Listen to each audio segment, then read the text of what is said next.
Looks like we can't have music tonight, chat.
All right.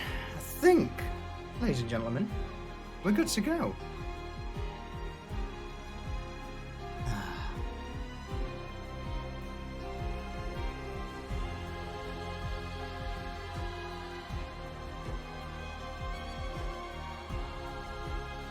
Straight off the bat, Edith, with the empowerment from Blackburn.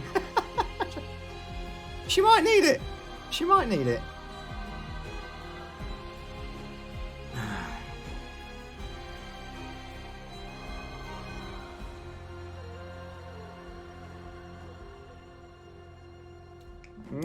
You are going to need it. Oh, dear me. Steel. I will get one out to you, mate. I will get one out. Hello, everyone.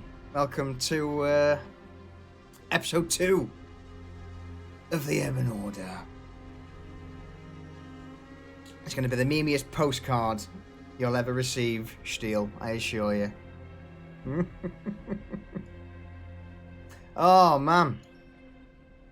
So, cool. Episode 2 of our sort of dark fantasy campaign of the Ebon Order. Looking forward to today. Looking forward to it. Let's bring the party in. We want. Hello, party. Well, I'd like an announcement, but. No I'm fucking working on it. I got talking about shit that I can't talk about on Twitch. I got you, Solution. I reminded him. Thank you, Jum. I appreciate it. Somebody's got to micromanage him. Yeah. Someone's You're going not for wrong. a Licky Brown Nose Award today. Yeah? I want some more of that inspiration. I mean, you've already got inspiration. No, I know, but Yeah. I want more. That's all you get. I like Yeah, how Edith is spelled weird, like as crazy as Edith is. And capital H at the end. Yeah. Edith! Hi, I'm Edith. Edith! I'm Edith. Oh no, no. I'm Edith's younger brother, Beebeth. Beaver. You had to dig deep for that one, didn't you? I heard the hesitation in your voice. I really did. Blackburn's right. I really have been trying to practice the voice. Oh, dear me. You're welcome, Blackburn. Also, Callie, hi. Hi, Callie. Thank you. Hi, Callie. 17th month. Did you cook your bacon correctly today? Wow. Hi, nerds. No, I'm going to guess no. I'm gonna guess no as well. Yeah, avoid the question. There you go, see. All right. So. Ash. Last week on the Ebon Order. You had to fucking pause to check my name, didn't you? There may have been a little bit of a pause there, yeah. Shake bag. Alongside the name and the campaign name. Shadow, you're not wrong. Hello, by the way. What did I do? 5 boogers last week? Yeah, something like At that. least, yeah. So last time we were introduced to the new characters and setting. Lots of deep, veiny lore for you to get your teeth into. And then we were just kind of gradually introduced to what these guys do, working for a mercenary guild, basically. And we were given a job to investigate the local lord / and lady, I guess, both of them. What were their name? Pavel and is it Zali? Is that her name? Yeah. Zali. Zali Zali Aincourt. Zali the Inco. So yeah, we were investigating them, and to do so, we had to hunt down some of their ex-employees, and Mr. Gervil Buds and Zoe Meadow. And what? Meadowstone. Is it Meadowstone? I just got Meadows. I must have just got bored halfway through writing the name. Yeah, probably. Yep. But after talking to Mr. Gervilbads and after Jaffa and Edith didn't drink his tea, fucking rude. We bumped into some mercenaries who were contracted to quote unquote silence Mr. Gervil, and it turned into a deadly encounter for them. I think one got away. Yeah, you sent one packing. Yeah, the rest died. Arrows through the hearts, turned into a fucking mummy by Edith. And then they were all set on fire because Edith is a creep and she's trying to take teeth and shit. And Ash wasn't having none of it. Is that not natural? No. Common? Fuck out of here, you widow. And then after that, we met our employer? Benefactor? No. Benefactor would have been Percy. Yeah, our butler. Our new butler. Yeah. We met our new butler. And there is more than meets the eye with that guy. We know he's at least powerful enough to fuck with Edith, counterspelling her and charming her.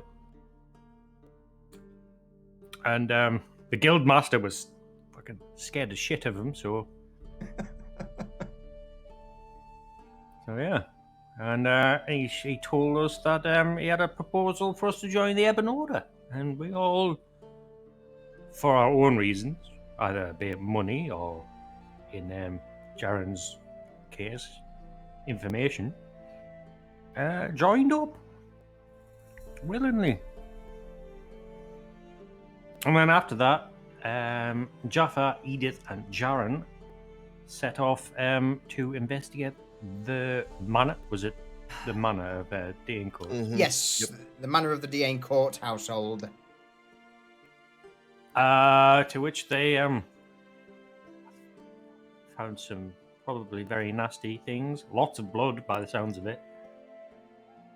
And Ash elected to stay behind and research the creature that they'd been given information about. A skin flare, as it were.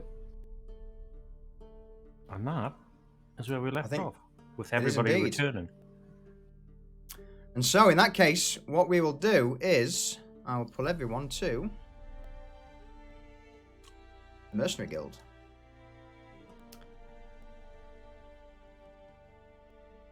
So, with the hour still being late, the door swings open, revealing a slightly drenched Jaren, Jaffa, and Edith. As you three look around, you see Ash sat at one of the central tables, surrounded by various scrolls and open tomes.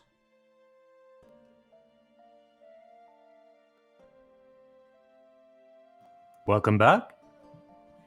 Jaffer walks in and takes a seat across from Ash at the table.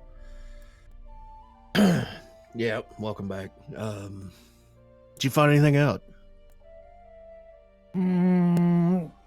Bits and bobs. If you, I guess we can share information and then we'll devise a plan afterwards. Yeah. Yeah, that sounds good. Jaren, why don't you describe to Ash what you saw?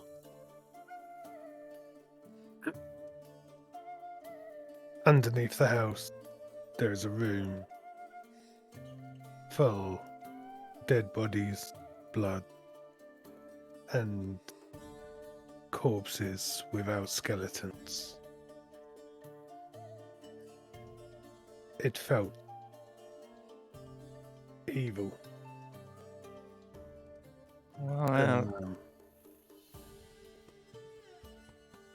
that matches everything I've read so far. So, In my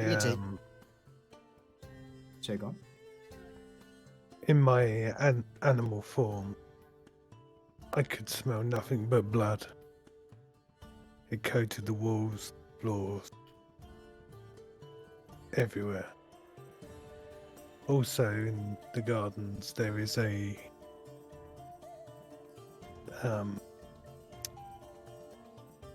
cultivated area of the gardens. At one corner I got the scent of blood, but with the rain and mud I couldn't pinpoint. you didn't try and dig it up or anything, no? No.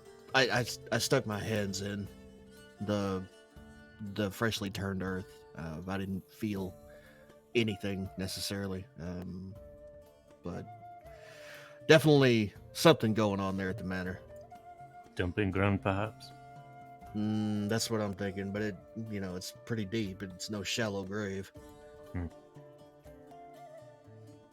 Well, if it's what I think it is, the name. What's up? You begin to hear a few heavy footsteps and the sound of a door opening from above you, where Otto's office would be, and you hear the doof, doof, doof, doof, doof, as he crosses the hall above you and begins to make his way downstairs. Is that the? Can we just make out that it's Otto? Is it Absolutely, unmistakable? yeah, That unmistakable. Is always in his plate armor, and at this moment in time, you four and Otto are probably the only people in the guild hall. In the guild hall, yeah. Then, best to relay this information once. We'll wait for Otto to get down here, right? You begin to hear from the top of the stairs. And welcome back, all of you. It's not that I heard the door slamming. Continues to make his way down the stairs before sliding over to the bar and reaching over, taking a tankard along with a bottle. Bite. He uncorks the bottle and slims into a chair beside Ash. And here I was hoping to get a bit of sleep, but then you all came in and started running your mouths. So, Takes a swig from his ale. So, did you pass that bottle around, Otto? It's cold out there. We're wet. God, there's look, there's a few bottles behind the counter that yeah, fine. Don't mind if I do, Otto. Thank you. And Jaffer gets up and walks toward the bar, and just grabs bottles that he feels liquid inside of and brings them back to the table. Look, now, since that you've been out for a number of hours, these ones are on me. There's on the guild. Appreciate it, Otto. Thank you. And Jaffer uncorks the bottle and just takes a swig from it.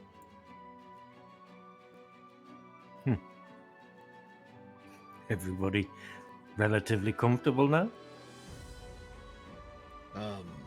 Good enough. Good enough. It is as you're not wanting to join us at the table. Edith is and kind of posted up in the corner away and says, "Well, There's some apple juice behind the counter if you want it. I will take one of those bottles that you have." And saunters over and sits down. So not the apple juice then, no? I mean, you can grab some of it, and maybe I'll give it to Jaffa over here so that Jaffa, yes, so that he can have a chaser, because he does not look like he could take that straight. Jaffer looks across the table, squints his eyes a little bit, and continues drinking from his bottle.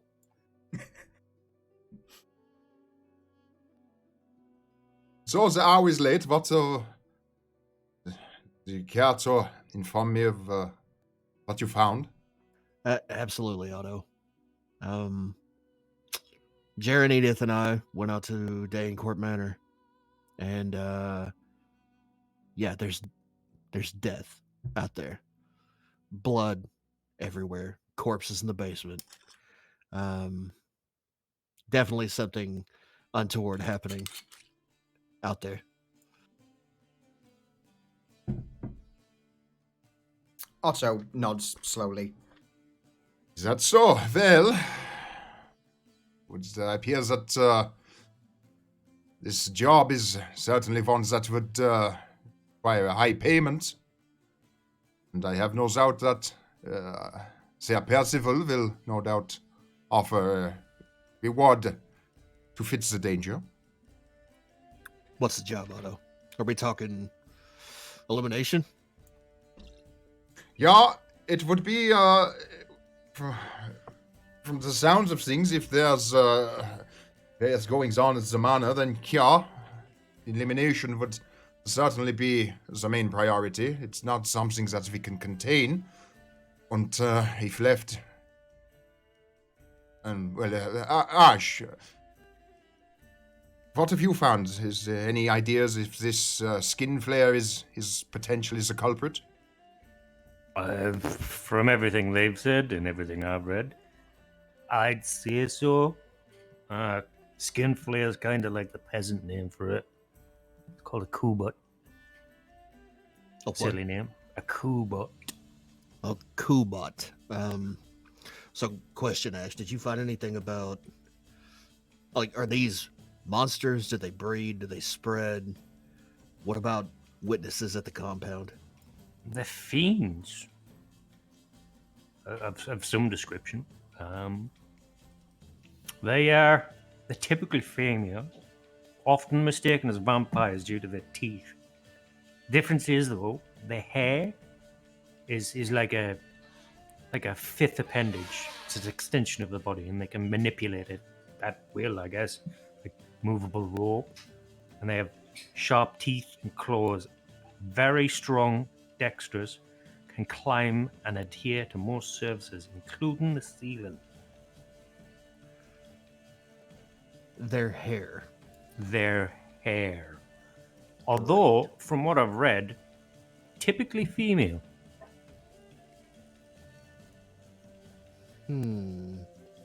What do you mean, typically? I'm guessing the ones that are usually found are female.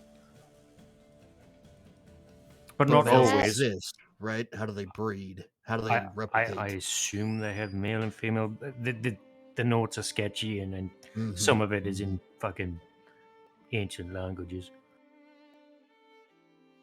Okay, so Ash, you've done the research. How would you? I'm sorry, Edith. Carry on. I apologize, Jaffa. Do they travel in packs? Is there just a bunch of these ladies out there, or is it just one sassy lady that we have to deal with? Well, from what we've learned, there's at least two, right? The Duke and the Duke. Yeah, the descriptions from Mr. Bads and Mrs. Meadowstone only mentioned the Lord and Lady. So at least two. At least two, yes. Possibly more. We don't know. So prepare for the worst, hope for the best.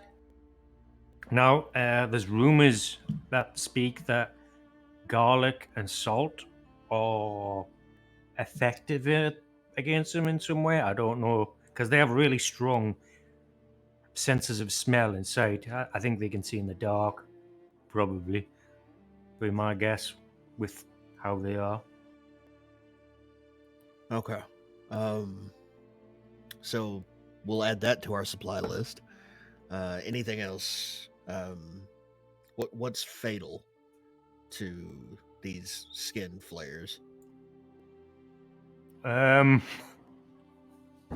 think they die just like everything else. Perfect. We all die at some point. Although there are rumors that say they may have some way of consuming life energies. But nobody has survived to document the exact nature of how they do this. Thus why the rumors of vampirism, I'm guessing.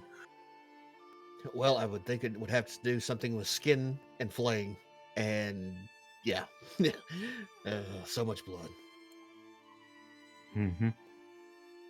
Do they employ minions? There's no mention of minions. Roll me a history check, Ash. A crit. Get that. There's the occasional mention in a few of the eyewitness reports of Flayed zombies. skeletonless zombies animated almost like puppets. I'm sorry. Oh. Did you say skeletonless zombies? Yes. Much Okay. like the skeletonless corpses that you guys found. Yes. According to Jaren, there were corpses without skeletons in the basement, and we don't know as of yet what's in that field. Mhm. So yes, very possibly minions of some sort.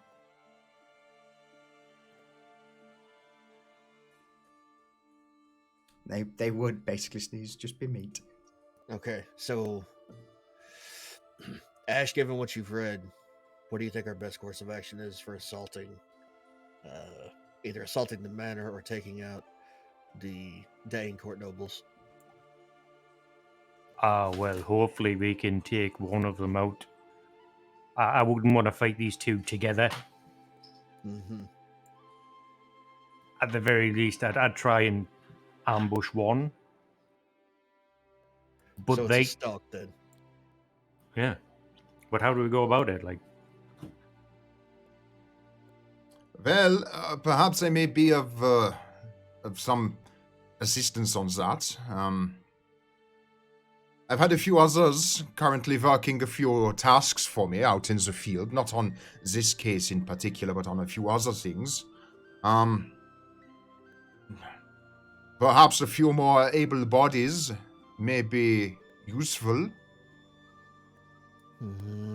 This is- According to from what you've told me, if you cannot separate both of the cubits, then two of those against the four of you would be quite rough. Do you vouch for these people, Otto? There's a lot Yeah, of of course. unknowns. A lot of unknowns. Yeah.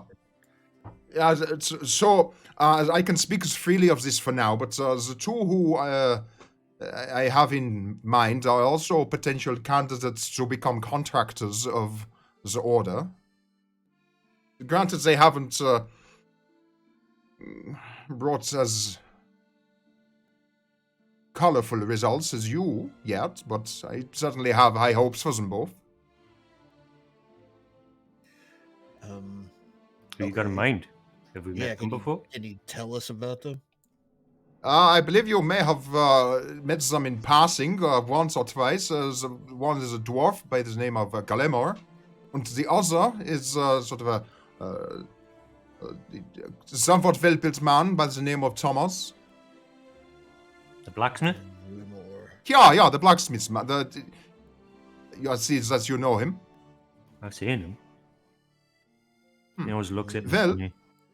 Yeah. His one of the eyes. I understand. Yeah. Well, I've- I do think a blacksmith could be useful. Well,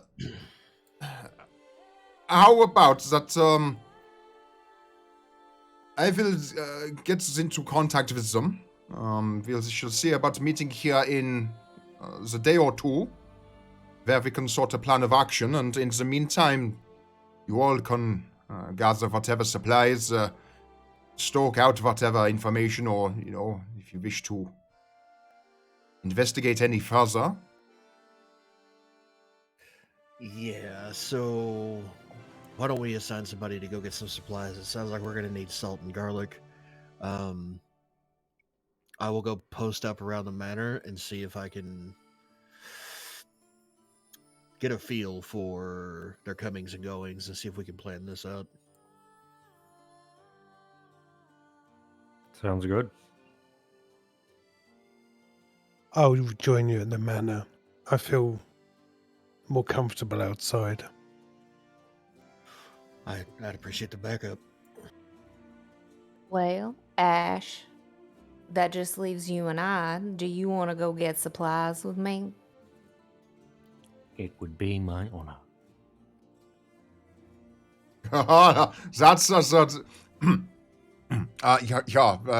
Edith und Ash, very well. If you're onto the supply run, Jaffa and Jarlan, it will be in your care for scoping out the manor.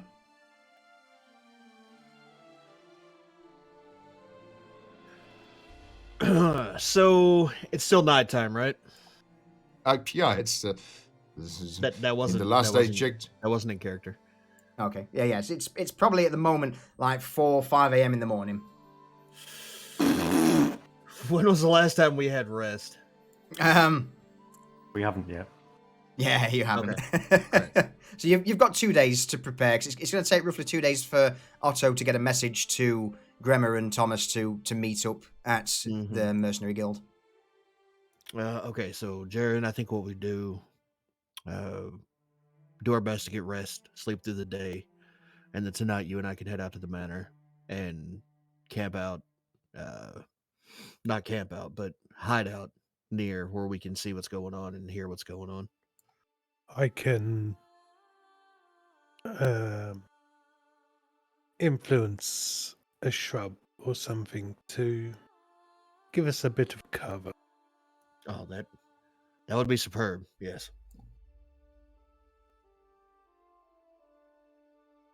Ash, Edith, Mhm. I'll leave it up to you two to decide, what supplies we're going to need. Sounds like salt and garlic, anything else, and the time that you're going to go shopping. We'll rest till lunch, and then we'll go for the afternoon market. Agreed, Edith? Yes. All right. Okay. Solution, I think that's the plan. Perfect. So, what we'll do is I'll just throw those into... Ah, not that! God damn it! Easy, Rudy. Got some things named the same thing. Yeah. So, it's my bad. So, All right. So let's all take a rest to begin with. Hey, Yep. Solution. I was gonna Yes. say, so since Edith doesn't sleep, uh-huh. she's like during this time that everybody's resting is just gonna write her version of an apology letter to Percival. Okay. Just be sure to trigger your long rest, even though you're not sleeping. 'Cause, Yeah. Okay. that would be rest for you, essentially. Same universe, Blackburn, but different time period and pretty much opposite side of the world. But I guarantee at some point there will be a Rudy-esque character in there. It's got to happen. Could be his sister, Trudy. Trudy. Oh, hi there, boys and Anthony, girls. well, go away. White, you're looking fine tonight. All right. So Jaren and Jaffer are sleeping the day through. Okay. So maybe go with Ash and Edith first for their supply run. So, as Ash and Edith, you begin to make your way out of the Mercenary Guild. It's, I would imagine, probably about, I don't know, just after dinner, early afternoon. Yeah, I've got to eat first. All right, what? Are you eating in the? No, I'll eat at the market. All right. I'll peruse. So, once again, as you step out into the dull, greying town of Ravensburg, you both look at each other and begin to plan the day's events. Seems that a stop at the market is sort of main priority. Mm-hmm. Give it to us. Let's go. Well, Ash, what should we do? What should we do first? Garlic. Garlic should be easy to find. I'd say, well, how about a wreath of garlic per person? Roll me a... Let's go for another history check. Ash. 5.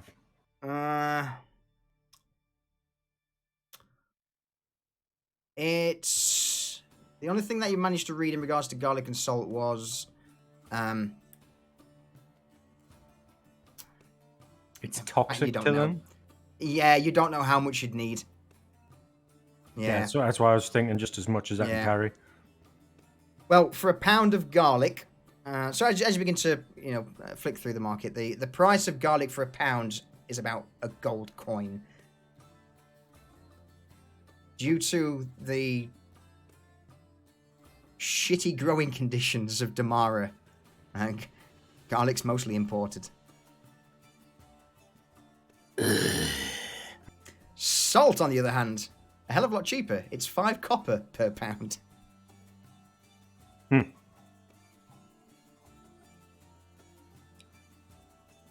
I'll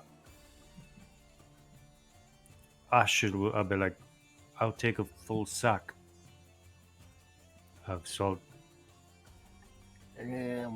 Edith, I think we should get the bill for the garlic sent to the guild hall, yeah? Yeah. Yeah, I'm not paying for that.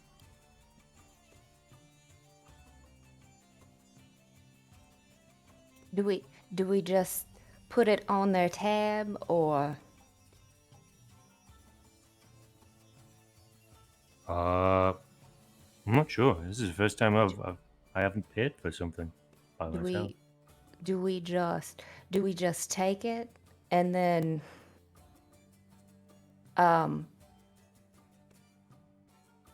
Maybe write like an invoice to give to the guild. I could do that. I could. Should we ask for a little extra? I mean, they don't really have much garlic, so He sort of stood in front of this small storekeeper and he's there twiddling his thumbs while you're talking.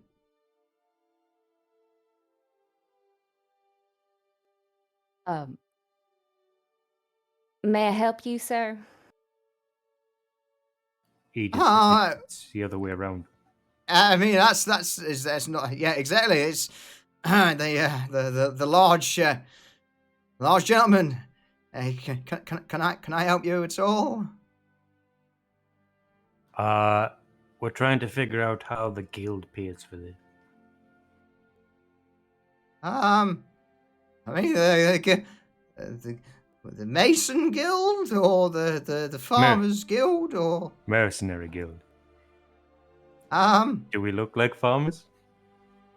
no, sir. I don't usually get many guilds people visit my stall wanting things. I'm just a street peddler, mate. I'm just peddling, a little bit of food that I've got. Yeah. Does this mean that we're not at the right booth then?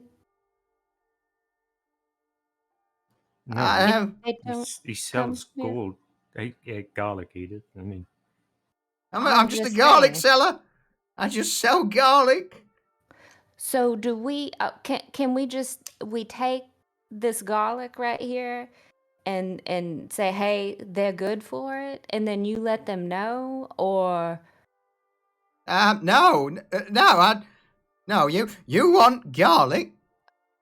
I Yes. want money. we'll pay Um. for the garlic and have the guild reimburse us after the fact. Oh. This They'll sort of like reimburse it. scrawny man. He's got like one tooth. It's like really pale and gaunt, wiry black hairs. Like look, if you want me garlic, that's fine, but I need money. I need coin. How many bulbs do you want? Yes. A pound, 2. You see gold coins almost flashing in. Oh yeah, what? £2 of garlic? Huh? Oh well, that's You just see him turn around. Is this going to be a problem? Is this going to be a problem, sir? No, not a problem. It's I'm not going to have much to sell to anyone else, but you see him turn around and get these 2 satchels of garlic, and he just drops them on the counter in front of him. Yeah, that's nearly all my stock gone. I never thought I'd shift this in a week. How much? It's a pound a bag. Pound a bag. No, how much does it cost? Oh, one gold coin a bag. 2 golden, yes? Yeah, 2 gold coins. Excellent. And You must Ash pulls out. You 2 must gold like coins. garlic. The merchant takes the gold coins and with his last remaining tooth, bites the first one. No, that's real. Slips it into the front of his trousers. Takes a second one. Does the same again. Goes to bite it, and you just hear a. Oh! That's my last tooth. That's my last tooth. Well, that's real. What happened? What happened to all them teeth in your mouth? Oh God. Yes. Oh, You see Hey, this? You Can I see him have holding that his last tooth? Sorry. you see this man who's sort of gripping his jaw with both hands, just look up, pause, scowl at Edith. Ah, whatever. He just flings I mean, his half-broken tooth towards Edith. it's not like you're gonna be able to put it back up in there. You're not gonna use it, right? It fucking hurts to talk. Piss off. Take your garlic and go. I need a healer. Ash casts it.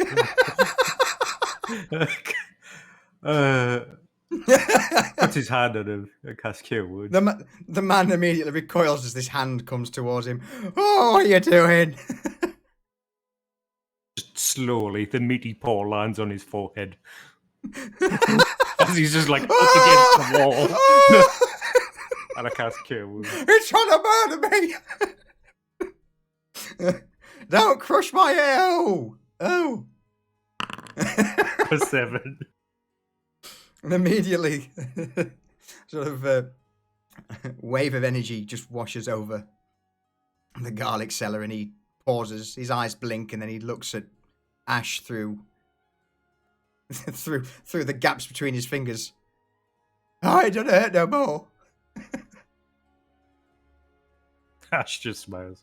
Thank you. Reaches into the bag, takes a bite out of garlic. Goes, it's real. Slings the sacks over his shoulder.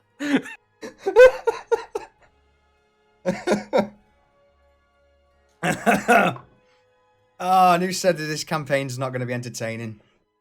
Ah, dear.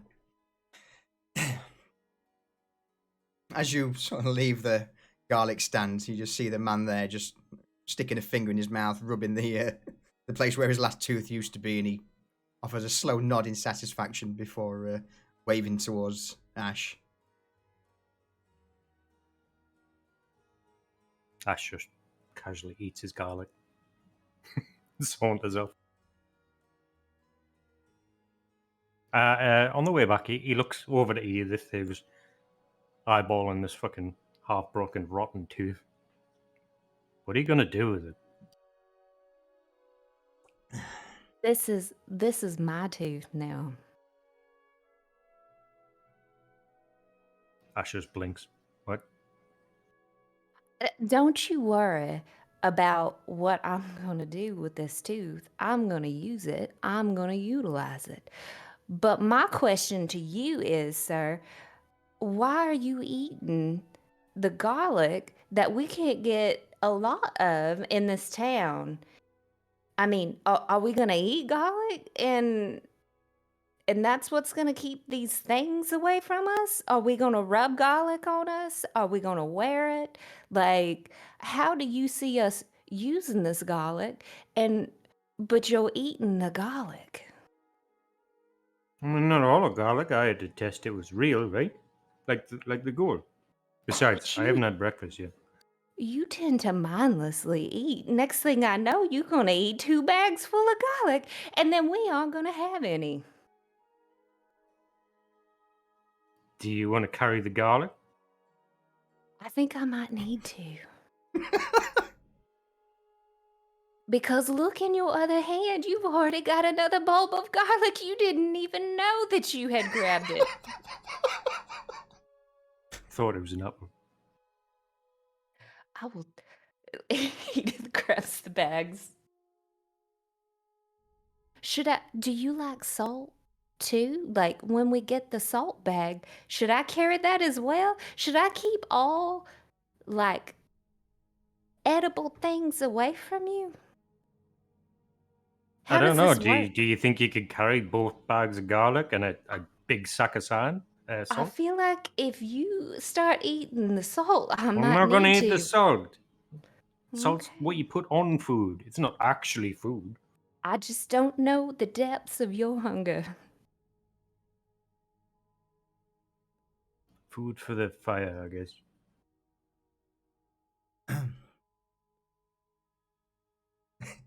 Salt. meanwhile, is pretty easy to find. There's various small stalls selling bags of salt and other farmed produce. It doesn't take you long to acquire a large sack of salt for roughly the price of about 30 copper coins. Oh, that's all right. See, I didn't eat it. Do 'cause you the want sack's to, closed. though? No, Oh, okay. unless we get Is- some cakes. Is there anything else you wish to purchase in preparation for going after the cubit? Would the guild hall have a mortar and pestle? Absolutely. Yeah. Then no.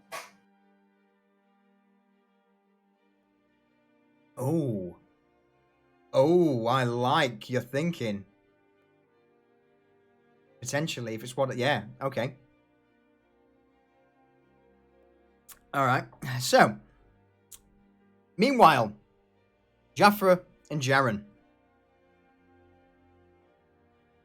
What's the game plan? Well, we're gonna wake up at sunset and begin making our way to the edge of the manor grounds, close enough to hear any loud noises coming from the manor, but far enough away so that we're not immediately suspicious. Okay. It's an easy task. You know, it's not. You've done this before. You now roughly know the layout Mm-hmm. of the manor, so you manage to find yourself a spot just on the outer reaches of the manor, with a perfect view of the door, along with the main road that that heads from the manor into Ravensburg itself. The position that we choose, is there any way to see that field and the door to the manor? So the field itself is at the rear of the manor, and it is a sort of lightly wooded area. So not the front. No, you wouldn't be able to see the front door and the field. Okay, I think we'll post up somewhere where we can see the door. Okay. One of you roll me an investigation check with advantage, since you're both. All right, I got it. Ooh. And then roll me a perception check with advantage as well. Okay. Wow.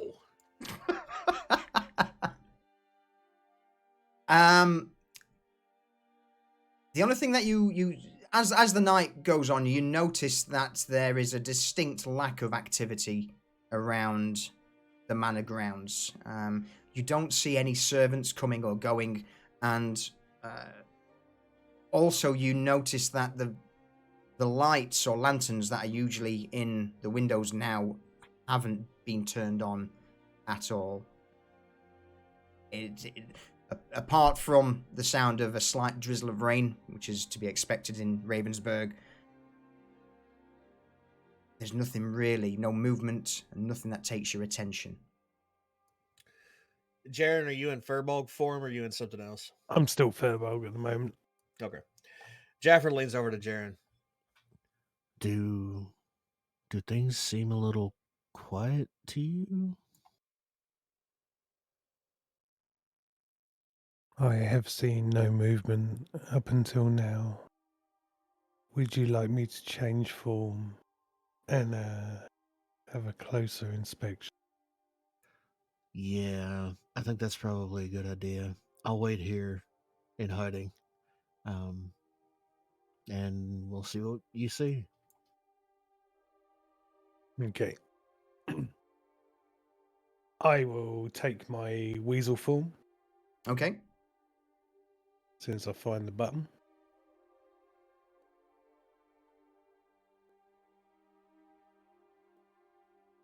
Jaffer just crouches down in the shrub with his bow out, just waiting. Okay. Roll me just another perception check from you, Jaffa. Okay. Trying to redeem me. I like it. Okay. You failed. I'm not telling you yet. You have to wait and see. Yeah. Jaren, Mhm. what are you doing now that you're a weasel? I'm going to make my way slowly towards the house, peer in any low windows that I can see, and then move on to the tilled area behind the house. All right. Roll me an investigation check, quick, and also a dexterity check.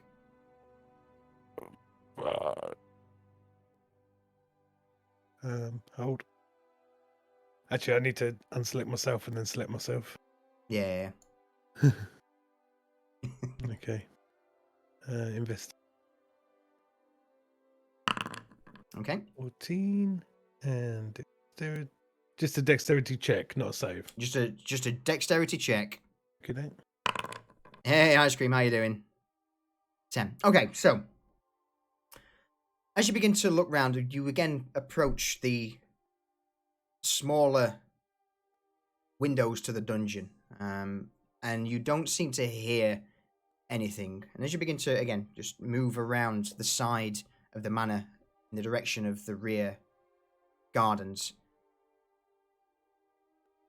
you're moving quick enough that you just manage to hear the sound of appears to be a latch or a door shutting around the back of the manor.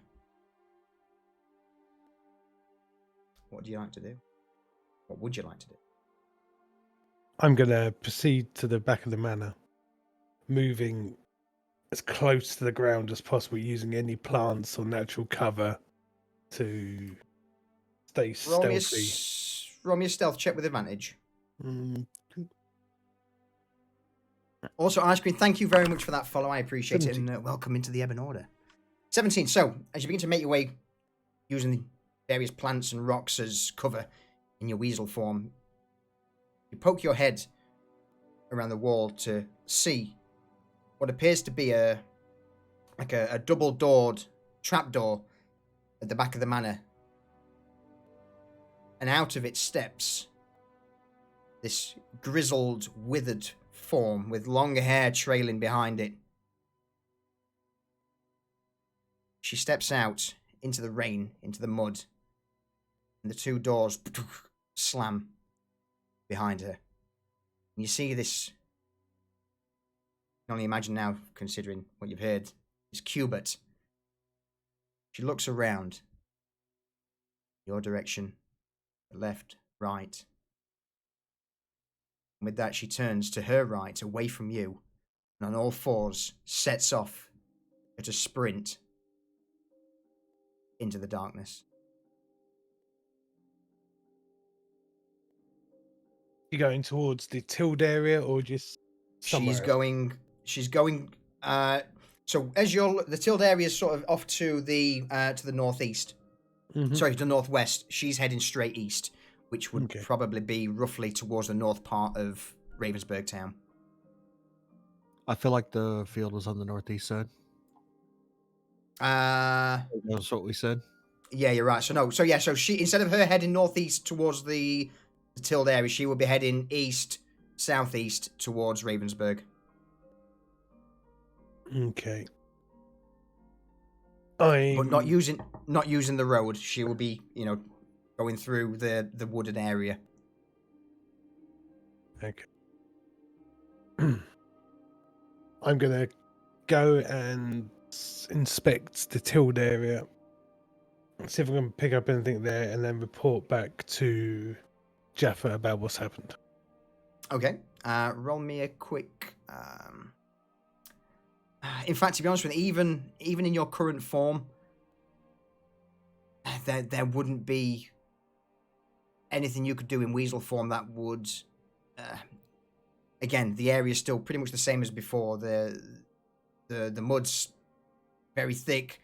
There's still a strong smell of death, of blood. But there's nothing sort of poking out of the ground. Nothing really that you'd be able to pick up or see.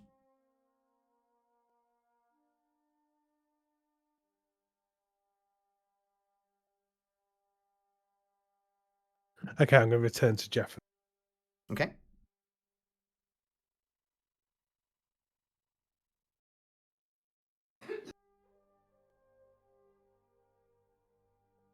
Jaffer's still waiting in the bush.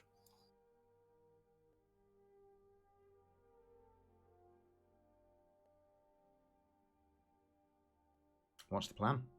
Okay, I'm going to scamper back up into our little hidey hole.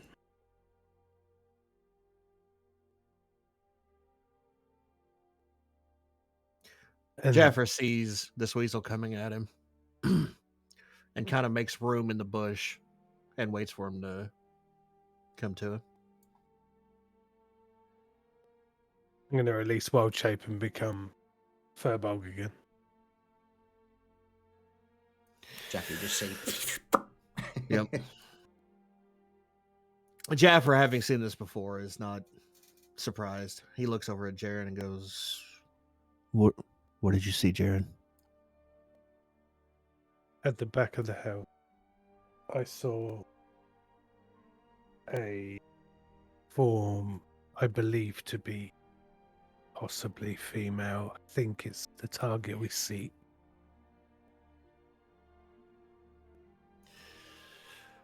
Go get the others. She's I'm ran gonna towards track. the town. Yep, I will follow. Go get the others. Okay. Jaren, do you agree? I don't like leaving you on your own, but if we need full party, I would Do like not to take take her while she's alone.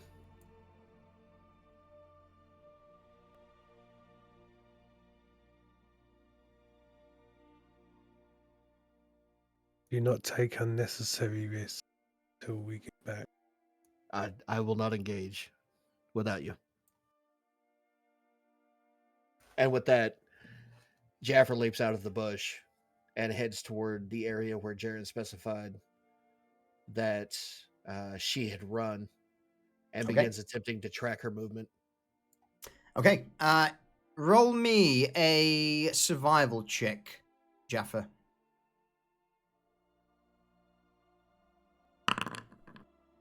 Oh, all right. So, Jaren, how are you? How are you getting back into town? Are you just gonna bolt it, or? So bear in mind the estate's roughly 20, 30, well, about 30 minutes away. I'm going to move as a fair old clip, but I'm not going to charge straight into the town. So as I get close, I'm going to slow down just so any guardsmen don't think I'm a beast coming to attack the town. Fill me full of arrows. Smart. All right. First things first, then, Jaffa. You begin to make your way in the direction Jaren pointed you to, and you get into the manor's compound, and then off towards the east-southeast, there's a low wall which leads into a lightly wooded area. It doesn't take you long to find, with this only being 10, 15 minutes since Jaren saw her, the tracks in the mud are plain to see. And you can see, bits of wood where they've been clawed out as she's set off on all fours at a quick speed. So you can follow her pretty much all the way to wherever she wants to go. Well, Jaffer will keep following her. His eyes on the tracks, but also continually checking in front of him to make sure he's not going to run into her asshole. Roll me your perception check. Wait,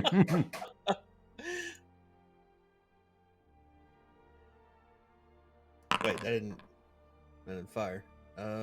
Perception. 8. Oh, it did roll. Hey. That was weird. Double 8. Double 8. So. I get both of those, right? Yeah, why not? So as you begin to make your way through the forest, and you cautiously follow each time you sort of get to an area that looks to be a little bit suspicious. You glance around and eventually the tracks lead you into the northern part of Ravensburg slums. Is this a place that I've been before? Yes, it's you know Ravensburg pretty well. So yes, it would be the most northern part of. What we can do is The reason I'm asking is she going to Meadowstone or Bats' house? no, she's not going Okay, all right. in that direction. So what we'll do for the minute actually is bring Jaren down. So the manor would be there. So Jaren would have basically come in that way.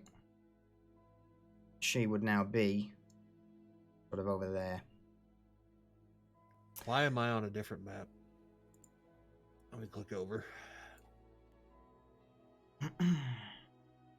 For some reason, I was on the graphical representation of Ravensburg instead of the map. All right. Okay. Okay. So, obviously, the party are currently at the guild hall, at the guild house in the northern part of Ravensburg. Mm-hmm. Jaren is on his way to the party, and you've managed to track her into the northern slums. She doesn't seem to be heading in a direction towards either of the two servants. Okay. At the moment. Do I have eyes on at this point, or am I still tracking tracks? No, you're still tracking tracks just through the sort of cobbled streets, and you're now starting to lose, her tracks because it's cobbled streets. It's a little bit more of a built-up area. Right. There's not enough to easily track her through an urban environment. Okay.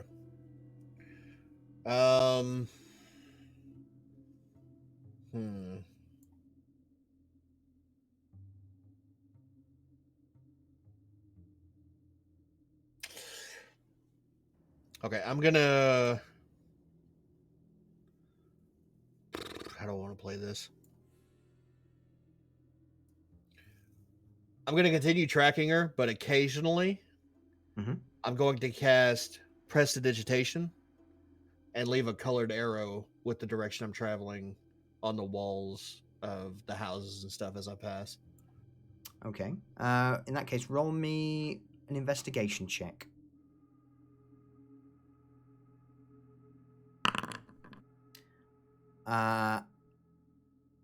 You turn into an alley, and bear in mind, you turn to an alley after about 10 minutes of tracking her, and you see, just as you lean around a corner and glance down the alley, you see what appears to be the cubit hunched over a commoner. Tendrils of her hair just wrapped around the body of this man. Jaren, what are you doing?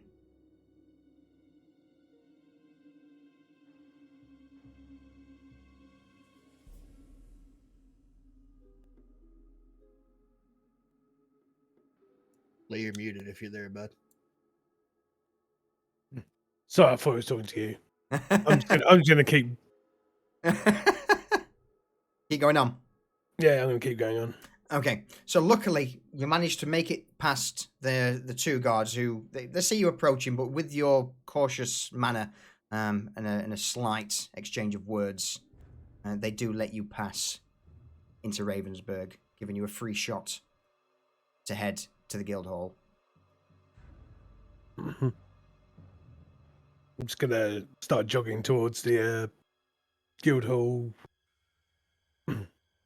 My long legs on my 8-foot form is chewing through distance.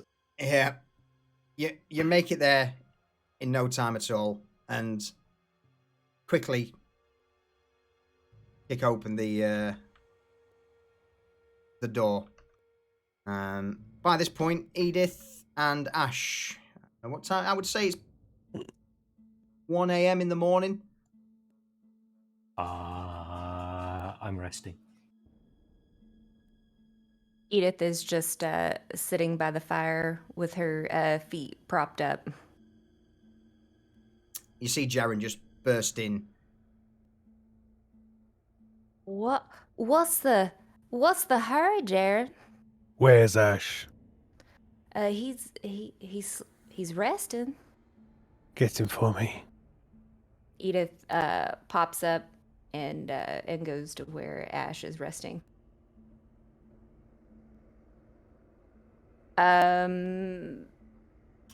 You would have your own room in the guild hall, so you know.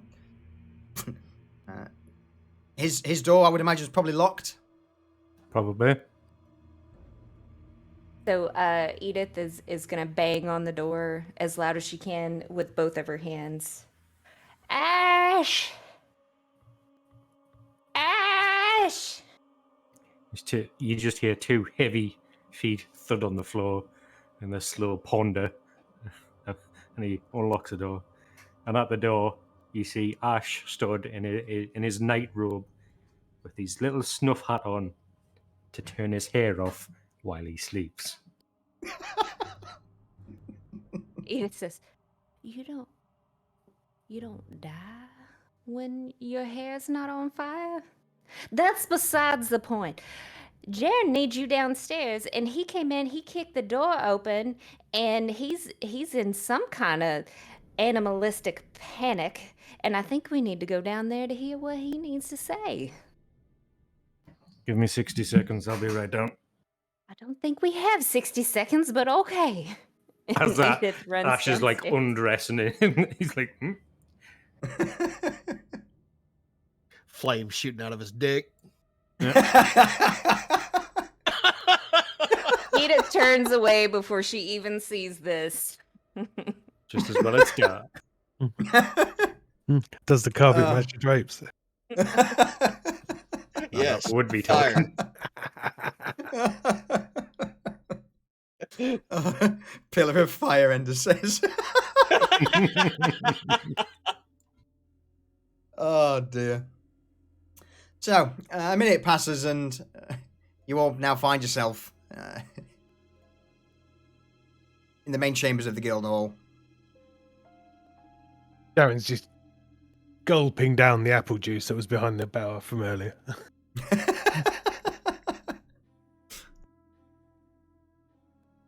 Ash is Okay. doing the buckles on his armor. He's like, I don't think I've seen you so frantic there, Jaren. What's up? Yes, do tell. We were at the manor house. The form of the lady came out, and she ran towards town at an alarming speed. Jaffa And? followed, tracking her, and I came to grab the rest of us so we can go and back him up. Did you get the supplies we needed earlier? Garlic and salt. Yeah, minus some garlic. Leave a bulb of garlic and bring me everything else. Okay. Edith grabs the bags of garlic and not letting Ash grab them. Ash just picks up the salt. He's like, fair enough. Right, just for my information, I know the direction she was running in, so I can Correct. guesstimate roughly what part of the Correct. village she's going towards. So I You know would where to know start this. I know where to start Correct. our search. You Cool. do indeed, yes. Okay. And again, you know, you have all worked together occasionally before, so you would know certain tricks or traits that others would do. You know, you're not. I.e. the arrows on the wall. Yeah. Mm. All right. Before we leave, I pick up Mhm. the single bulb of garlic that was left, walk over to one of the plant pots and rip the plant out. Place the bulb of garlic in it, and druid craft it so it starts to grow. Smart. I'm, Okay. I'm sorry, what?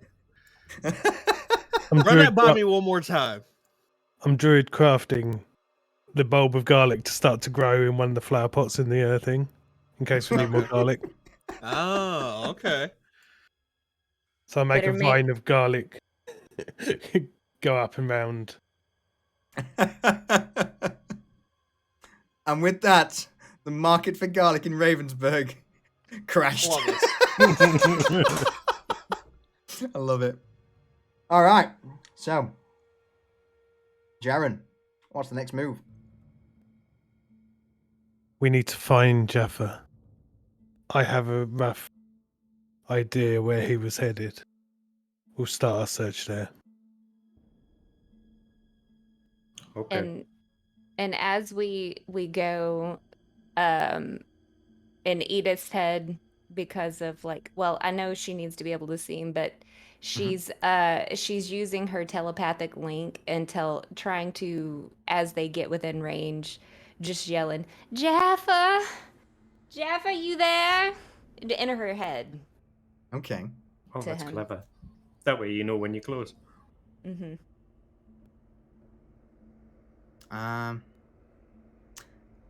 Roll me a. Let's go with.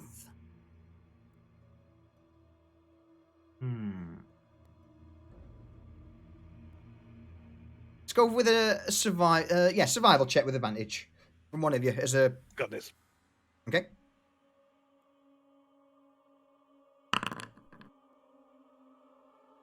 In record time, Jaren, you lead the party through the streets onto the main road, cutting through to the northeastern part of Ravensburg. And as you begin to make your way up the road, you notice on one of the walls of a side building, a slight shimmering arrow. This has roughly taken you, I would say, 10 minutes to make your way across town.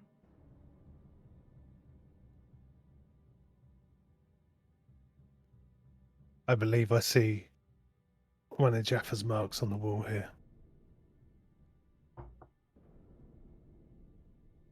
Lead on, Jaren. Over the span of the next 5 minutes, begin to make your way further down the street until eventually Edith feel a slight connection. Jaffa, Jaffa, is that you? She whispers in her head. Jaffer is currently standing in the alley and has been noticed by the thing he's been tracking. And the thing is taking up a defensive position on a wooden post. Jaffer is just staring it down and hears Edith's voice in his head and says, "Get her quickly. She knows I'm here."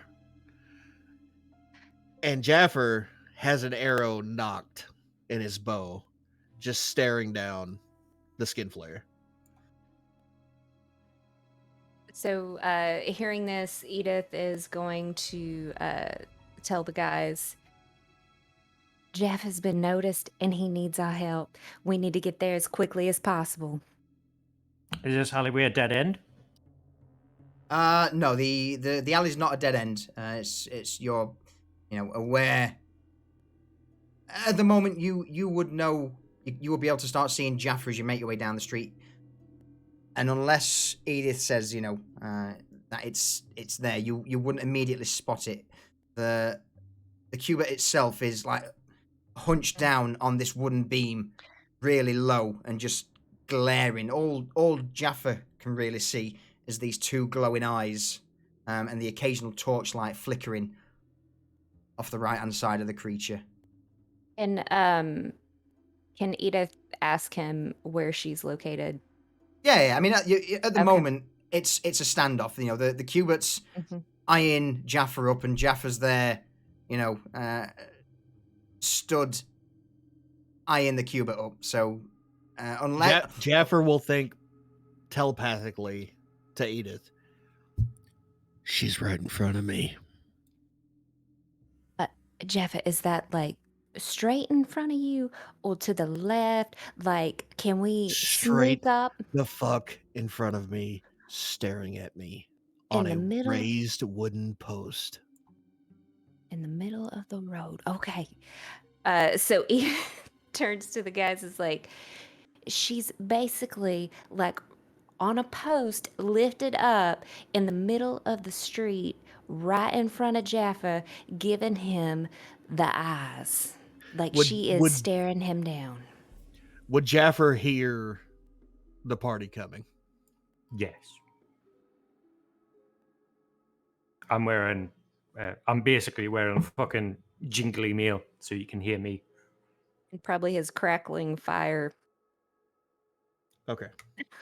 And you probably see light coming like from behind you, like torchlight from behind you.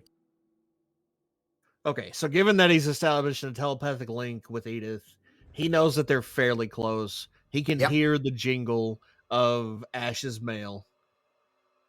Jaffer is going to draw on the creature. Yeah. Okay. Yeah. So you're going to try and get a. I'm going to try to get a preemptive shot off. Yes. All right. In that case, then I'll go for it. Wait, what's the range of my bow, just to be sure? Up to like 300 feet. Okay, so a long fucking way. Yeah, 150 feet. Anything over 150 feet, maximum 600 feet. But you're at disadvantage. Okay, so all right, Jaffer's going to fire at the creature. All right. Roll me initiative first, everyone. 2. I crit. I'm still gonna fire at the thing. Oh yeah, absolutely. I'll give you a free shot. Perfect. Okay. Let me see how to do this.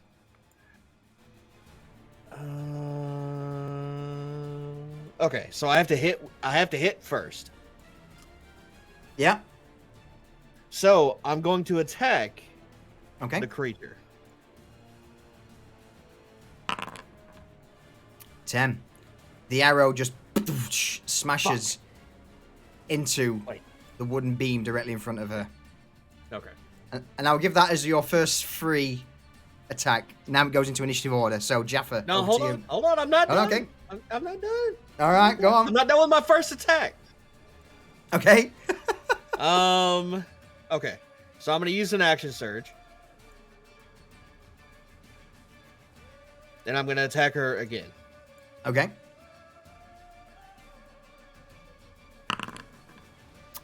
That'll hit it with a second arrow letting loose.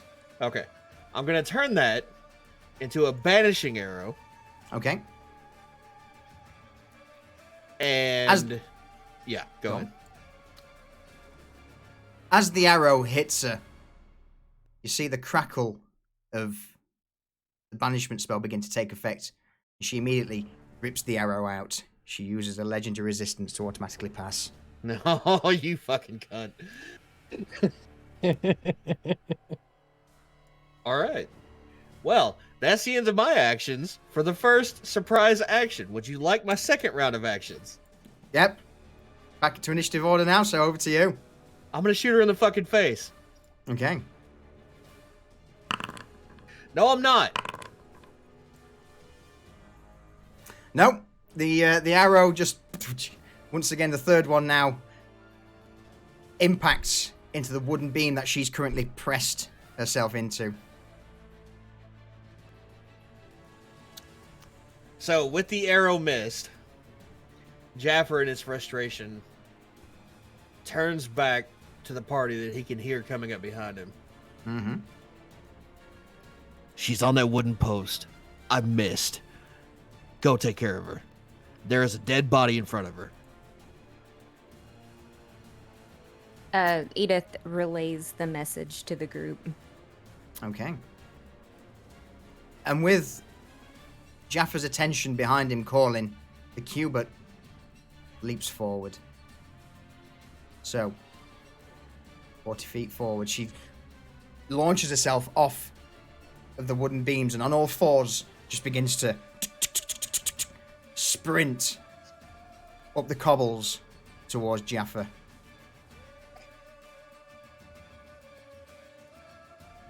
Her bonus action was to dash. And as she gets close to Jaffa,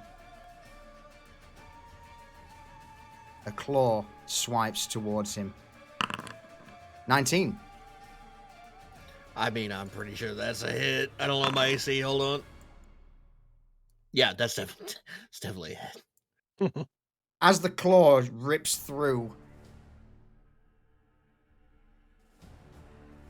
you feel the bite across your chest before blood just...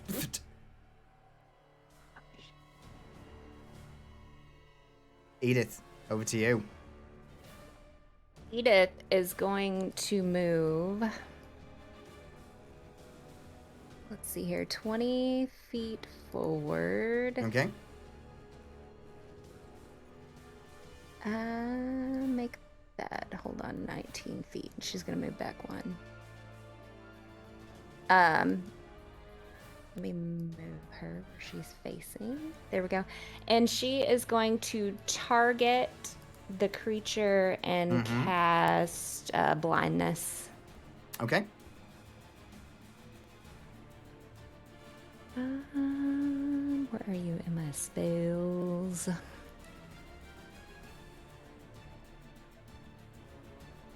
Constitution throw. 14. Crap. So it was a 13. Yeah, she's fine. Just as you see the Cubot immediately lock her eyes on you, Edith. And her jaw just opens, a rows of razor-sharp teeth showing. There's a lot of teeth in that mouth. Any further actions? Nope. Edith's just gonna ready up a dodge just in case if something comes at her, and that's it. You can't. Oh, I can't ready up. Okay. No. So, with inhuman reflexes, the Cubit will use a legendary action to sprint towards Edith. And with how quick she moves, this doesn't trigger an opportunity attack. Can I, as a reaction, Nope. use it? Nope, no reaction. What do you want to do? What have you got? I was gonna disengage. Nope. Jaren, over to you. You know, Rogue. Oh crap! Okay, sorry. I'm a wizard now. I'm sorry. Okay. Jaren starts muttering in Druidic and leans his head back and lets out a howl and casts Summon Beast. And I'm going to have a land-based beast just behind Just behind her. Yep. 'Cause Because it's Shh. a See 60 within foot range. Yep, just behind it. Okay, there we go. Mhm. Okay. And I can control that after my turn. Yep. Okay. And then with my bonus action, I'm going to say the right thing. Where is it? Can't find this. I'm going to turn into a direwolf. Okay.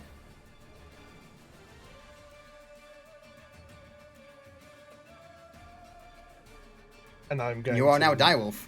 I am now a direwolf.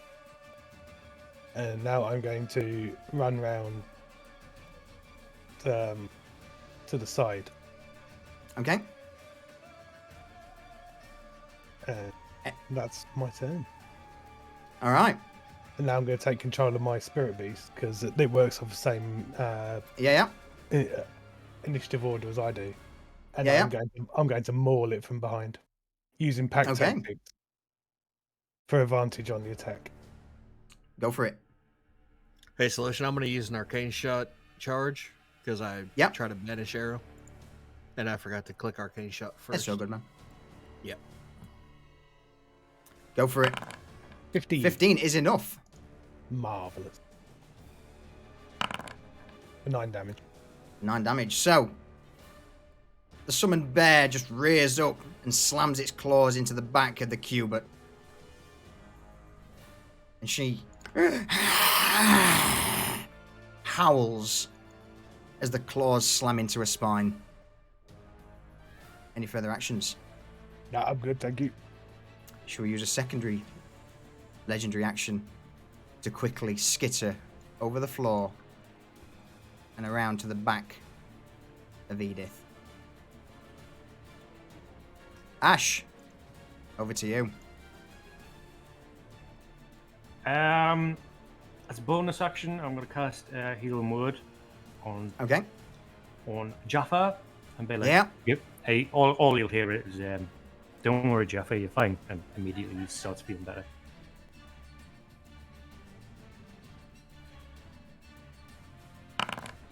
For 5 points of health. Okay. And as my action, and I move up, and not with guiding light, but with the bag of salt, All right. I'm gonna spin it like a fucking flail, and I'm gonna Yeah. whack her with it. And it's gonna split as I hit her with it. All right. Shower that in salt. Roll me just a normal attack. What, with guiding light? Yeah, roll an attack with guiding light. And then it's an 21. improvised weapon, so that's fucking 21 will hit. Roll me a 1d4.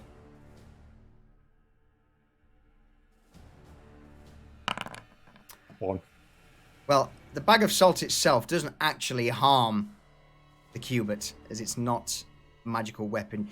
But the sheer force behind the bag of salt crashes into the creature, knocking her backwards slightly before just the bag rips, sending a shower of salt across the entire area, covering the creature, and immediately she begins to howl and recoils, flailing round, trying to brush this salt that's now on her skin, and you see it beginning to slowly burn and pop and fizzle, and she would now be poisoned. Oh.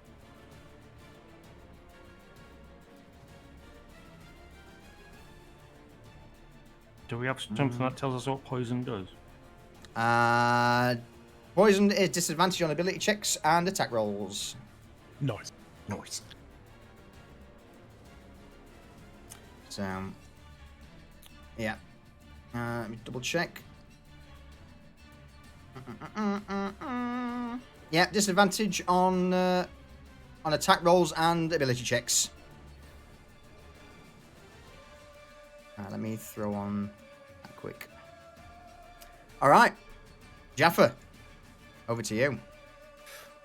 Jaffer will move over to the side. Here. And will Yep. line up on the creature.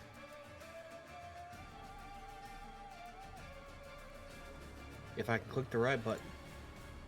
And attack with his bow. Okay. Or 10. not. The arrow just... She manages to drop to the ground, and the arrow just passes millimeters above her head. Let's see. I think that's really all I can do for now. Okay. So I'll call that good.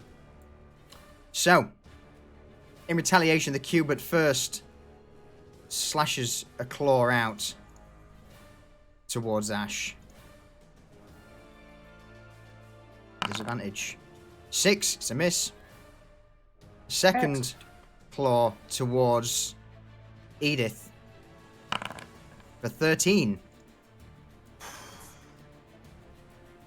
Which hits. Damn. 11 damage, Edith. And at this, you begin to see the hair on the cubit just begin to writhe and rise. And it lashes out towards Ash. 14. Negative. The hair begins to wrap around your shield, and at the last minute, you just manage to yank the shield free.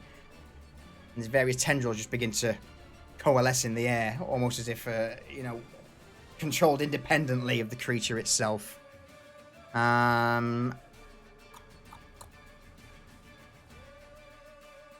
Edith, over to you.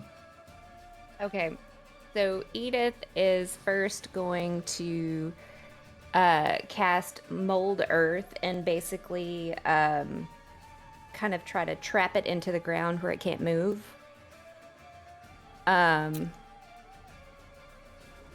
So she's going to do that first. Place measure template. So, very quickly, Mold Earth is on loose earth, not on cobblestone flooring. So I can't use it on this one. Correct. Darn it. You can make it become difficult terrain, but you can't lock it down. So you can make, the cobbles begin to move around and subside. So she may trip and fall, but you can't, encompass her in dirt. Mm-hmm. Okay, so I think what I'm gonna do instead, I don't know how to get that off of there. How do I? Oh, there we go. Okay, so what I'm gonna do instead is target her and try to do the blindness again. So I'll use my second spell slot. Yep. And then she has to do DC. Let me roll that. Disadvantage. 20. Nice. Good point. 9. Yes, it's successful. I'm blinding her. So she is currently blind. And then as a bonus action... Oh, crap. No, I can't do that. No, you Because now can't. I've used all my spell slots, so I can't do Misty Step. Well, now that she's blind, though, can I use my movement because she can't see me? And I can move and it doesn't trigger an opportunity attack? I believe you can. So, no, a blind creature can't see and automatically fails any ability check that requires sight. Attack rolls against the creature have advantage, and the creature's attack rolls have disadvantage. So it can still sense where you are. It can still strike out at you, but it will be at disadvantage. I want to risk it. It can still hear you. Since you blinded it, it can still hear you. I feel like it's gonna retaliate anyways. I'm gonna do it. Yeah, you're gonna move. 5. Yes, 4. yes, I'm gonna move 30 Okay. feet by Jaffer. Blind or deafen. Blackburn. Alright. As it hears you kick off away on the cobblestones, a claw immediately reaches out towards you. 15. Mother. Yep. And...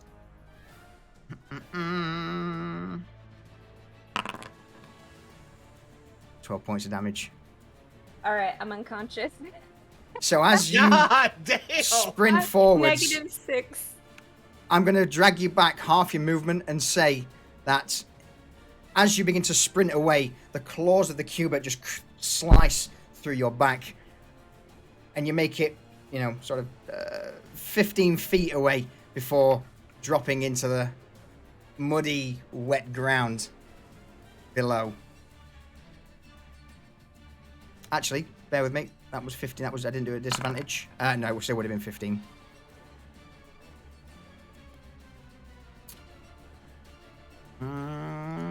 Right. Mesmerize. All right, it's gonna perform a legendary action, and with that, the cubit screeches, and we'll try swiping out towards Ash. For 6, no. Multi-attack, one more. Second claw, swipes in. And 16. That is my AC. There we go. For 10 slashing damage. So, while blinded, skin fizzling and popping, but you begin to notice that the rain is starting to wash the salt off of the creature's skin. Slowly at first, but it's noticeable. And in its blinded state, in a fit of rage, just lashes out towards Ash. Jaren, over to you.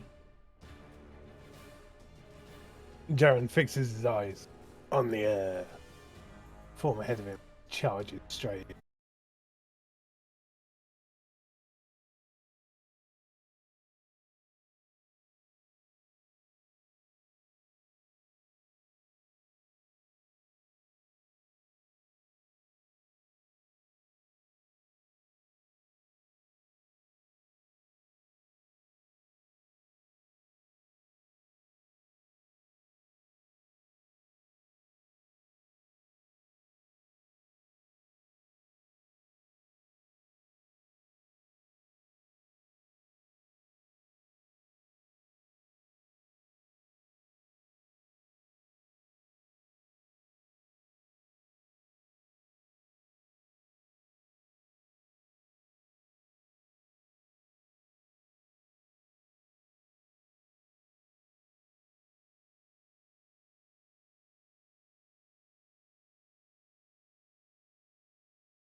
Our hero claims a warrior's heart. I tell you, the dragonborn comes with a voice wielding power of the ancient Lord Earth.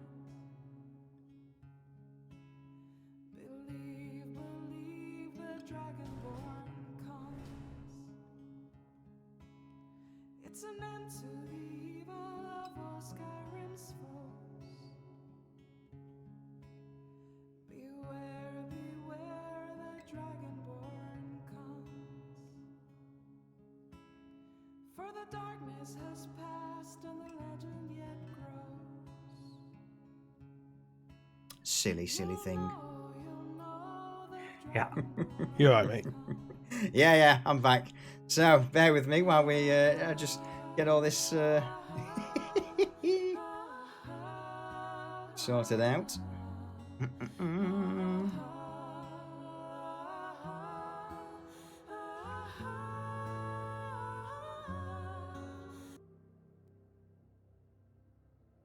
All right. My apologies.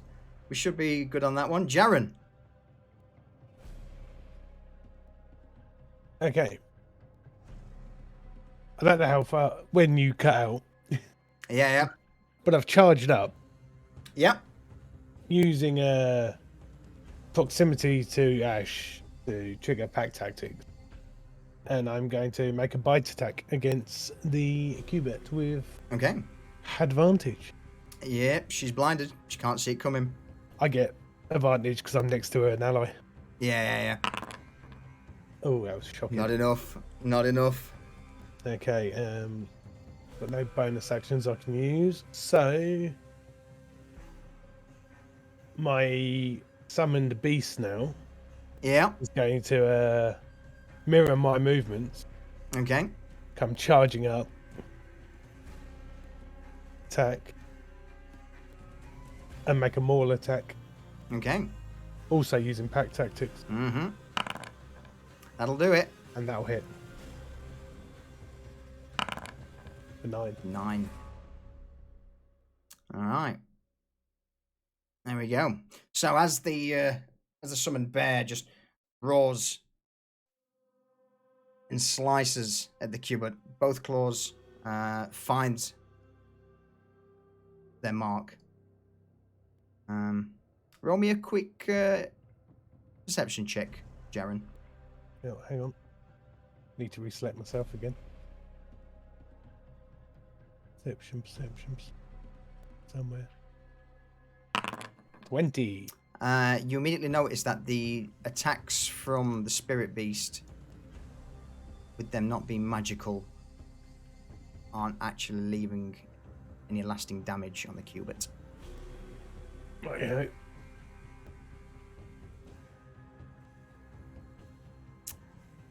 All right. As a legendary action, Cubit is going to scuttle. She immediately pushes through. In fact, Jaren, Ash, make me a dexterity saving throw. 12. 20. The cubit lashes out, gripping hold of Ash's shield and using it for leverage as she jumps over Jaren and begins to sprint away on all fours, occasionally bumping into a wooden pillar on the way that she can't see. But actually, blindness, deafness. No, it's needs to make a Constitution saving throw on its next turn. Okay. So that's legendary action, is to move. Now, because it's scuttle, it doesn't provoke attacks of opportunity. Ash, over to you. All right, let's get some spells out. And first off, we'll have a prayer of healing. For everybody to get 12 hit points. Yes. Like everybody. Everybody. Everybody. I have 6 points now. You are a savior. Thank you. Okay. And Hey, I'm Donk. going to move 30 feet. And as a bonus action, cast Spiritual Weapon. Okay. Right in fucking front of it. Oh, You do that. yeah. Ta-da! You just quickly grab an icon.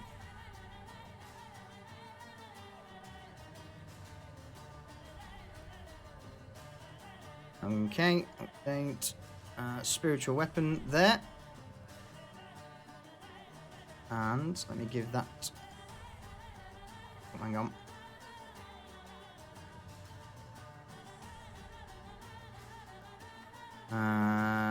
Lucius, owner. So let me bring that in there. There you go. Cool. And we'll give that an attack 16. Okay. Oh, actually, it's at advantage because it's blind, right? Yep, it is at advantage. Let's roll that. 16's enough. Yeah. Okay, just in case I crit, you know. So, for 4 Four. damage. 4. Okay. As the spiritual weapon just shimmers into existence and just slashes towards the cubit, it cuts into her arm, and just a trail of vapor just begins to hiss. The cubit pays no mind and continues on her retreat. Any further actions? No. Use both my action and bonus. All right. As her legendary action, then, she is going to run to the wooden pillar. 10 feet. 10 feet to scale it. 10 feet across. And then there she begins to make her way up the wall of the building. Jaffa, over to you. Jaffer.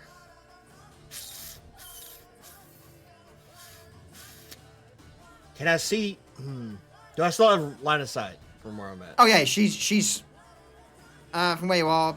Yeah, she's not quite made it onto the roofs yet, so she's currently scaling the wall. Okay.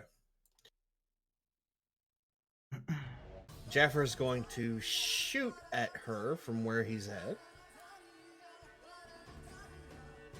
And I'm Okay. going to use my inspiration to make it an advantage roll. Okay. You have advantage anyway. She's blind. Yeah, you don't need your. Oh, she's blind. Really? Okay. Mhm. All right. And then I'm going to hit her. A whole 4 damage. 4 damage. Okay.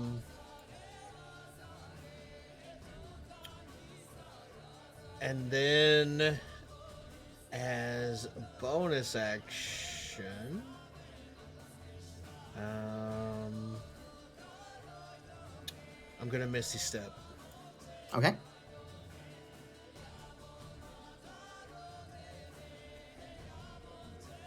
Two.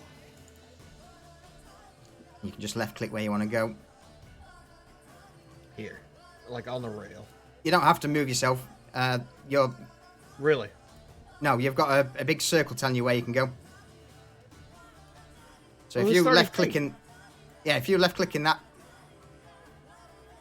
including the 5 feet that you're on. Hold on a second. You not see the big red circle? I can see the big red circle, but the distance is supposed to be 30 feet on Misty Step, and that's not 30 feet. Diagonally it isn't. You're right. Yeah. Yeah, that's a bit weird, that one. So I'm gonna go there. Okay. Okay. And I think that's the end of my turn. Okay. The Cubit is basically going to just make her way up the wall before breaking onto the roof of the building.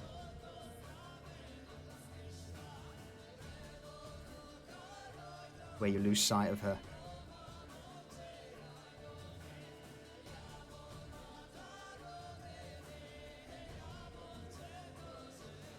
She's gone then. Combat's over. Yes. Unless you want to try and chase her down on the rooftops. No, probably not.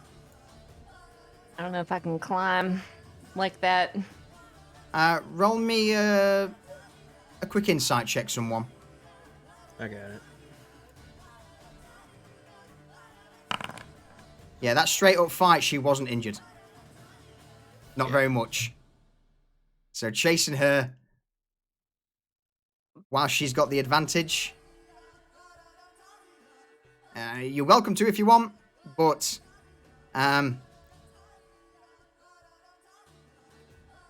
your call. No. So Jaffer's gonna head back down the stairs.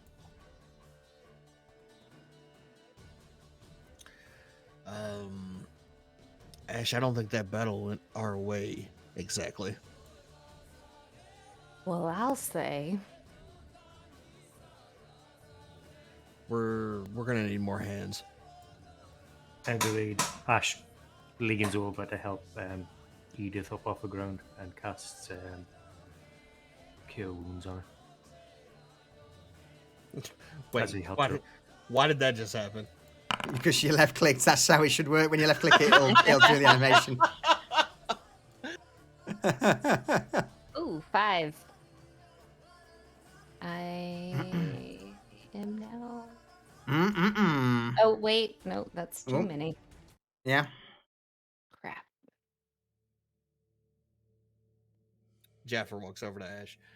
Ash, I think we need to head back to the guild and meet these newcomers that Otto had talked about. We're gonna need some extra hands. Agreed, and I think we need to fight this thing indoors where it can't just scarper off into the fucking nether. Yeah? Yep, I agree. And maybe, like, lock the doors so that it can't get out. But holy cow, that thing can climb. Salt seemed to work though. Do we need to go get more salt? Was that all of our salt? Yeah, Did you eat? sadly, yeah. Oh, well, good thing you didn't eat some of that salt. Ash walked past Jaren and in his waterfall and kind of just pats him on the head, strokes him. And Jaren just looks up quizzically at him, shudders, and starts padding off towards the guild house. The spiritual Edith. beast just disappears as I take 2 steps.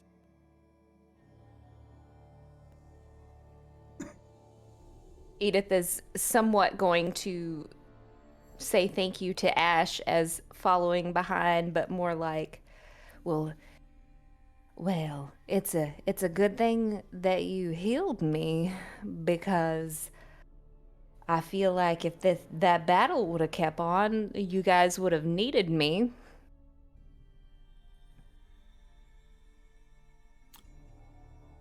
Ash looks back with just a smile on his face. I'm That sure was we her would thinking. have.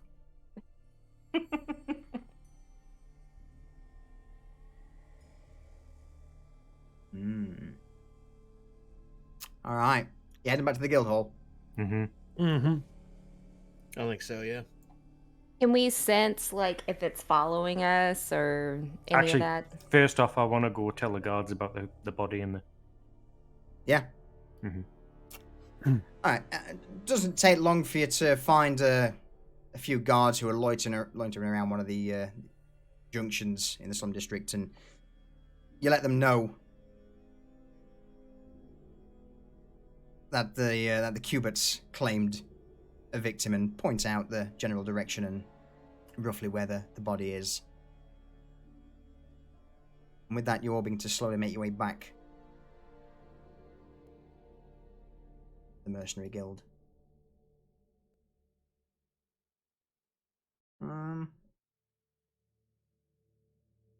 Throw me one more. Ash, throw me one perception check. 10. One thing you did notice as it fled is that the wounds that it had sustained weren't healing. Weren't healing. Weren't healing. It wasn't regenerating. Okay. Interesting. So, whereas things like vampires have a innate regeneration, this thing, whatever wounds it sustained and fled with, there's a chance they're still there. Hey, Solution, let's take a big break. Mm-hmm. That's exactly what we're gonna do. Yep. Did I'm you gonna say call a quick. poop? No. Hey! P. Oh, I thought he said let's take a poop break. I'm sorry. I mean, I'm hard hearing. You're welcome to if you want one. If you want one. Deuces. No newspaper though. Internet. Yeah. In fact, I'm going to take this opportunity for a quick pee break as well. So let's Be right back. go at the BRB. We'll be right back, chat.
I'm back.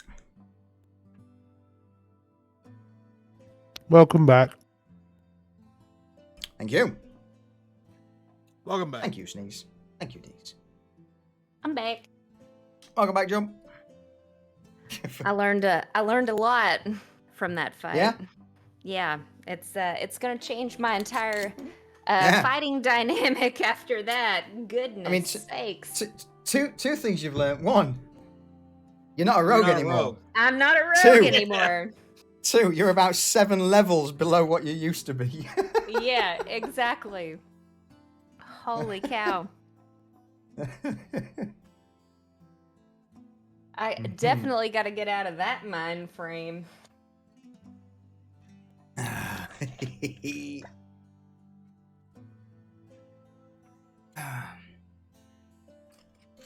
Here's where I'm confused. Here's where I'm confused, Solution. The last time we had an archer in the group, they had obscene rolls. Yep. I don't. And that's a problem for me. Wait, are you talking about like before me or whenever I've been using my short bow? Before you. Okay. I don't think they did. Oh, they did. Not at level 3.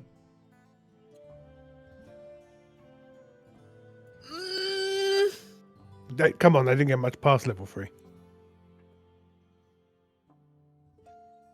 I mean, what do you... Are our rolls nerfed? 1d8. Yeah, no, 1d8 plus 1d8 plus 3 is that's standard at level 3. Right, but I'm not critting every roll.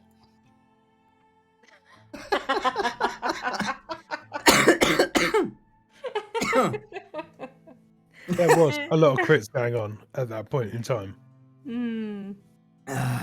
Yeah, what has happened to the crits? I mean, I never got them, but crits have been nerfed. Ah, dear. I'm back. Welcome back, mate. Jaffa's lamenting the lack of crits. Has he tried getting good? Because his rolls are fucking shocking tonight. They are awful, yeah.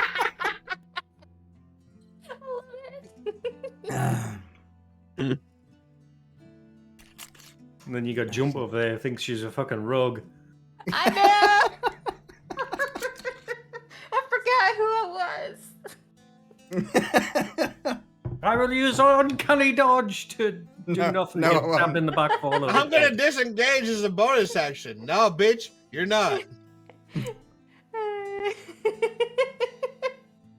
guys got me crying. And then I used up all my fucking spell slots so I couldn't misty step. Welcome to being a caster. Yep. I learned so much. You did this, Jump. You did Yeah, this. I think when she joined us, she was what, level 6? Mm-hmm. Yeah, yes. So yeah, welcome to level 3, where everything hurts. Uh-huh. And you can do next to nothing. Nothing. Yeah. I know. All right. So, with that, you all make your way wearily back to the Mercenary Guild, and as you kick open the door and step inside, you see Otto at the fire with a pipe in hand and a book. Welcome back. I heard that there was some commotion, so I thought I'd wait for your heroic return. Heroic isn't the word I'd use. A man died today. Yeah, it didn't go well, Otto. What do you mean that someone died? Huh? Villager from the slums, eviscerated by the creature. What, you found it? Jaffa tracked it to the town. Mm-hmm. We're gonna need help. When do the two helpers come? They should be here in the morning, if nothing holds them up. Is it really something that... well, obviously it would be dead if it was easy, so... Yeah, they will be here early in the morrow. I would recommend that you all get some rest and...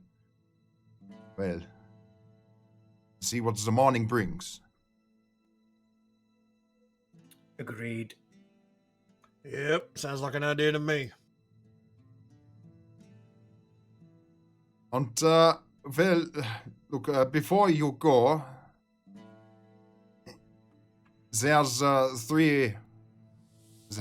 Again, the supplies of the guild have been somewhat depleted recently, but I do have three, my own potions that I will give to you on a loan. They're only healing potions, but should the worst come to the worst, at least you'll have them. Are you saying, Ash, are we gonna be reimbursed for the garlic and the salt? I'm a bit concerned because of your things being depleted. Are we gonna get paid? Did you get a receipt for the garlic and the salt? Of course. Well, then Here show it to it me. is. It's not exactly legible. I mean, he was very excited to sell all this garlic to us, and we needed it all, because this thing... I feel like we're gonna need to put some on Ash, because maybe it might like some roasted garlic. Otto Or takes. do you think raw? Otto takes the offered paper and looks over it and squints. This is not a receipt. This seems to be something of a romance novel. Is this yours? Is this yours by any chance, Edie? What? What's it say? You didn't get a receipt. You didn't ask for one. What does it say? Oh, it says, and so the large man came over to the young maiden. He bent down and whispered into her ear, "Ah, my dear, you smell like fresh dirt, and the smell of mold in the morning." And the young maiden, she said, "Yeah, I do. And I've been digging the graves all the night long." You... The fuck Edith. kind of story? Oh, what the fuck kind of story is this? Sorry, I slipped in the middle. Hey, full bugger that thing. What kind of This is story just- is this? That is obviously not a receipt. Ash, Edith is clearly like just displeased because of the amount of time that they spent with this guy, and then the amount of time that she had to spend to You're make right, sure Naz. that Ash Damn it. didn't eat the supplies. She's like, "Listen, I will make sure that you get a receipt because that is our gold. I will get you a receipt." Well, you know what the old saying, you know how it goes, get fucked und stay fucked. So, Anyway, Go on. Edith is so she's gonna plan probably later on in the night, like at some point she's gonna go back and she's gonna make sure that she gets a receipt. During the night? No, well, I mean, whenever like Okay. if we are When you get a able chance to. yeah. Okay. So, with that, I think you all deserve a long rest. Yep.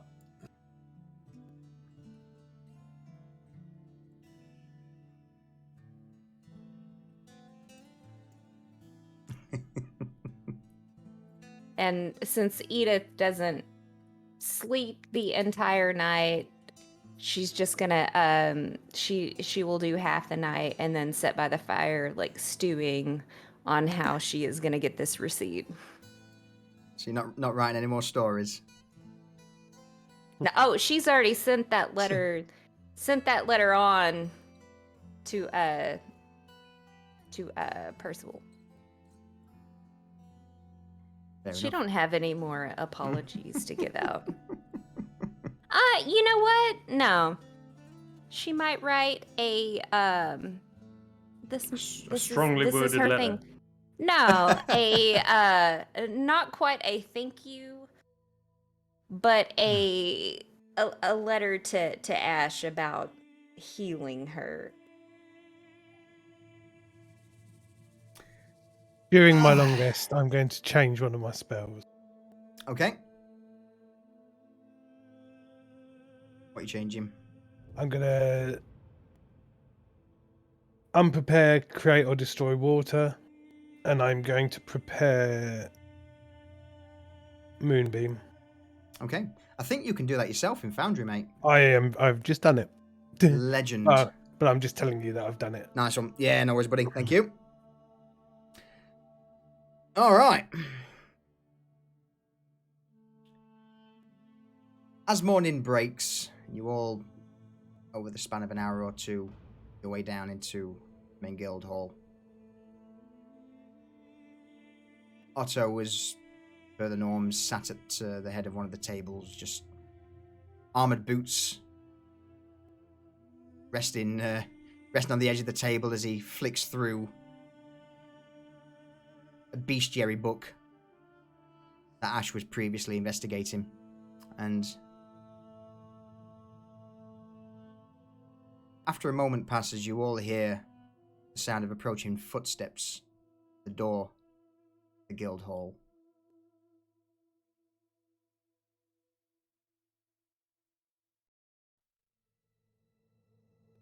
Oh, I believe that may be our new friends. With that, the door opens and in steps first a well-built dwarf, scale armor and a two-handed axe over his shoulder, and behind him a well-built man, somebody familiar with him, the blacksmith. Close the door, Thomas. Close the door. It's cold already. Oh. Let's slam the door shut. Start trying to warm up. Welcome, my friends. It's I'm glad that you got my message in time. Yeah, what do you need us for?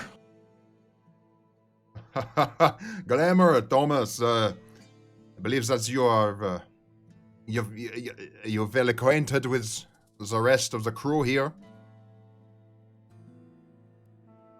Grandma just looks at Farmers like, who are these people again? Beats me.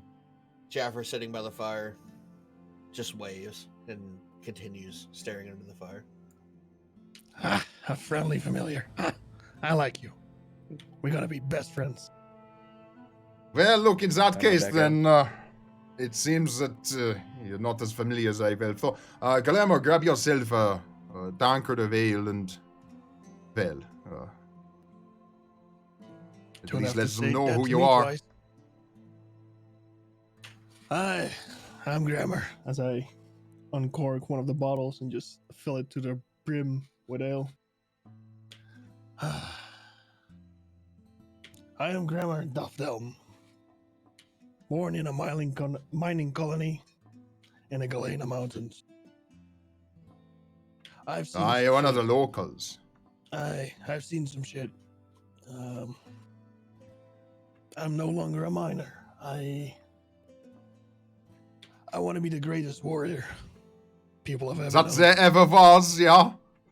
But that's Yes. why, of course, you're not a miner anymore. That's why I have you in here.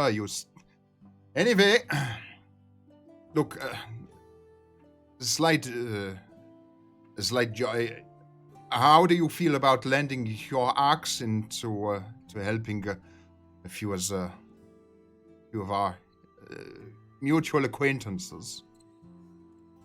How much does it pay?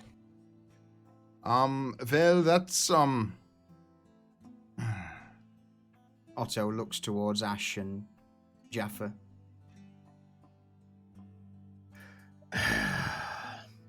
Ash, bring him up to speed.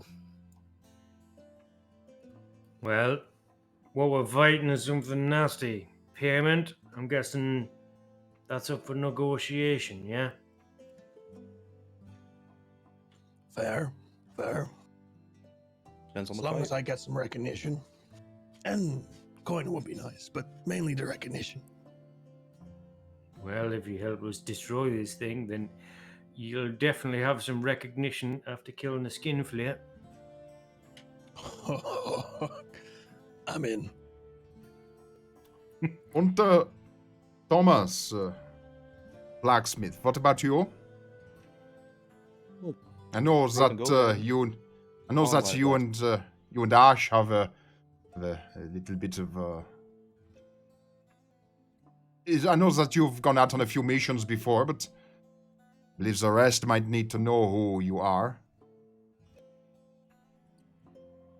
All right, I'm Thomas, youngest in a good line of blacksmiths. Grew up in Goliad. Used to some tough days and some slim supplies. Kind of helped me learn my trade. And yeah, did a few jobs with Ash. I guess he put in a good word, so here I am. Yeah, well, we need all the help we can get with this. So, as you probably heard, Thomas, there's potentially a skin flare on the loose in Ravensburg. The guild will Well, pay. it's not my first though- job, but yeah, it's certainly can, not the creature of choice I can that hold my many own would if I want need to and I face. let some lightning flash between my fingers. Otto nods slowly. All right, well, in that case, Ash and Jaren, Jaffa, Edith, perhaps it may be best to have a little bit of a council with Kalemhor and Thomas here. Hmm. I go and grab a plate of food and bring it over to the table. I finished my first tankard. Is there any more? The bar's open, but don't drink me out of house and home, please. No promises. Now, Thomas, I see that you like to eat. I am concerned because Mr. Ash over here likes to eat as well, and I feel like we have a limited supply of resources. Do you like to eat a lot? Not as much as this man over here. Don't worry, he only has one breakfast. But you, sir, have second breakfast and third breakfast and And 11sies. What's wrong with second breakfast? Hey, we're Celeste. gonna need more supplies. Yes. I'm hearing that Enders is quiet. And this is quiet, okay? Hard to hear. Yep. Let me see if Turn him that'll up a bit. You are crackling a bit, boost Andrew. the gain of my Your- microphone. Your voice meter's What having a bit of a... in the world? I thought Oh, turned I that didn't hear the crackle before, but I'm hearing it now. Yeah, I hear it now. I'm hearing it now too. Well, in the meantime, Wow. give that a quick quick restart the old voice meter because it's a pain in the arse at times. It's a piece of shit. Yep. Mm-hmm. Let's just quickly see if we can change it back to US East. See if that sorts us out. I mean, that's Americans out. Yeah. I mean, it was just before Discord was having a bit of an issue. Yeah. So hopefully now we're good. Anders, give us a little test. He's muted. Yeah, We'll get back he to him. is muted. Yeah. Get One, fucked. two. There we go. Better? I'll be Sounds better. good to me. Yep. There All right. we go. Perfect. I Look. double checked, and I do not even have voice meter in use. We'll Maybe sort just it, mate. Don't worry about Discord it. being a bug Yeah.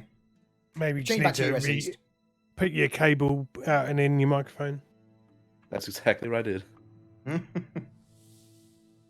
Oh, okay, und so, Ash as Jaffer, what were you going to say? Right. Monster. Cool. We engaged at least one of them last night and barely put a fucking scratch in it. They're hardy, they hit hard. Poor little Edith over there nearly got clobbered to death. Ash, it would appear that the creature's hair is a source of power or attacks. The dead civilian that we saw in the alleyway, the monster was crouched over it and was grabbing it, surrounding it with its hair. Well, it didn't look like it was healing, so it's not like a vampire. It wasn't regenerating. I hate vampires. Yeah, well, I'm sure you're gonna hate this thing as well. Non-magical attacks also did nothing to it. Good thing my axe Guess I should be fine. knows how to put a dent in it.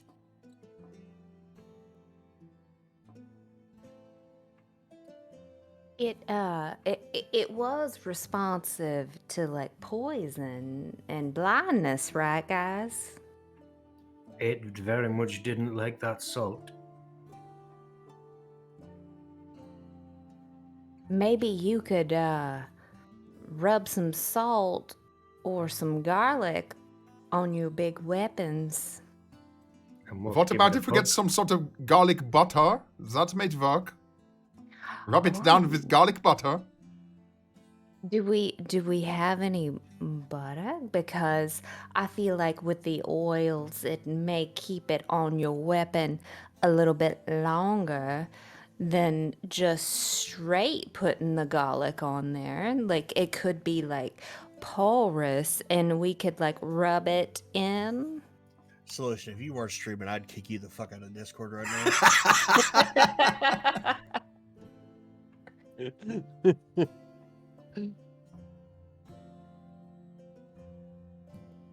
Well, once again, what are you gonna do? Hug the creature? I'll hug it. All right, we'll cover him in garlic butter. Salted garlic That's butter. gonna cost you extra. The idea. What about are any of you proficient in perhaps making some sort of oil or coating for your weapons? I just smash things and they die. I mean, I would be up to making that with my herb kit. Ash, would you like to kind of roast the garlic with your, what is it, your body or your hair? What would you roast something with? Or maybe I don't know, the a fire fireplace. that Jeffrey is sitting next to. Jaren, roll me a quick nature check, please, buddy. No worries. Hold. One I've never done before. It took all of 2 minutes With- at the mention with of advantage. butter to derail everything. With advantage. Because I believe you should fucking know this. So, as a creature of the forest, you would certainly know if you roast garlic, any and all properties that may be Yep. beneficial. Go on. You know what I'm going to say. Yeah. If we were to cook or burn any of the plants, it would then be unhelpful in this endeavour. In fact, useless is more to the point. Right, raw garlic it is. Yes, we will It have makes to for- use it raw. Yeah. It makes for a nice breakfast. Oh. My harvest of garlic plants is coming on nicely, by the way. How it is. By this point, your garlic plant's pretty spectacular. How many thus far has Ash picked off of the vine and eaten? Roll me a 1d6. Sorry, two. Let's go for 2d4, Jaren.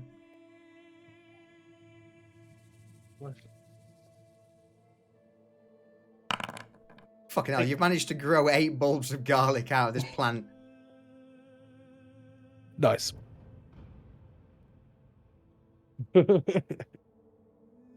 Best roll of the day. No, no.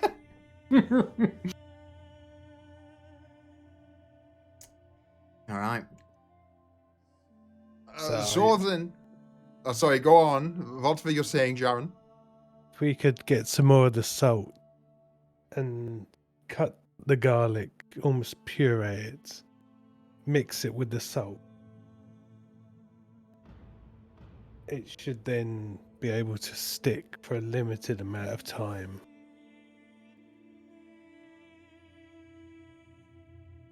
Well, Jaren, I think that Ash and I could go get some more salt because we need to pay a visit to that last vendor that we went to because we need a receipt.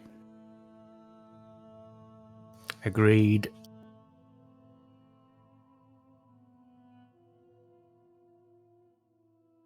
What's the rest of you want to do? Do we have any oil? I can pick up some butter. Sorry. No, oil. To infuse with some garlic as a coating for some weapons. Anybody have oil in their inventory? I don't Pretty think that sure I do. not. Let me check. Oh, one. I got a horn. I'm looking. Nope. Negative. Mm-mm. All right. Wait, what do the lamps in this place run off? Is it just candles, or does he have oil lamps? They're candles.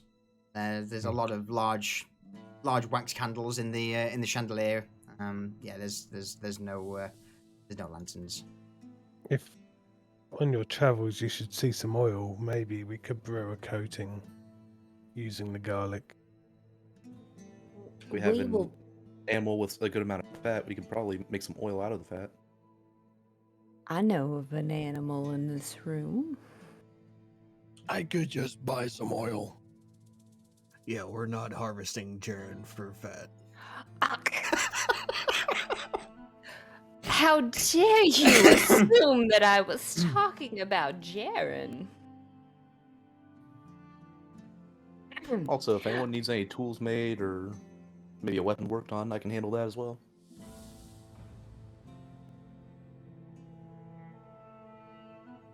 Well, it seems gonna that take you've a all. nap. It seems that you've all got the things that, or at least certain jobs that may be useful. Take us a day and to do whatever you need, and I don't think that this Q-bot will be going anywhere soon. So see if you can get everything prepared for tonight, but if not, then focus on potentially trying to move out tomorrow evening, yeah? Yeah, we don't want to give it too much time. The longer it spends prowling the night, the more casualties that the town guard may be pulling out from the gutter, so if there's anything Might go that to you ground. need, well,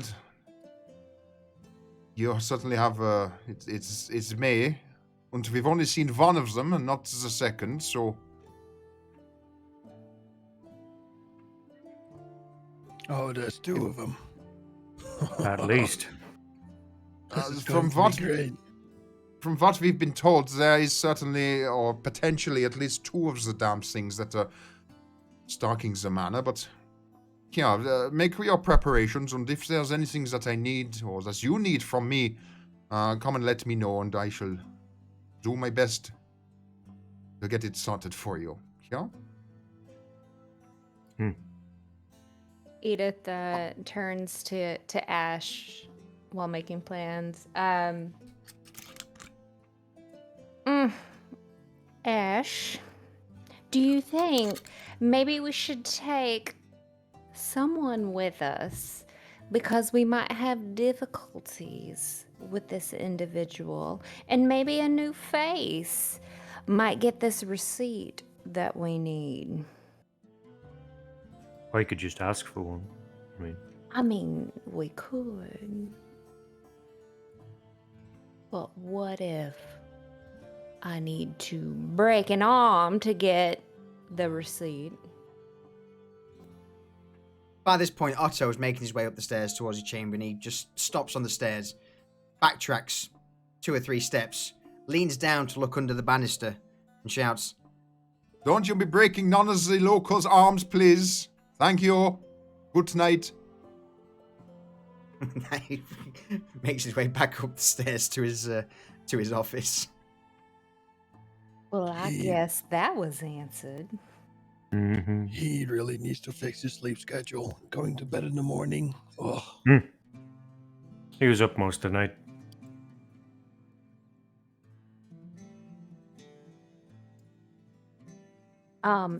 Ash, I wrote you something.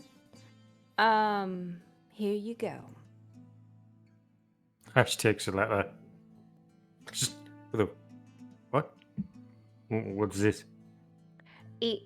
It's maybe 3 lines. Well, just fine. It says, "You saved me. That is a useful skill for the group, and I know you don't exactly know me fully, but I believe your attempt to save me would be useful to the group, because you saved me, and your attempt saved my life." A thank you would have sufficed. And he just burns the Yes. letter. He's like, what the fuck?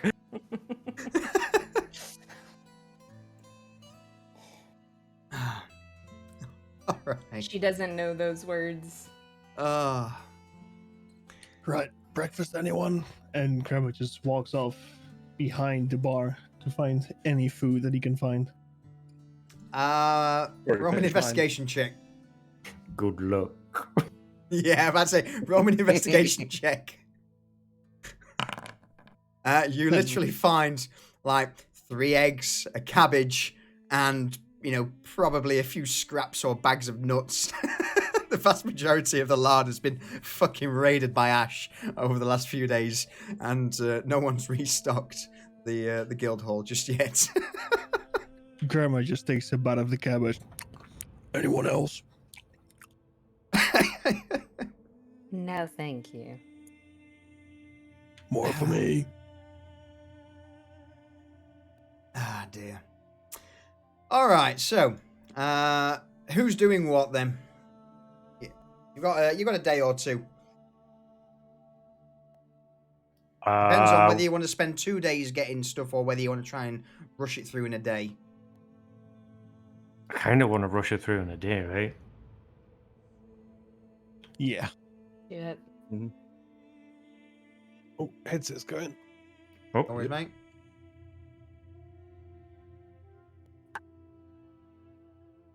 So we needed oil, right? oil, yeah. You think you can handle it? I've been through much worse. Okay. Then buying oil, I would fucking hope so. Just shaking my head at him. Wait, Thomas. You're a blacksmith. You use quenching oil, right? I would if I had my equipment with me. Try the blacksmith. Unfortunately, it's back at home. Yeah, try the local blacksmith. He should have some quenching oil. Good idea. I'll go and see what he's got. I will join you, Thomas.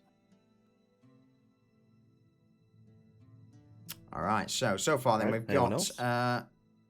Ash and Edith. Are you going back to the garlic cellar? Yes. Okay, No, good. because he's out of garlic. We're going for salt. No, we're Okay. going to get a receipt and then sell us. All right. Okay. Yeah. Yeah. Okay. So So you yes, guys- we're going to see the garlic seller for a receipt, and then we're going to get the salt. So you guys are going to the market. Thomas and Gremmer, you two are heading to the town's blacksmith. Yep. Yep. Jaren, what are you up to? I am going to use some of the garlic and my herbalism kit to try and make some garlic potion. Okay. Apart from garlic, is there anything in particular you may need? Bear in mind, Ash and Edith are going to the market. I shall need some oil, and I've got a few odds and sods in my herbalism kit just to make a base with, and some glass vials if possible. So the oil, Thomas and Gremmer would be attempting to get from the smithy. So it's just the glass vials. So, do you want to try and get them at the market, or do you want to leave that with Thomas and Gremmer to see if they can get something from the blacksmith? It's not saying a blacksmith would have glass vials, I would think. So I'd say the market would be the best bet. Okay. Anything else you need, Jaren? Not that I can think of. I've got all the tools and everything in my herbalism kit. I've got my manual of herbalism. Yeah. So I'll sit and prepare all the ingredients while they're out shopping, Okay. using my druid business to help. Perfect. Jaffa.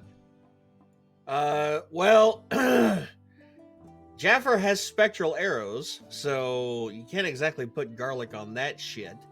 So he's gonna spend his time in the guild hall perusing through the books that Ash had been investigating regarding the skin flare Okay.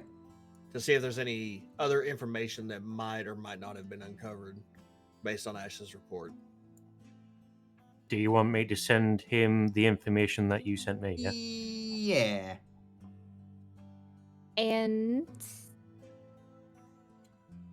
And Edith is, before we set out, she's I think that was kind of a sorry, Enders in the chat, but I think so Edith is gonna take a bulb if she can and kind of break it in half and like kind of put it out in different pods to Thomas, to Grimmer, and then to Ash, and say, you might want to keep these in your pocket as they do not like garlic, so maybe as we are out and about, we might be able to notice if someone is acting kind of strangely if you have something smelly in your pocket. I imagine most people are gonna act strange. They smell garlic coming off of someone. I mean, we have not crushed it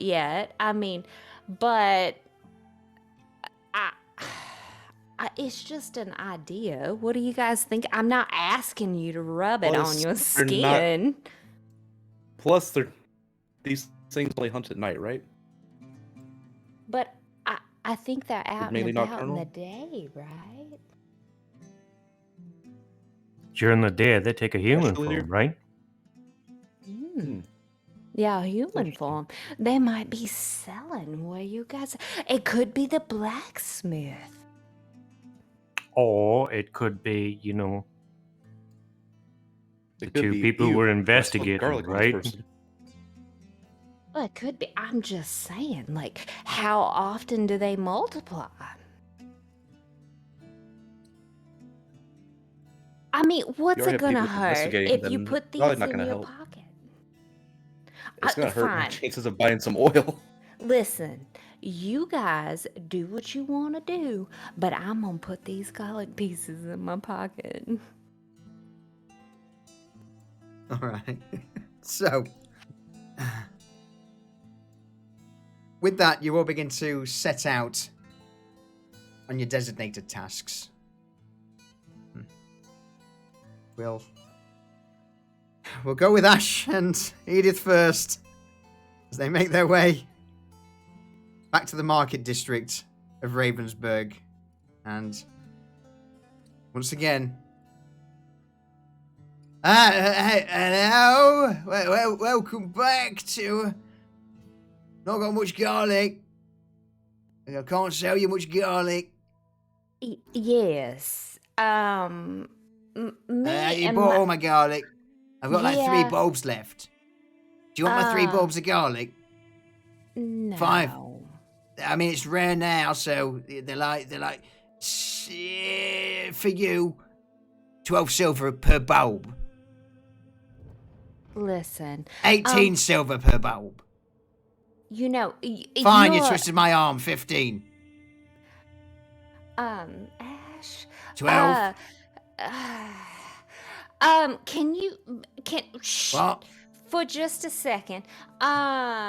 We are back because we need what you call like A bill of paper sale. trail. Yeah, like a bill of sale, an invoice from the last time that we were here. Do you have a piece of paper that you could write down what we bought? Do Can I you look write? like... Well, I'm about to say, do I look like someone who can afford parchment? Ash, what do we do? She leans over to him. Hold on. I'll write out a bill of sale. You think you could sign your name? Oh, you want? I can give you. I can't really like write a great deal, but I can certainly give you my signatures. Yeah. Excellent. And Ash knocks up a quick bill of sale. Do you think maybe if we prick his finger with blood and we put that on there, that that they know that it's him, that it's not us? Ash? Would you mind putting a bloody thumbprint on this thing? Yeah, fine by me. Edith pulls out her sickle. A prick. The man, of blood. the man immediately recoils. Oh, no, calm down. I just need to use the tip. No, I've got my own little tech. Fucking hell, calm down. Oh, You don't have to gut me. I wasn't gonna gut you. I was just gonna prick you with the tip. No, I can do it my damn self. Fucking psychopath. Edith puts the sickle down. The man takes a small box from his possession. It's only about, I would say, an inch by an inch, and it flicks open. And there's a small. It's like a tack box used for signing documents. Something that's pretty widespread through the realm of Damara. And with that, he just sticks his thumb into the box and pushes his thumbprint onto the offered piece of paper. Ash, I do think that this will work, don't you? Very quick question. Mm-hmm. the bill that you've offered to him, is it for the exact amount that you paid? Is there taxes? I don't know. Well, he's No, a street vendor. All he needs to know is does the paper say 2 golds worth of garlic on it? Yes. I'm gonna Ash, let Ash is Ash answer that. honest, and he wouldn't Yeah. lie about something like that. Okay. Since In that he case, don't know. created it. Yeah, that's fine then. So he quickly skims over it. He just sees the number 2, 2 gold, something that he can read, and happily puts his thumb to mark that it's been sold. Well, I do say thank you, sir. Ash, do we go on to find what else that we need? Sure. Do you know where we could find some glass vials? Glass vials, well, I mean, there's General Store that's, down on 4th Street. So basically, you head down, 2nd right, 3rd left, and then 1st right. Yeah, 1st right. And that's where Joe, you should be able to get some vials from there. He sells, shit like that. Thank you. What about salt? I mean, We know where to get salt. is it not this guy? Like, is it another guy? Yeah. We get it from the salt vendor who sells I salt. may be losing my mind, Ash. Okay, you lead the way. Let's go. Bye. Enjoy Farewell. your day. And, Yes. I hope you enjoy that garlic. One way or another. So, over the span of the next sort of hour and a half, 2 hours, you make your way through the market district. You end up purchasing another large sack of salt, which once again costs you 30 copper, was it? 30 copper, yeah. Yeah. Do we get 30, receipts? 35. Yes. Yeah, this time we Okay, get I just receipts. want to make sure. Yeah. Okay. And then, following the instructions, you eventually make it to a general store where you do grab. How many glass vials do you want? I'd say half a dozen, so it's like 6. 6. Straight up glass vials are pretty expensive. Are they? How expensive are they? A vial can hold 4 ounces of liquid, and it costs a gold coin per vial. Is there any way we can talk him down? Not likely.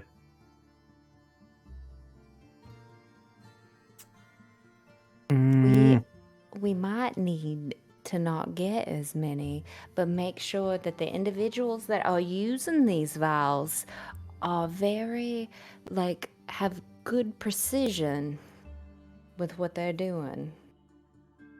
Well, let's think about it logically. Who's going to be in a position to hit it? Those that are closest. Me? Jaren? Although he'll be in a beast form, I'm not sure how that would work. And Grimmer? Could that bear Oh. just hold it in its mouth?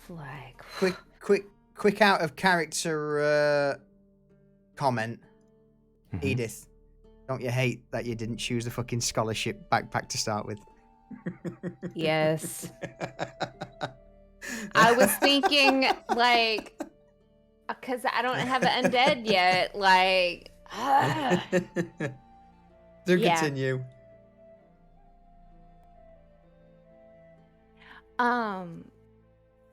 Okay. Well, as long as we have a plan, I don't think that we need to spend all of our gold. We could come back with what we think is right, and then if Jaren's nah, we need more, we could come back and get more, right? How about some little clay jars? They're cheaper, right? But I guess that could work because he didn't say that, we couldn't use something else. I mean, it just needs to hold the liquid, right? What about the clay jar, with a little cork bung in it? How many of those do you think that we could get? And Right. is there a return policy? Clay jars are about 25 silver a jar. We'll pick up some clay jars instead. Okay, how many are you grabbing? See him again, like half a dozen. Fucking hell. Are you making a note of the costs? Because I'm Yes. certainly not. Cool. All right. Good job, Ash. I'm not either. So with clay jars in hand, is there anything further you wish to procure? No, I think we've got everything. Okay. Yeah. Meanwhile, over on the other side of town, let's just bring up for the moment the oh, not that one. Map of Ravensburg. Put that over there. We'll throw Jaffa back to his original spot.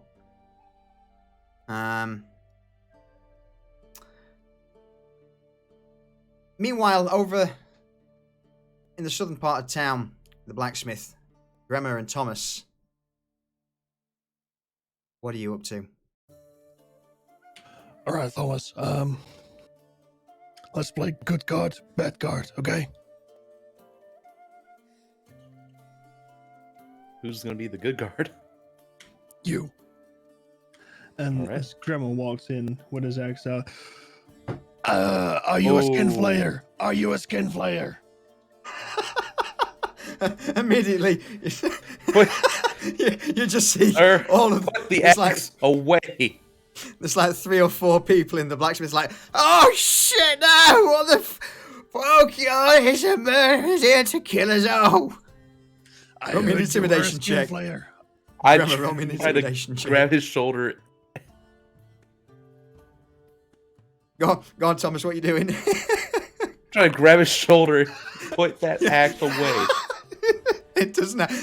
Just as you reach out to grab his shoulder, Grandma just storms into the blacksmith with axe at the ready. The various members of the blacksmith shop just duck for cover. One dives behind the forge, 2 dive under the table, and there's naught but this like old aging dwarf there who looks at Grandma, and he goes, what the actual fuck do you think you're doing? Are you a skin flayer? Are you a But skin you're- flayer? Put your fucking axe away or I'll bury it in your head, lad.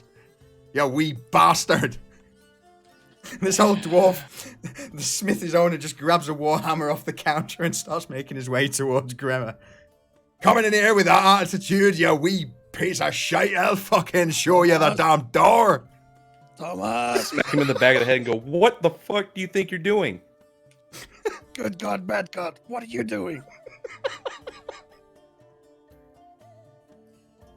Talk to him. Look, I apologize for this man. We're just here to do some business. Well, hang on a minute. Me and thee'll have a good old wee chat in a moment, but I just need to go and show this youngster here who the fuck he's be dealing with. I'm sorry. The older dwarf, the blacksmith, just cracks his knuckles, walks I'll up let it to walks up to Gremmer. You've got 2 choices on this. 1, you can kiss me damn hammer and apologize, or 2, you can kiss me damn hammer and I send you flying out me damn door. What's it gonna be?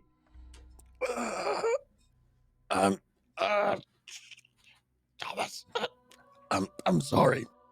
And I kiss his hammer. The I'm just old looking at him. dwarf.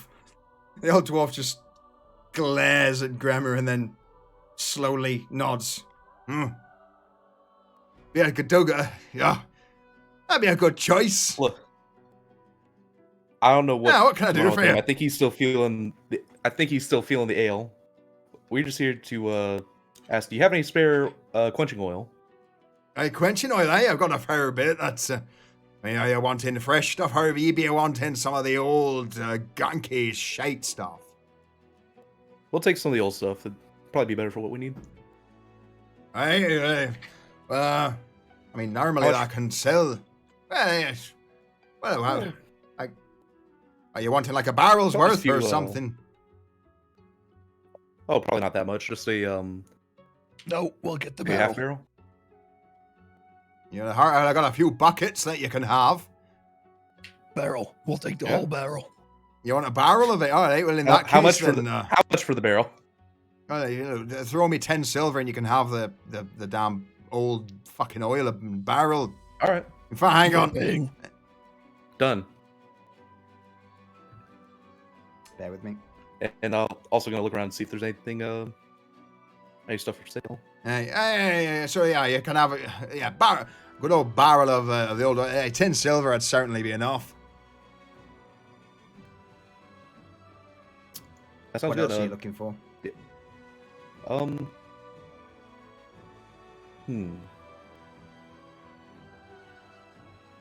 Probably a spear, I would think. A couple spears. You want a few spears, well.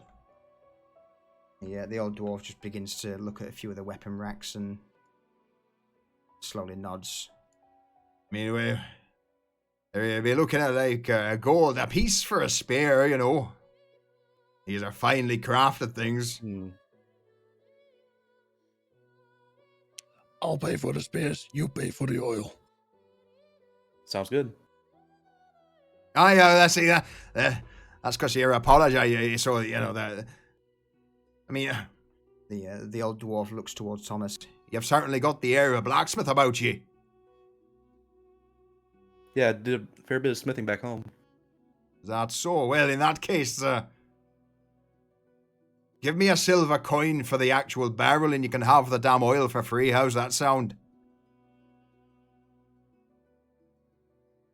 Sounds good. Thank you very much. And Perfect. if I need to do some work by myself, could I come over here? If I bring my I own mean, tools?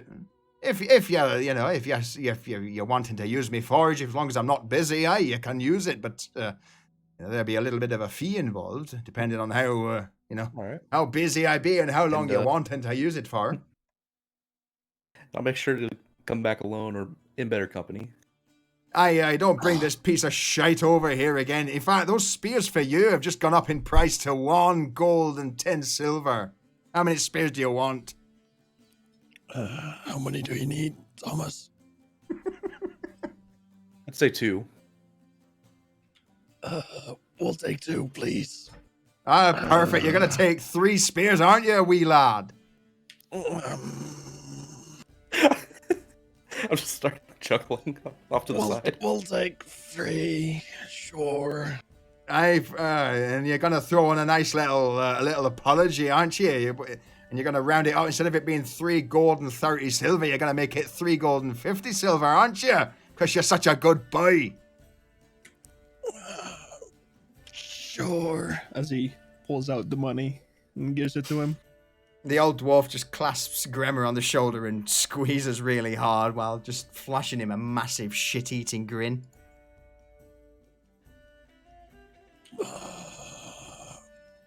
I'm sorry, somebody told us that you might be a skin flayer, and I had to know for sure. I don't know who But told you that. You passed.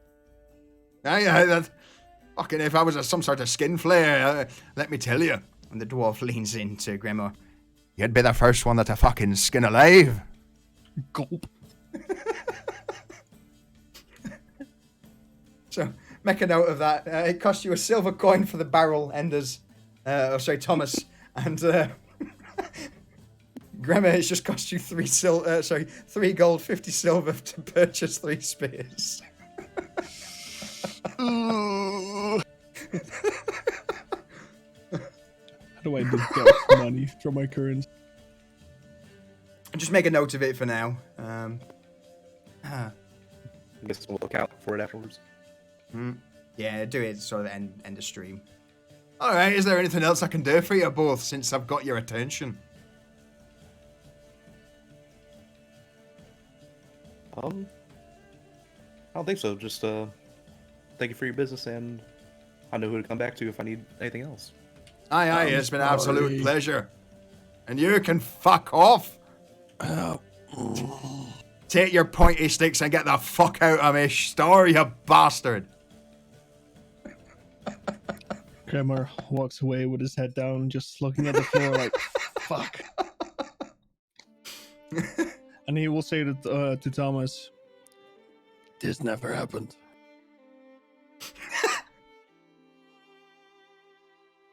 You all, I say nothing. you all over the span of the next hour or two make your way back to the guild hall, where you find Jaren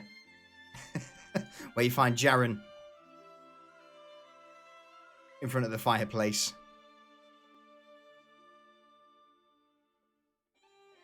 Jaren, we brought you everything you need. We didn't get vials, but jars do. Yeah, that'll be fine. Just anything I can put the liquid in once I finish. Perfect. While they've all been gone, I've collected barley from stables, nettles from the garden, Okay. and some oak shavings from my staff, which I've druid crafted a little bit longer than it Oh. normally is, so I've scraped it down. Oh, okay. I've cut everything out with my obsidian, dropped it into my stone pestle and mortar, while muttering in druidic as I grind. The garlic, barley, and nettles forming a concoction of protection, and adding a infusion of oak for strength and dexterity to the potion that I create. Okay. So using the ingredients offered, roll me a 1d4.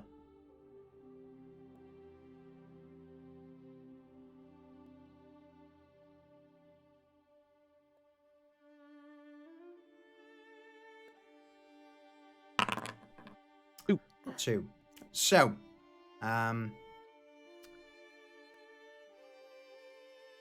you managed to produce 2 potions.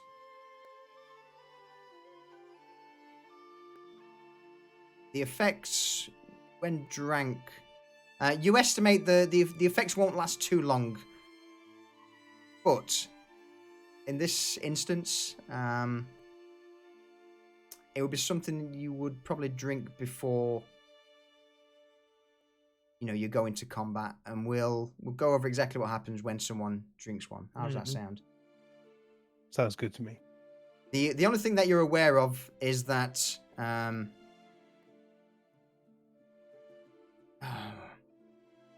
mean, you wouldn't really know exactly what effects it's going to have against the cubits. So no, I'm going to keep that close to my chest for now.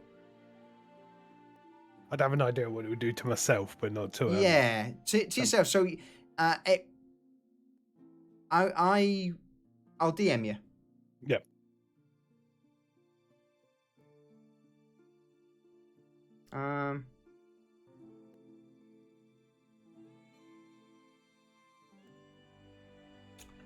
There you go. So, it takes a few hours for you to take the items and brew them into these 2 concoctions. And they are just the potions on their own. You also managed to make with the leftovers. Roll me another 2d4. Sorry, 1d4, please, Jaren.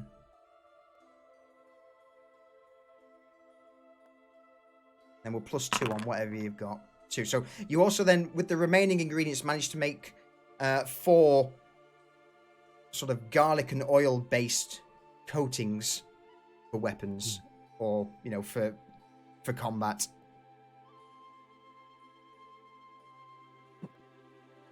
Marvelous. So yeah, so you got two of the potions, and then 4 oil based coatings. So I'll leave it to you guys to discuss between you all where we go now. Okay. I have 4 coatings that will coat a weapon and hope help. So one last thing, Jaren, can I just ask you just talk a little bit closer to your mic? You're just cutting off a bit at the end. I'll turn it up a bit as well. Jaren speaks very quietly. Cheers, mate. Yeah, it's just the cut-offs a little, just towards the end. Appreciate it, No, mate. no problem. We have 4 coatings that could help with weapon or claw for the fight. I also have 2 potions that I have brewed. I think there will be some aid in defense.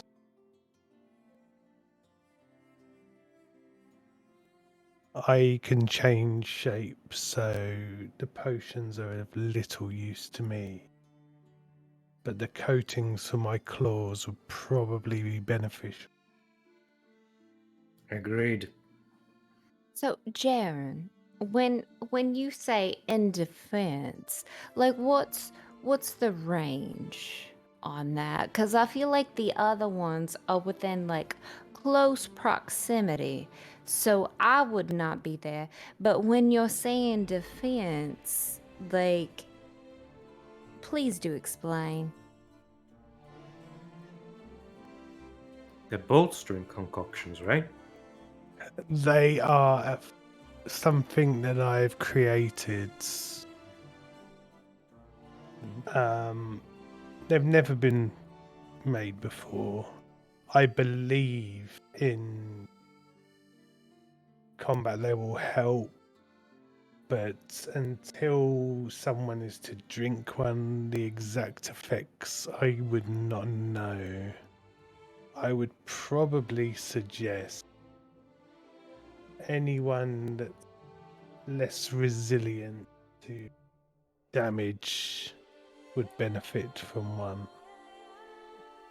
Well, you know from this last fight that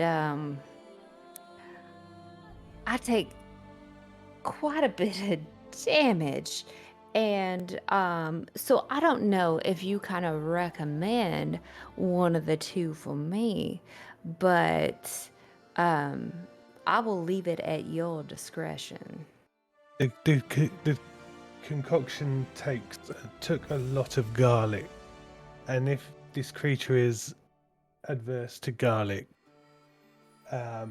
it would probably aid in its decision on targeting, I would hope. If very least, your breath will be quite different than it is now. I mean, Jaren, I'm not here to make friends. So if that happens, I am okay with that. I am happy with whatever the group decides. Well, she's more used to us standing, so I see me and Grim are the guys, and yourself, Jaren, are the ones that want to be taking hits, while the others, not so much, yeah? Yeah. Indeed. So I would say anyone that is lesser in armor and more ranged focus, the potions might be beneficial to. Now, question, like, do we drink these? Do we rub these on our skin? Like, how do we administer these potions that you have made? As with most.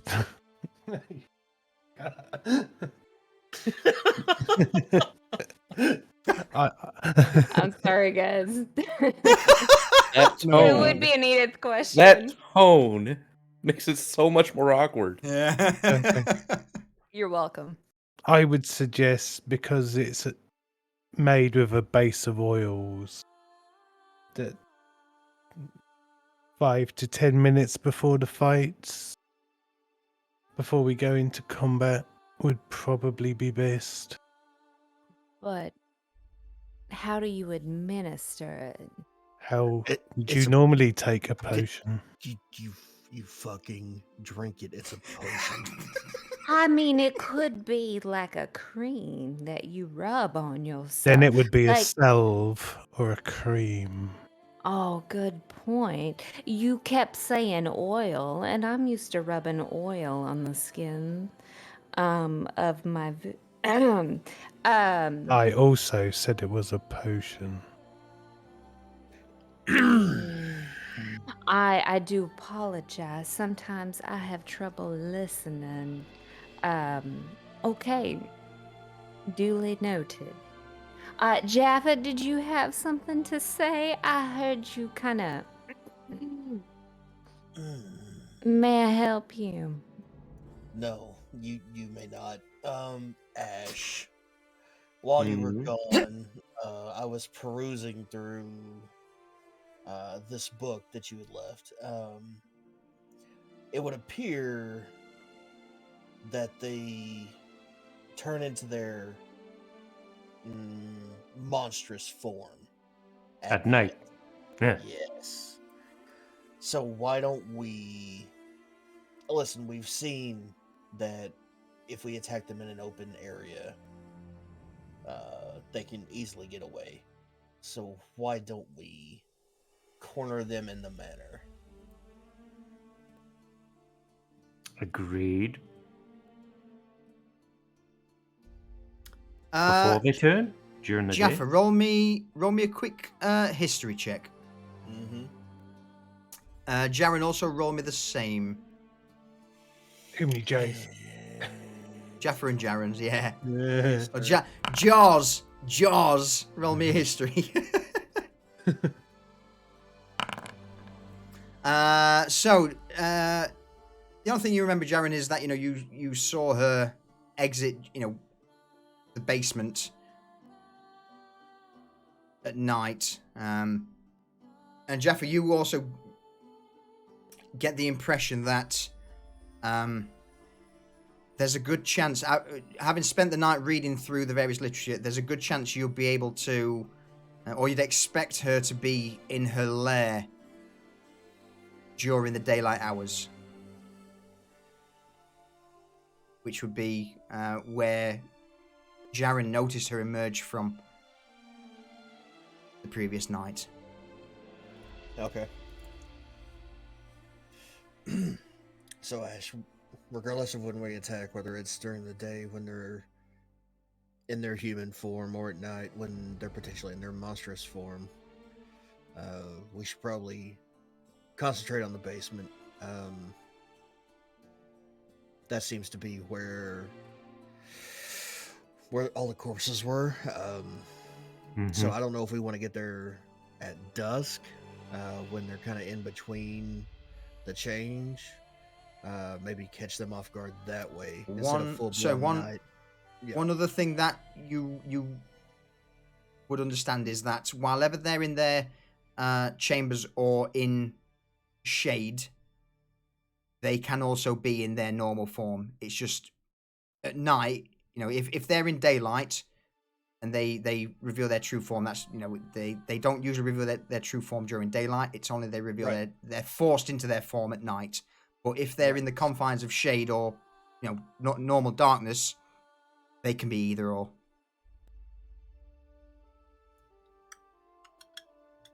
Okay.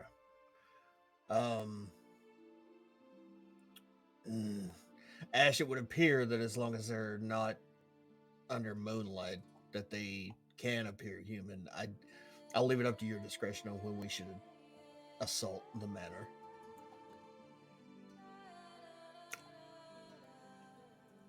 Dusk sounds good to me. Before they're getting ready to hunt again, eh? Yeah, I would rather catch them in the manor rather than out on the streets. Agreed. Everyone in agreement? Sounds good to me. Good. Okay, Edith and Thomas, you two will take the potions. Yes? Mm-hmm. Yes. Myself, Grandma, Jaren, coatings. Jaffa, I don't know if a coating would work on your bow. No, Bear in I mind, don't believe your so. your bow can shoot normal arrows if you wish to. It can, but no. I also happened to nick a couple of, well, I should say, Grimmer nicked a couple of spears. If you want to take one as a backup. Grandma No. just throws the 3 spears on the ground. There you go. I start chuckling. You're a bit rough around the edges, aren't you, sir? Nothing happened. It's fine. Are they magical? No, but they can carry the oil. And I can cast magic weapon on them if need be. I already have a magic weapon, and I lift up fucking guiding light. This'll take a coating just fine. I figured that they would be a backup for our ranged people.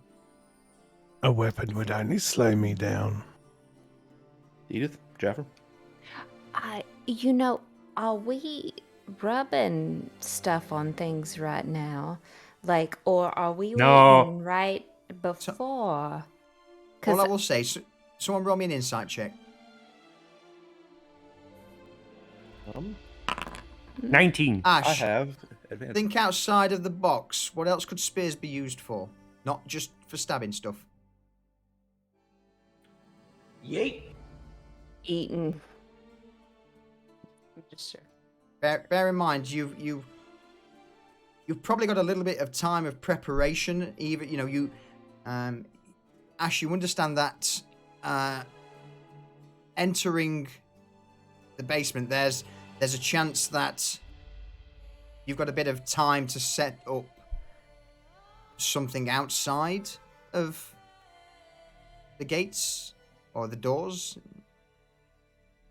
Do we know how many entrances are? Is it a single One. entrance to get in? There is a single doorway, which is the double doors at the back that leads into the cellar of the basement, or the basement of the manor. There's no way from inside the basement. There's literally imagine it, instead of it being a basement that's like a larder, it's more of just an underground storage area with the 2 back doors. The trap door at the back of the manor that goes down. Imagine it like an old coal bunker from over in the UK. Okay. If I may, Mm-hmm.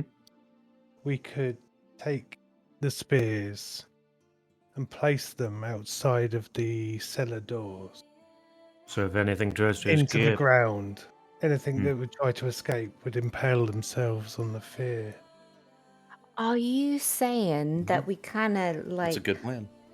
like I could make the ground like soft enough Trying to where get you 'em- guys could like Trying to get 'em pierce into this, them into you the know, ground and make them mentality kinda, like, of stick up utility stuff. out Like a pitfall trap. and they just run into them. Is that what you're saying? pretty much. It worked.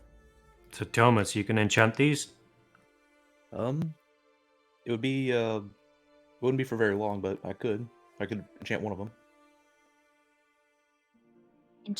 Are we gonna rub them down I know, with this Lee, I know. garlic salt oil? No. The idea was to put the coatings on them. Yeah, there is a potion If left, there's any spare. and if you want to spread a little bit, if It's a just on the weapon- spearheads, right? Yeah, if it's not something that's going to be actively coated in it for straight up combat, I will allow you to use one of the potions spread between 3 spears as a trap. We Okay, could put just a few drops on the tip so that when they penetrate these spears, they get the effect from the tip. One final thing I'm going to say as a DM, in future, I'm not going to give you clues like that.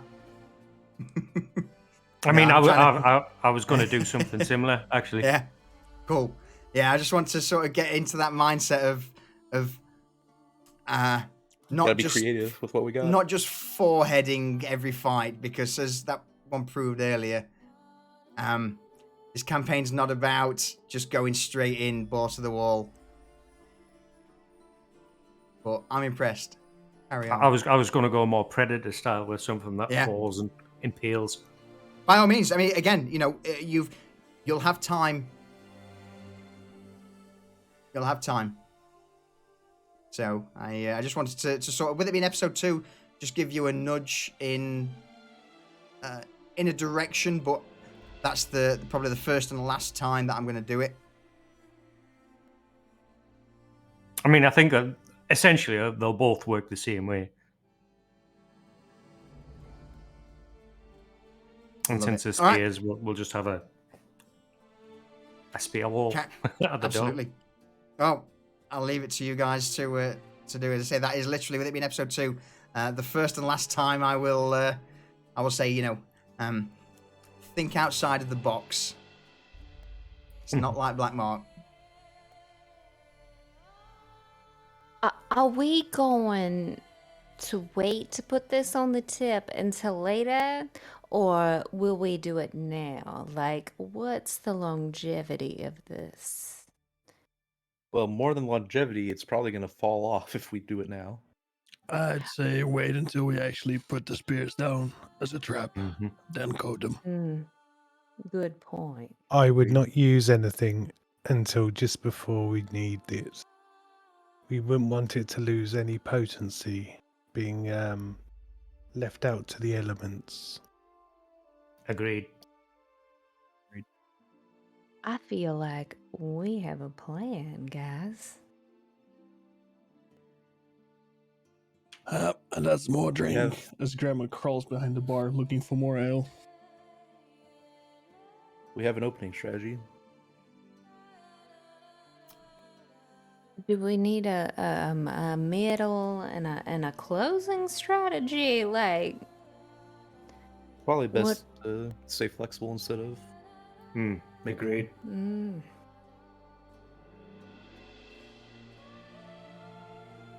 Well, I hope none of you die. I hope so too. That I go up to take a rest. Just All right. so you're aware and prepared for the cellar area. It is a cross between an abattoir and a crypt.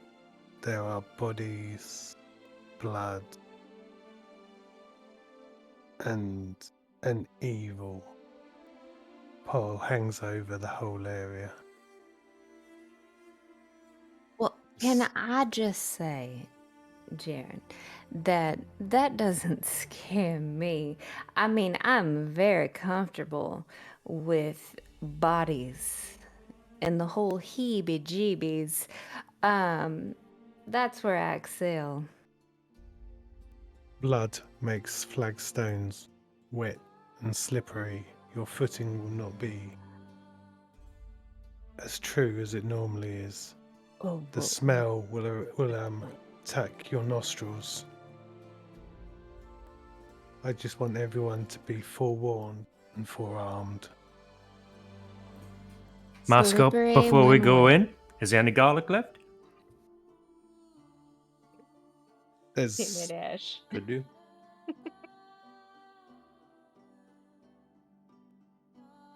I mean, if there's garlic left, we put some garlic on the inside of masks and we wear masks before we go down there. I don't want people fucking throwing up and being useless in the battle. Well, Ash, let me tell you, like, I mean, I will use it, but I am no stranger to the smell of decay. I guess you've never seen a mass grave before. Oh, bet your sweet ass I have. And Ash is going to start preparing some masks and rubbing like the oils from the garlic into it. Just to cover our nose and mouth so we're not overwhelmed by just rank.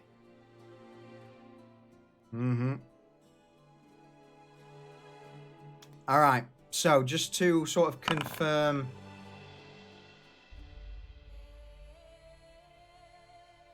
exactly what you're all doing.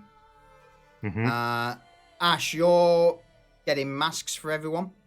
Mm-hmm. You've got a potential plan for at least a trap or some sort of capture outside of the main doors, yeah? Mm-hmm. You've got the oils for your weapons and claws. Yeah. Edith and Thomas have got the potions. Potions. Yeah. Mm-hmm. Is that everything? Believe so. Spears. I think so. Yeah. All right. Grammar Excuse cannot for the find trap. any booze. We ahead of will battle. call a quick pee break for you all to have a quick think. But as a DM, I'm fucking well impressed. I am well impressed and very happy. So we will be right back. Because I need a piss. Won't be a second. They Okay. almost have that weird tingling sensation in their hands. I mean, the general rule of D&D is as soon as you make a plan, like the first round, Oh, yeah. first 6 seconds, it'll be out of the window. Exactly. That's why I didn't said probably best to not plan and just stay flexible for after the opening. Hey, chat. Did you know that with Amazon Prime, you can link your Twitch account to it to get Twitch Prime, which gives 1 free sub every month to your favorite streamer? Now, these shenanigans on the Solution stream do come with an ad if you're not subscribed. So it would only be logical to use that Twitch Prime subscription to this channel so you can watch everything ad-free and don't miss any action.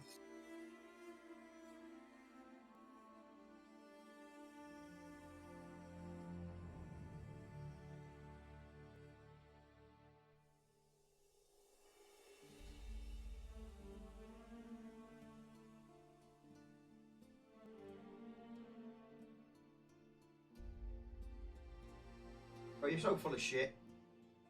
I know. It's not even working. What? Oh, the Twitch Prime ad, but chat's not biting.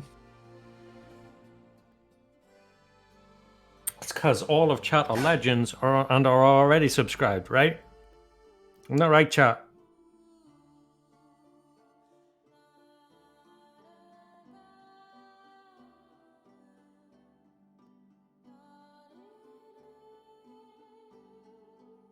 I'll take that as yes. I'm checking the list.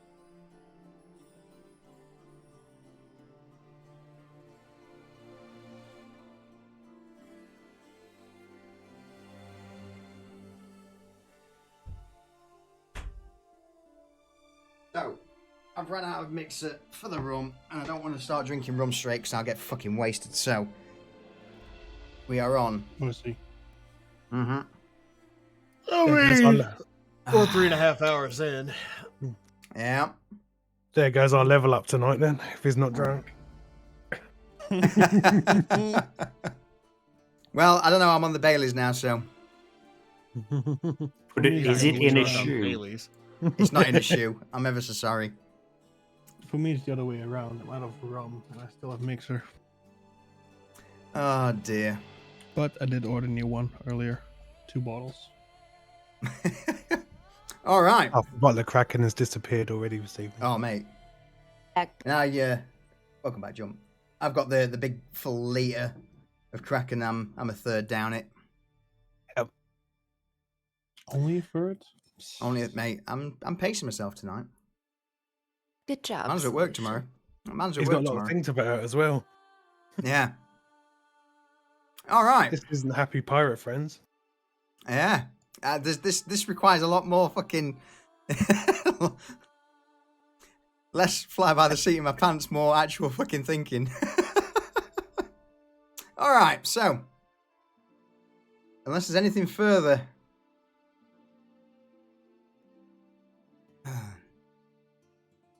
I guess Oh, not. yeah, just in time. Welcome back. Nope. Now let's do this. The day and night pass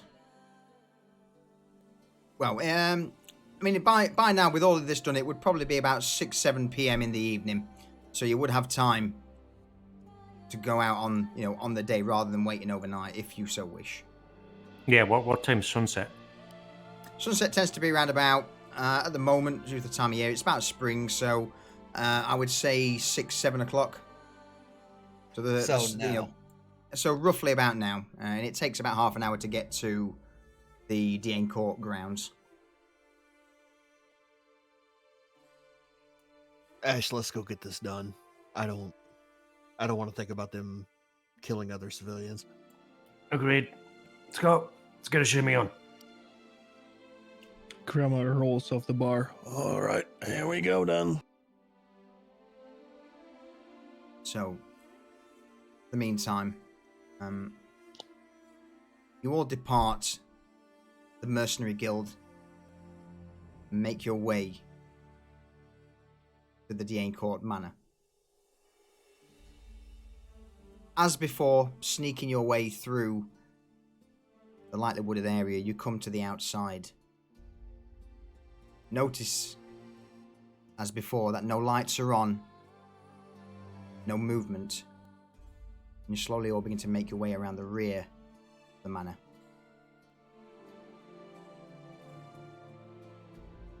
Once you're around the rear,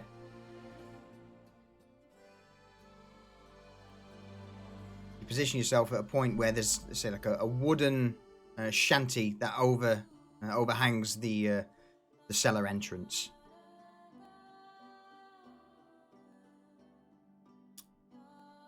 So How that's do you all want to do this? here, right? Yes, yeah. So basically, yeah. So that bit there, that's the wooden overhang, the wooden roof that covers the cellar entrance.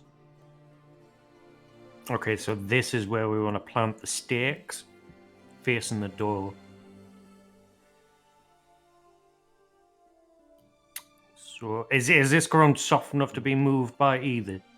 Because not all of it's like cobble. There are parts of it. The main part around the cellar door is cobblestone, but it's only about one layer deep. Can I move it enough where it makes it just slightly soft enough for them to pierce it in? Yeah, the ground itself is mostly mud and loose earth. It's just a layer of cobbles have just been spread across the top to provide a little bit better footing. So we'll just have Edith soften up the thingy with mold earth, and we'll just scrape the cobbles off, so we can put the pikes in, the spears in, to make the pike wall, and then we'll move it all back and pound it down so it doesn't move. Is it right about here where I'm trying to place it? Like, where exactly is it? Because I've got a 5 by 5 foot radius. Oh, yeah, I would say where the cobbles are, where the cobbles go into, into the overhang is about there. I don't know if that is that about right? Yeah, I would say there, maybe just a little bit more forward. A little bit more forward. Okay. Yeah, in fact, that'll do. We know the rough idea of it. We know what your intention is, so don't stress too much. So, oh, go ahead. So go on. Once they're in the ground, I will try and bolster their strength using my abilities. So with the ground softened, you all begin to place these 3 spears into the earth, pointing towards the door.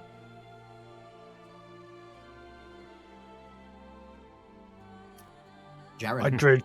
I druid craft some underlying root structure from other plants that grips the base of the spears and locks them in against the rocks above. Oh, okay. Nice. Nice. With a quick tug on the spears. With a quick tug of the spears, they are solid. The spears themselves won't move. The only way now that they would potentially move is if they snap.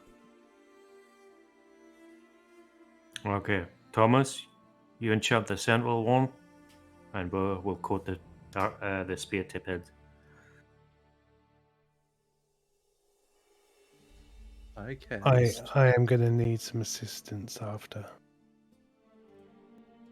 Okay. Let's see. Here's my cast. Magic weapon. On the spear. Okay, so just bear in mind, magic weapon is a concentration spell, I believe.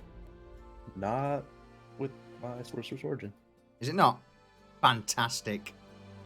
Fandabidoze, mate. And that lasts for an hour. And we Nice. had a long rest on this, correct? Correct. No. Okay. No, you haven't. No, you had a long rest last night, Mm-hmm. but anything since you've not had a long rest yet. No, this is still the But same because day. it was last night, it was before the fight that we had. Have So you I used should any have all of my spells. spells? I don't while think you're out that I in town? have. No, we didn't. No, and then I mean, the that move Earth. Yeah, I mean Mold Earth's was a cantrip. Cantrip, Yeah, yeah. so yes. Yeah. Yeah. So yeah, you Can- have had a long rest since then. Can I go ahead at this point cast like false life on myself, or will Yeah, you by all allow means. that? Okay. I mean, do your long rest first and then cast it. Yes, you're not going to cast false life and then do your rest.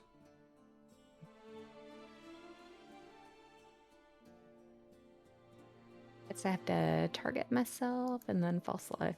Okay. Yeah. And then roll healing. So, if you open up your character sheet, Edith, and then under where it says hit points, there's a thing that says plus temp, Mm-hmm. and you just put 8 in there. Some nice Thomas- THP too. Thomas, you've also got empowerment from Sneeze. Thanks, Sneeze. Just open it from Foundry and then do Yeah, plus 8. Yep. Yeah. So in the temp, Um, where it says plus temp, you see it Wait, underneath. hold on. Underneath where the hit points are. Double click your character. Okay, did. Hit points at the top left near your portrait. It says Mhm. 17 to 17, yeah? Underneath the 17, the first one, it says plus temp. Mm-hmm. Click in that box. Yes. Put 8. Plus 8. So add 17 plus 8. No, just So where it says 25. plus temp, you just put 8. Oh, number 8. okay. Okay. Did I do that right? No, you did it wrong. I've done it for you.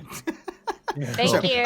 I knew I was doing something wrong. So I will She's tell you though. learning. So you know, I will teach though for future. So if you double click your character, where you got your hit points that says 17 and 17, can you see underneath it? It says 8.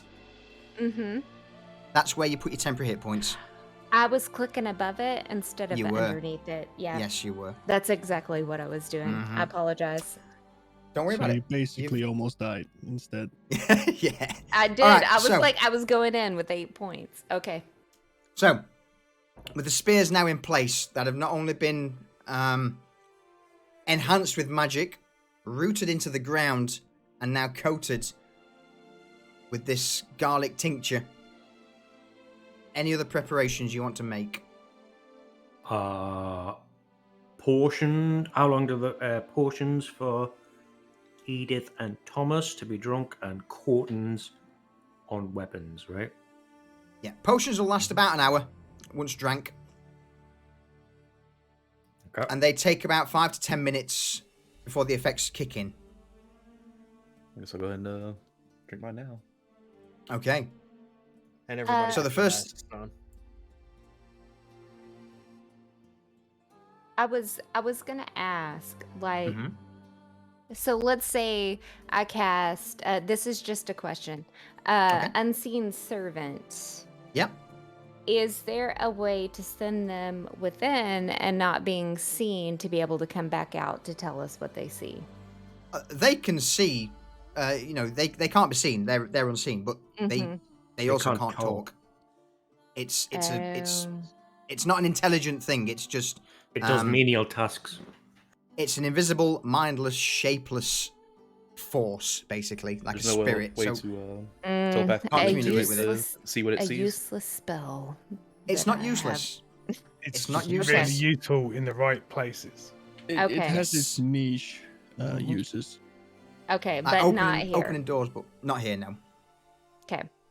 So basically, Good to know. the spell can perform simple tasks that a human servant could do, such as fetching things, cleaning, mending, folding clothes, lighting fires, serving food, pouring wine, etc., etc. But Do like a it's not an intelligent, it's not something you can converse with. Okay. Good to know, because I was gonna try to send it in. Absolutely. Are you drinking your potions? I am. Right. Mm-hmm. Edith, you drinking yours? I mean, if we're about to storm in, yes. Well, the Well, I'd effects like to, take 5 Did I to say 5 that to 10 minutes to drink kick in. mine when we Okay. say that then drink mine when yes. we got there? Okay, so in that case, if you both drink your potion, I need you both to roll me /R space 2d4.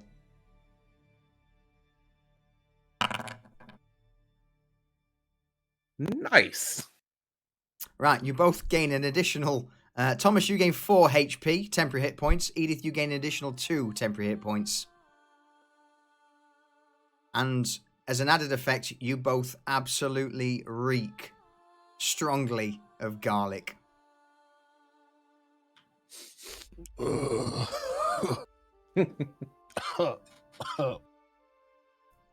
After hungry. 10 minutes pass, every single pore in your body just seems to emit garlic odor. I know people like this. I It's a real wordlessly thing, half believe it or an not. apple to Ash.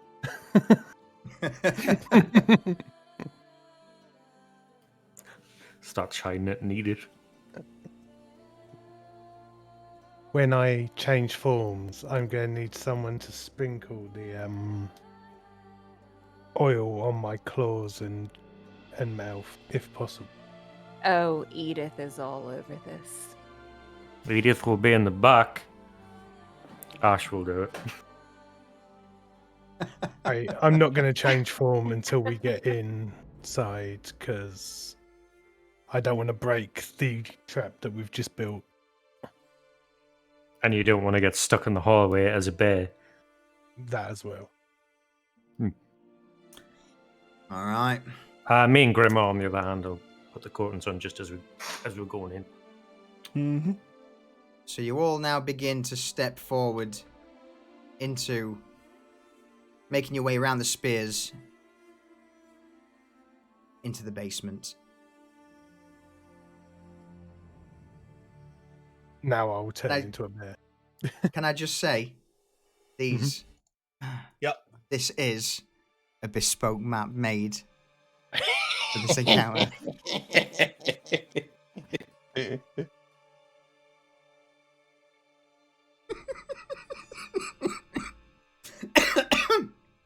Ah. Ah.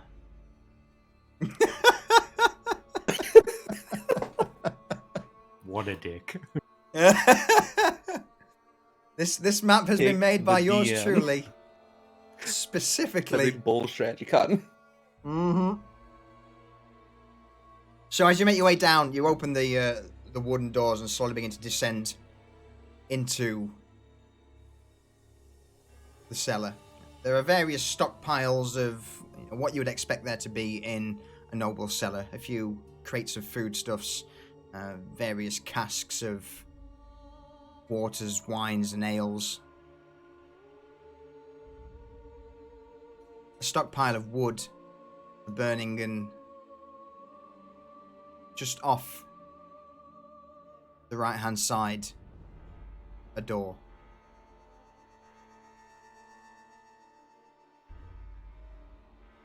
Do you guys see the door over there? I do. You can freely move around this area. Okay, I'm gonna mask up. Do we all have masks? Yeah, I made You one all for have masks. everybody but Jaren, because he's gonna be a fucking bear.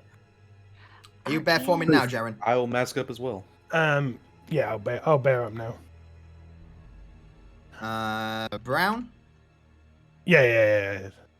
The best. There we Best go. way is Winnie the Pooh. Yeah. Paddington. Gremmer, you've got inspiration, by the way. Empowered. Oh, thank you, Shadow. Edith, masked up, is going to say, well, guys, I feel like when we're done, we can come here and there are lots of supplies, and we don't have to fear about Ash eating up all of our supplies because there's things here that we could, bring back. Just leave the meat, yeah? Are you I- a vegetarian? I mean, I'm gonna bring We the don't meat. know. We don't know the source of that meat. I feel like Ash may not be picky at this point. Ash, have you eaten a body? Darren is impatiently drumming his claws on the flagstone. I'm coming. Ash ignores fucking Edith's stupid question and puts the oil on his claws and on his teeth and rubs it in. Good. Unable to speak, Darren sits back on his haunches and waves his claws. Edith is going to attempt to telepathically link to him to see if he can talk the same language. Jan, can you hear me in bear form? When Jan, you speak in my mind, I can hear you. I can hear everyone. I just cannot speak back. all I hear is growls. No, you hear him perfectly. Oh, I do hear him perfectly. Okay. Jesus. The I mind just is the wanted to same, make just sure. the body. I just wanted to make Yeah. sure.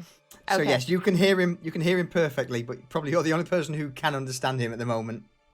Guys, if we need to tell Jaren something, like if he is in danger or is getting close to something, like I can tell him and he can tell me things. So what I'm saying is listen to me.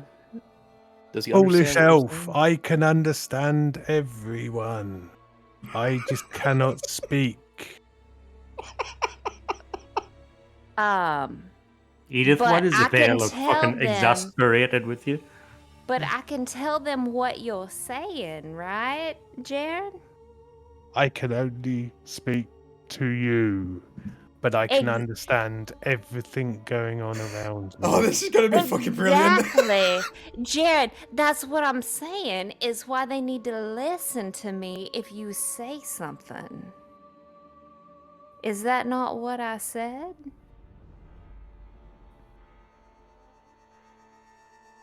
Ash, can we open that fucking door? I feel like there is silence, which means that I was correct, guys. He can hear you, but he's gonna speak through me. Grandma, we need a door opened. Yeah? I could mage hand it open. No. Grandma's got this. You say so. I mean, Different it's up to type you. of open. You can try to mage hand it if you wish, or you can you can Yeah, hinge Mage bang that has it, shit. Grimmer has it. 22 to hit. So, Yeah, Gremmer, hinge bin, you automatically hit. No, it just does max damage. I still gotta hit it. it's a wooden door. It doesn't was move. locked. 15 damage. What, Gremmer? What happens to the wooden door? It dies. Badly I splinters ready a everywhere. spell to cast in case I see something through the door. Over Grimmer. As soon as Gremmer brings his axe into the door, the entire door itself just splinters apart and smashes inwards.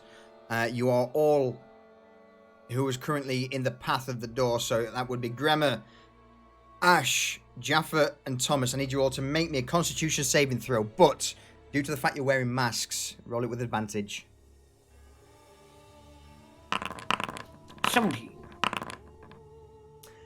18. Solid rolls. A wave of just death and decay wafts over you. And if it wasn't for the masks coated in garlic oil, even now, your stomach just, for a moment, just feels twists and contorts as if wanting to momentarily exit any contents, but you manage to hold it back at the last moment. Peering inside the darkened room, all you can see just at the far end is a brief outline of what appears to be a bed, just completely covered in entrails, corpses, and various viscera.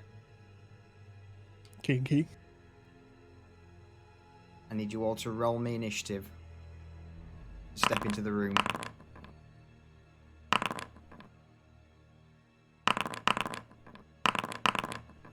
Wait, my initiative didn't roll. What the fuck?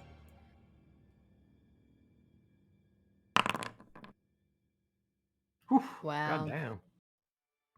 Jaren and Jaffer. Oh, there we go. I was gonna say my initiative didn't roll. Yeah, that worked. All right. Jaffa.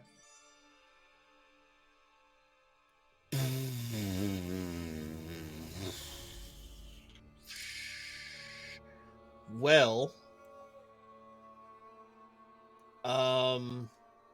given that I'm on the back lines and Grimmer and Ash are standing in the doorway, I'm gonna try to light up the room Okay. with prestidigitation. I will cast a shower of sparks into the room, I guess. I will cast light into the middle of the room. I will cast a shower of sparks into the room and see if we can see what's what. Guys, I'm a source of light. I mean, if again, at this moment in time, it's initiative order. Okay. If you, Yeah, bitch. I will give you a moment to discuss things. But, you know, if you don't, basically, until you cross the threshold into the room, you're free to do as you will. The minute you cross that threshold, it goes strictly into initiative order. So if you want to discuss a tactic on what's happening, that's fine. But as soon as you cross that threshold, I mean, we light's abide just by a initiative order. light's just a cantrip anyway, so. Exactly. Yeah, so is prestidigitation. Okay. Light has a 60-foot or a 40-foot range. Yeah. Grammar There you go, will jump on the back of the brown bear, riding it into battle. It will be the last thing you ever do. Oh shit! No better than Doing that. it anyway. You're gonna try it. Yep. All right. Roll me a let's go with a animal handling check at disadvantage. I will not. Jaren. Roll me an attack.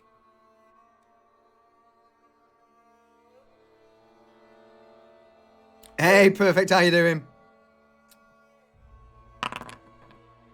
That's my AC. Choose if you want to do damage or just push him off. I'm just going to push him off. I can't do Yeah. damage to him right now. So as the dwarf tries to grab hold of Jaren, just this paw just slams in his face and just slowly moves him aside.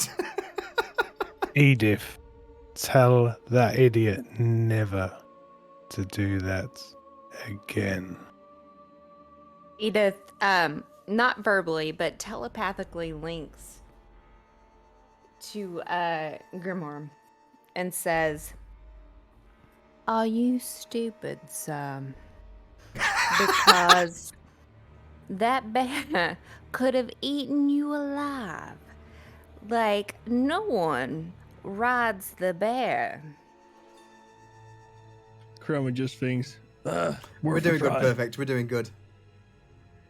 You, sir, are very, very lucky. I recommend you do not try that again. And then she turns to the group and says, "No one rides the bear." Am I clear? Noted. In the meantime, in the room, you see a quick shower of sparks just light up roughly a 10-15 feet area, and you catch a glimpse on the left-hand side of what appears to be a cage with the body of, a completely skinned corpse sat in the cage. And that was from Okay. Jaffa's prestidigitation. I think to Edith, let them know I will go in first. Everybody, please hold back as though the bear is gonna go in first. Well, exactly what I was thinking. He might need some help. You're not Thomas, riding are you- him, Grammar. Wait. Damn it. Are you casting light, Thomas? I am. Okay. Where are you casting it? That's it. What's the Straightforward. range? If you hold Into control, if you click, middle-ish of the room? click on your character, hold control down, I've and you done should be it. able to get a. Has a range of 20 feet, right? You Light. have to touch. Yeah, it's a Oh, touch, touch. action. Yep. Never Okay, mind. I thought it was a range thing. Roll me a perception check. I mean, you could touch the bear on the ass and light his ass up. Absolutely not. I like having hands.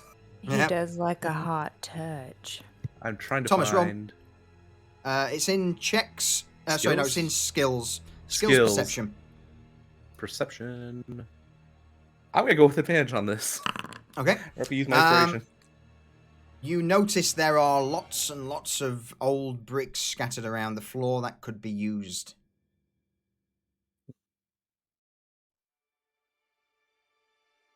That would also make noise. Well, wait, they already know. Yeah, guess on a brick, throw the brick.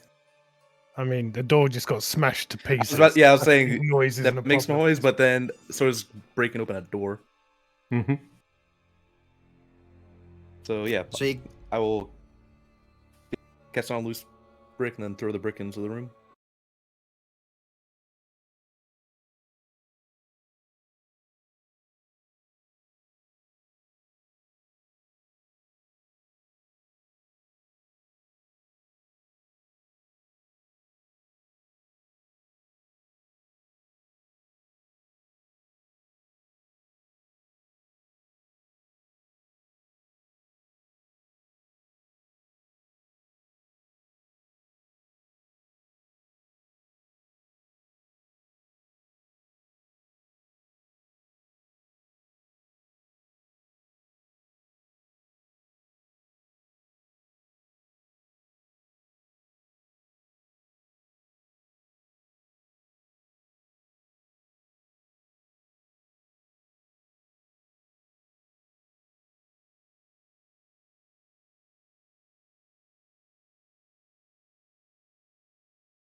Up, mate. Welcome back.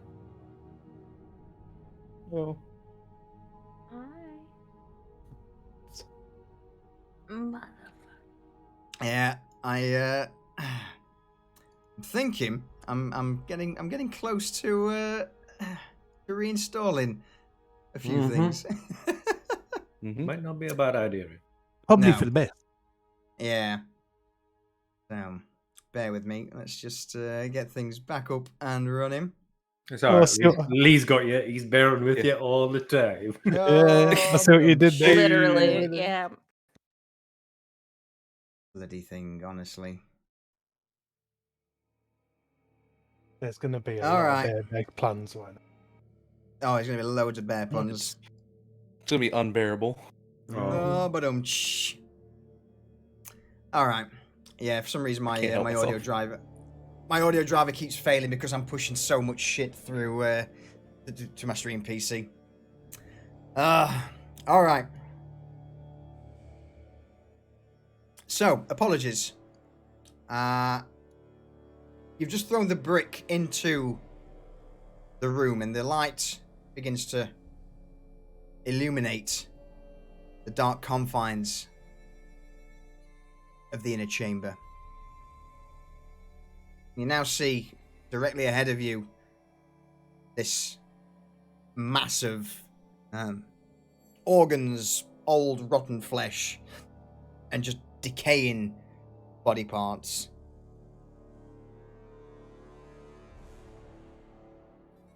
What's the plan? Okay. Jaron, tap him on the on his bare shoulder, goes in first, followed by me, Grimmer, Jaffa, Thomas, Edith.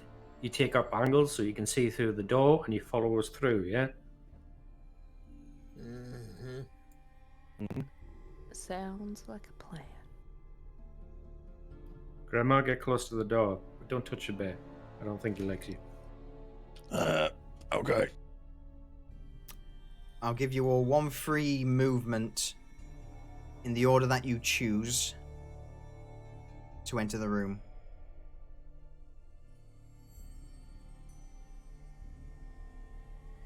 Okay. Okay, well, let me Jaron follow. first. There we go. Move up to your maximum movement. There we go.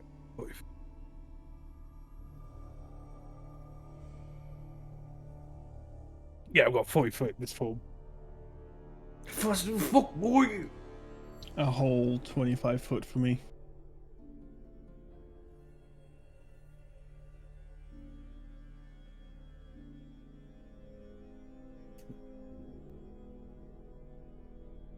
All right. Jarum, in the Yes. dim glow of the room, you're the only person or bear that can see where the cubit is. She appears to be sat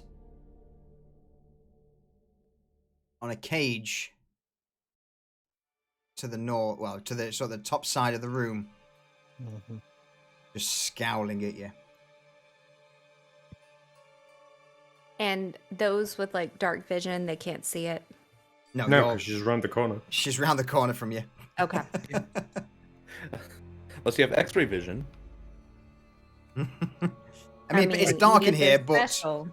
yeah, it's dark, but it's not completely pitch black. You know, I've got dark vision anyway. well, again, Jaren's got dark vision, and also the light from the brick is just casting enough light just to make out, you know, her form on top of this cage. I'm going to relay that information to Edith.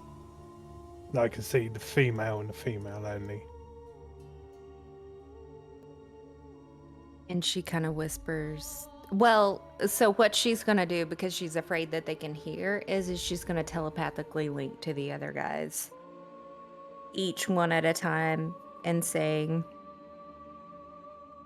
you know, where she is and that Jaren can see him. Can I smell any other entities in the area?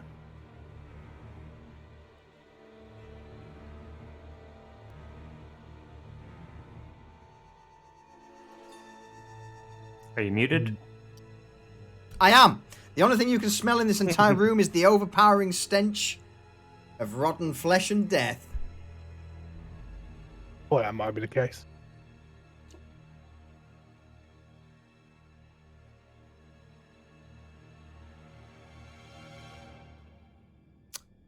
Jaffa, initiative order. Over to you. Well,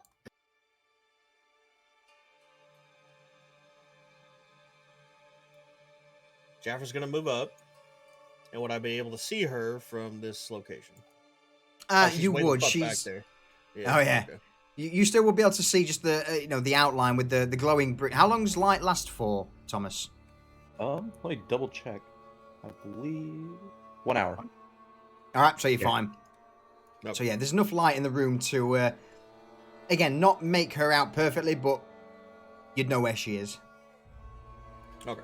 So I think I've got line of sight from here. Mm-hmm. Yep. Jaffer's gonna just attack her because we've already Alright. run into her before, and we know she's a monster. So Jaffer's gonna knock a spectral arrow, shoot at her. Yeah. 7. All right. damage. The arrow And- punctures into the cubit. Oops, sorry, I should have also just reduced her HP from what she took before.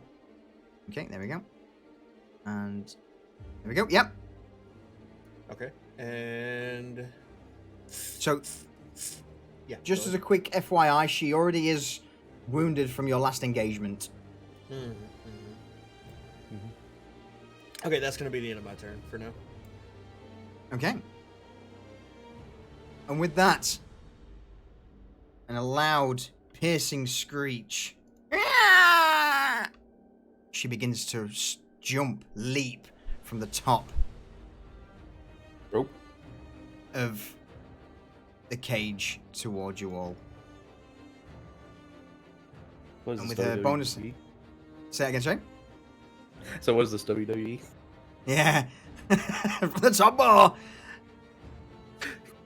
And while skittering across the floor, she'll use a bonus action to dash. And claws outstretched towards Jaffa.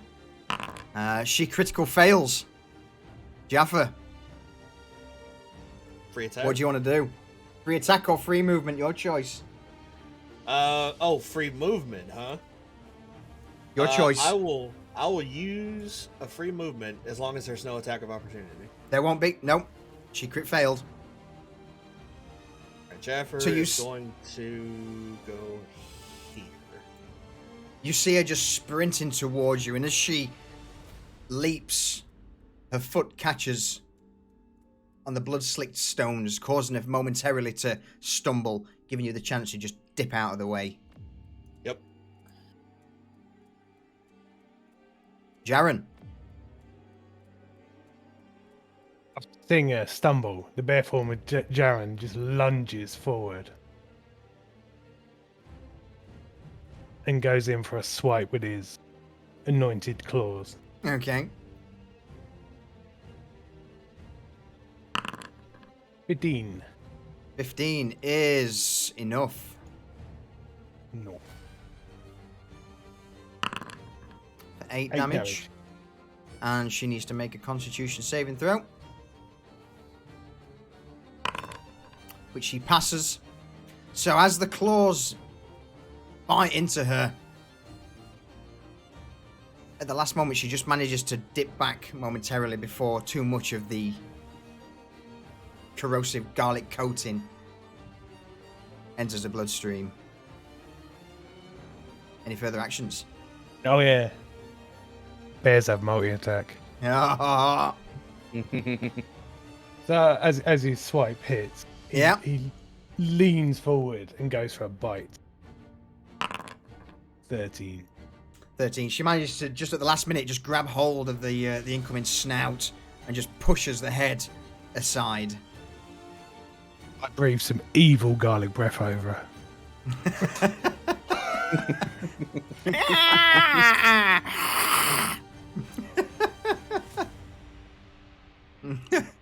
That would do for my turn. And as a legendary action, she's going to fucking retaliate at that one. She's going to just go claws swinging towards you. First attack, 17. Yeah, that hits. For 8 damage. Yeah, that hits. Second attack, crit fails. Holy shit. You get a free attack or a movement. Oh, I'm gonna do a free attack. Front lining all the way. Yeah.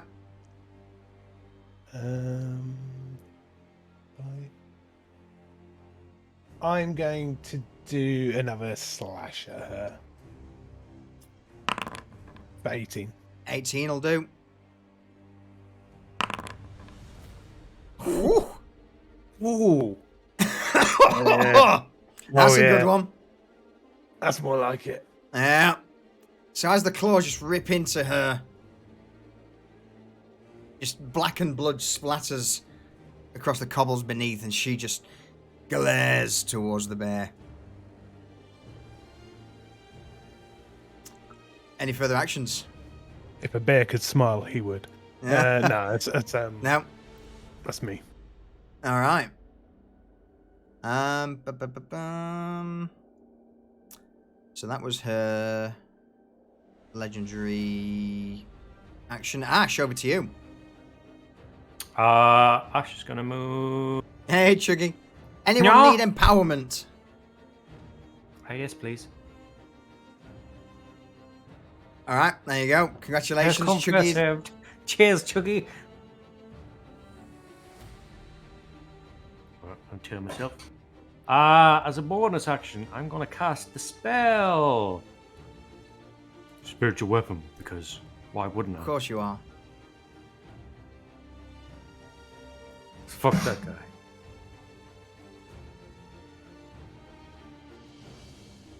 All right, there you go. Spiritual weapon. Attack 9. Misses. Never mind. Now, as a spiritual weapon just takes form and swings towards the exposed rear of the cubit, she just deftly ducks out of the way.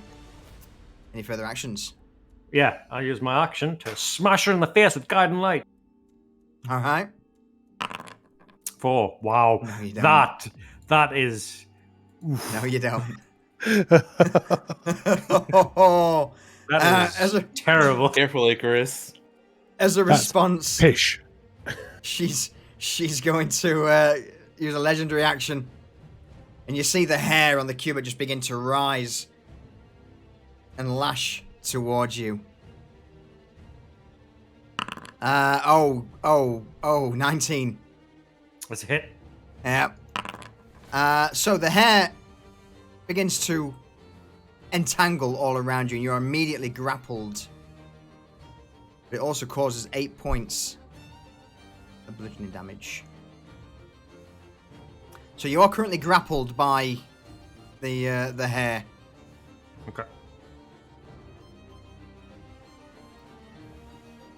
So what we'll do is we will throw that in. Edith, over to you. Unless you've got any further actions, Ash. No, we're good. Edith is going to cast blindness on Okay. her. Seeing Edith with a hand outstretched, the cubit looks towards her with an expression of pure hatred. She will use her legendary resistance to pass that automatically. She's learning. Never So- go. Edith is friggin' Jurassic Park. So Edith is going to, she doesn't have like a bonus action other than Misty Step, is going to use her movement to move behind Thomas and Grimoire. Oh, Hazel, is that you? It Oh. is. She She doesn't want to learned to- die again. This is All right. Hazel. Gremmer, over to you. Right, so Grimmer, seeing Ash being entangled by her hair, he's gonna take it not so kindly and flies into a rage. Okay. And he will move 25 Roll feet rage. towards her. Throw rage up from your features.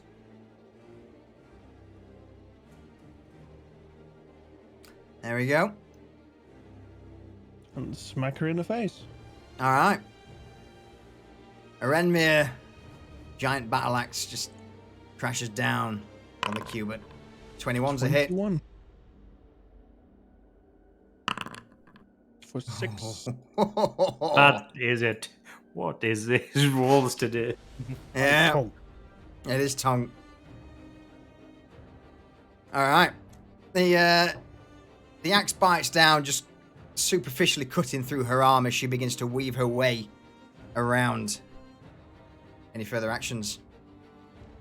That will be it for me. In retaliation, a claw swipes out towards Grimmer. 14. Is that enough to hit? That's my AC. I Alright. use warding flare. All right. It got a disadvantage. Okay. So it would still be 14 because I just rolled a 20. Son of a bitch. Nope. So 11 Half points of damage. slashing damage. That's a 20 wasted. I'm good with it. How do I... Right click on the damage, and you've got apply damage or apply half. Since you're raging. It doesn't show me the menu. It's just Chrome stuff. Right click on the damage number itself. Yeah, I am. I'll just Okay. do it manually. Have you got? Okay, yeah, I'll do it manually. So that would be 5 points of damage. Five? Five damage. Yeah. So it was always rounded down in D&D. Yeah. Thomas, over to you. Do I know if Kuba is a aberration, fae, fiend? She's a undead? fiend. It's a Fiend? Roger that. Yeah, I'm going Ash. to cast protection from evil and good on myself. Okay.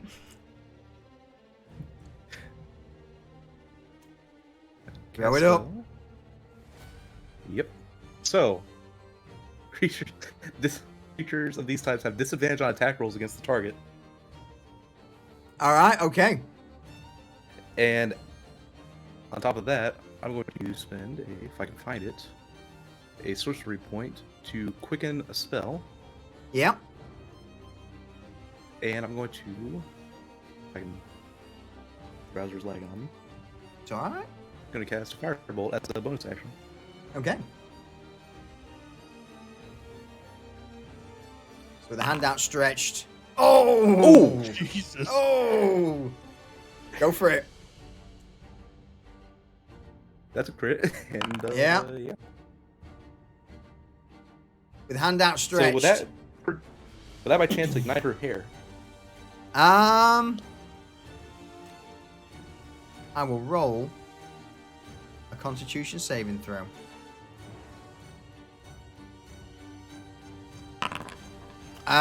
It does not.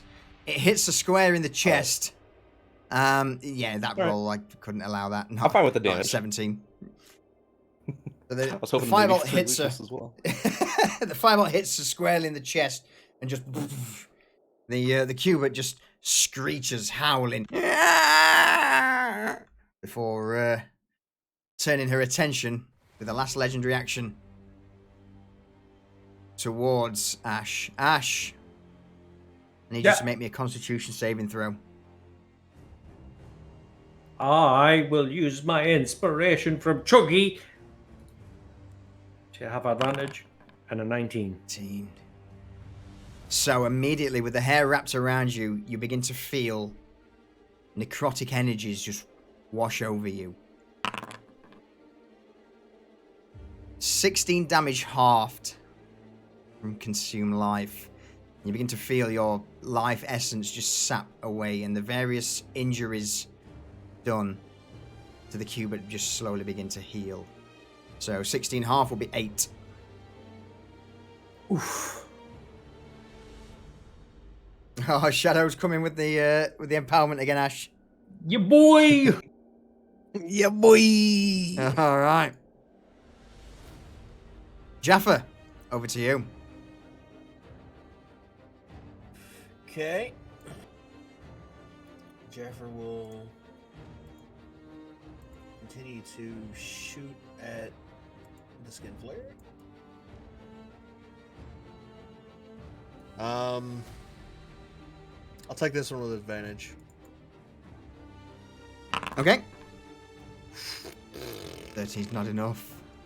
Okay, I will use Action Surge as a bonus action, Okay. and I will attack her again.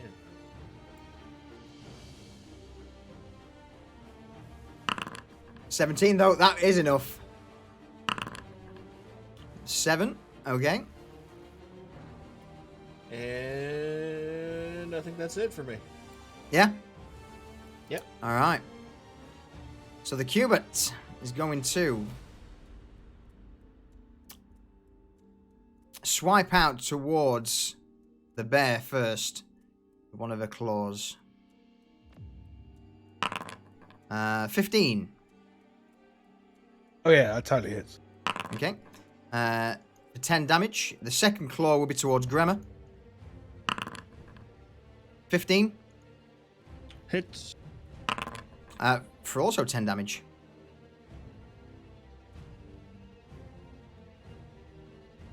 She will then use her bonus action to scuttle away. So with the first claw, she swipes towards the face of Jaren, the second into the chest of Gremmer, and then she dips low to the ground and skitters away towards... It's quickly, The- sorry. Can she run away while she's still grappling Ash on the floor? She can, but the grapple breaks. Swish, just checking. Mm-hmm. So the hair, she can choose basically to lose, to lose the grapple at any point. Watch out. And you do see the hair just begin to recoil from Ash as it follows behind her. And then last but not least, her actual movement will be to dive into the corpse mound. And as she steps on top of the corpse mound, you see the various tendrils of hair just raise up, and then all of a sudden, several strands just stick down into various fleshy masses. And like puppets, you begin to see these skeletonless sacks of skin rise out of the pile. Jaren, over to you. Okay. Well, this sucks. I'm gonna take a ruler off, and I'm gonna charge at one of these little things because it's the only thing I can Okay. reach. A target, and I'm gonna hack into it with my big berry claws. For 16. 16 will do it. They're almost like puppets at the moment on strings. 9 damage. Alright. You manage to just begin to tear through the flesh, rending parts, scattering it across the confines of the basement.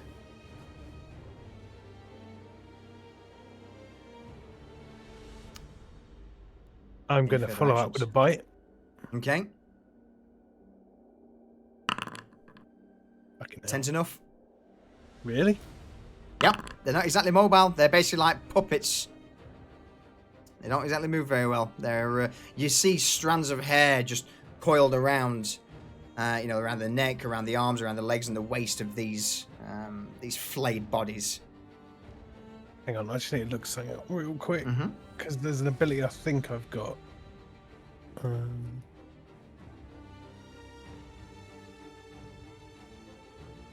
If it helps, this is classed as a construct. No, it's a feature of Circle of the Moon. I think Okay. I've.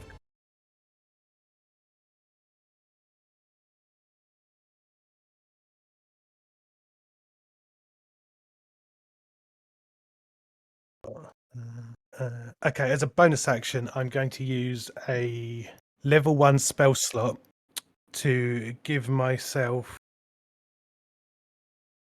a 1d8 heal. Okay.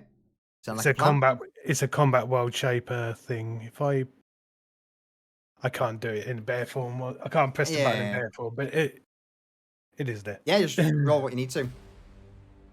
Roll what you need to.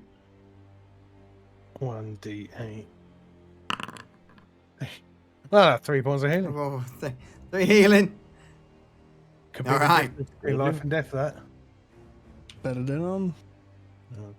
agree. All right. Any further actions? No, I'm tapped out of actions. All right. The Cubit is going to.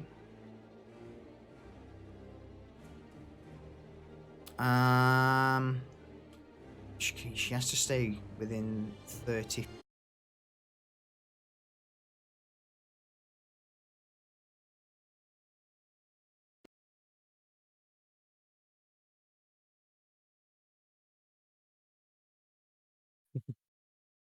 Yeah, you are certainly having some issues.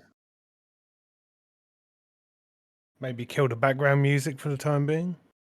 I don't think it's the. I don't think it's the music. To be honest with you, I'm not entirely certain what it is, but something's not happy. Something's really not happy. All right. Game running in the background. Say again, sorry. Nothing. I'm just talking to myself.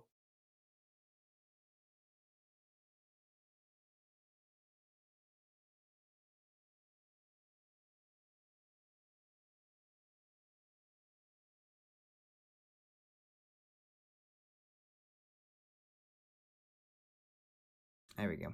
Yeah, I'm not entirely certain what's going on with this, but it's something's not too chuffed with me at the moment.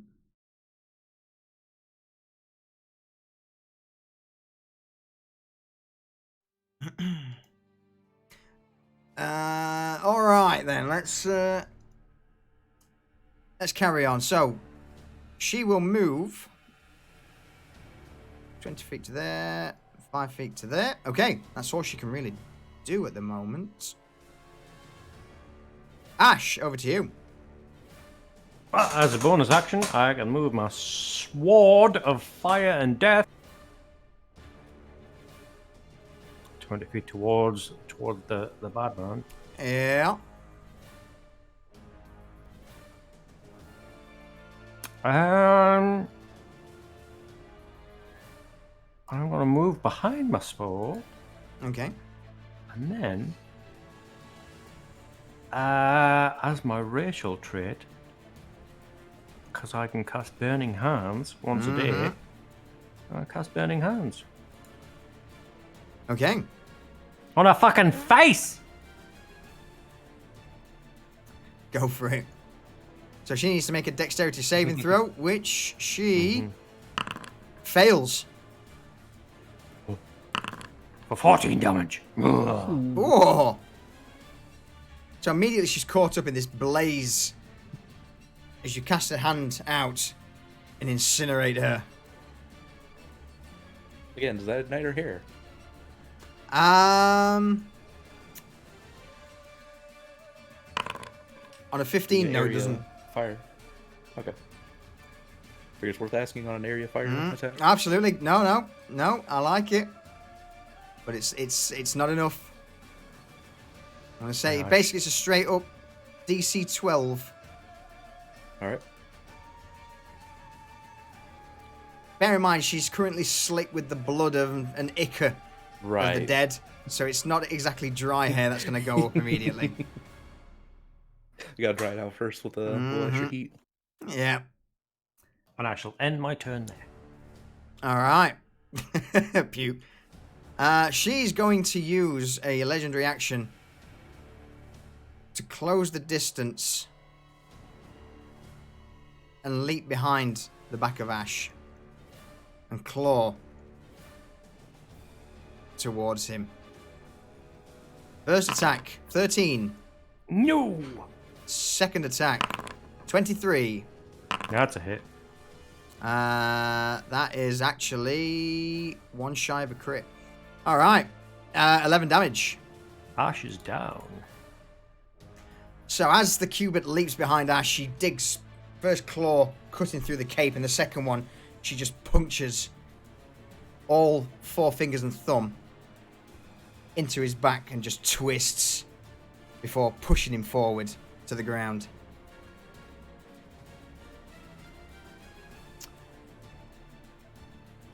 Edith, over to you.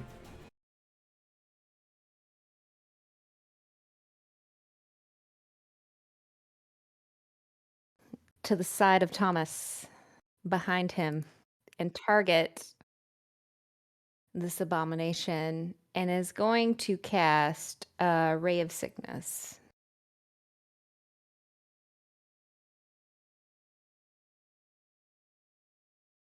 And I guess I do an attack, so I'm going to use my advantage on the attack. Okay.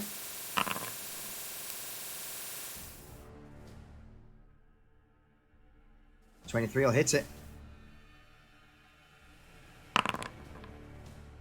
For 11 damage. All right.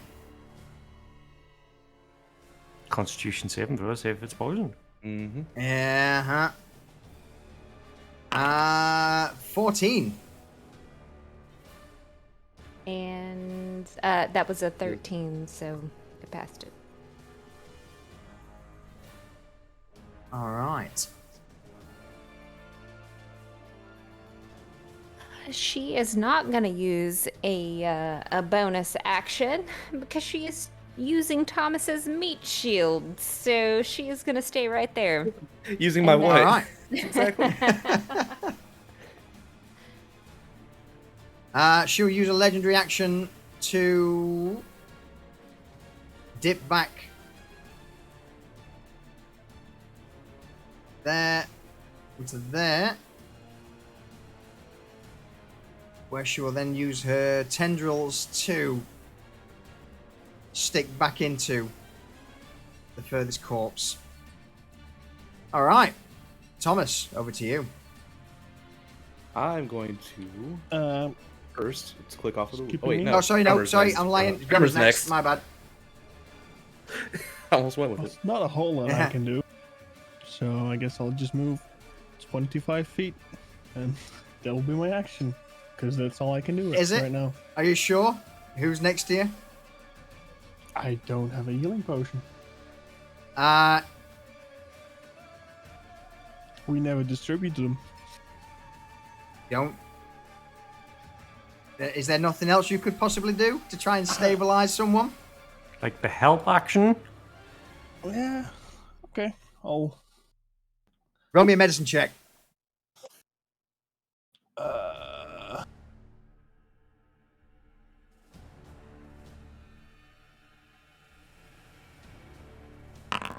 18. All right.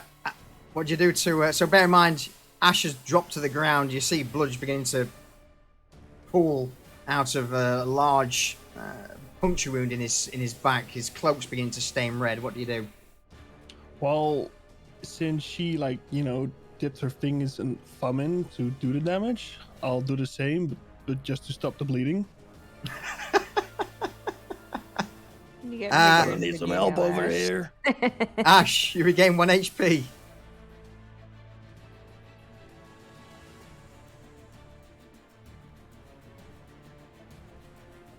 All right.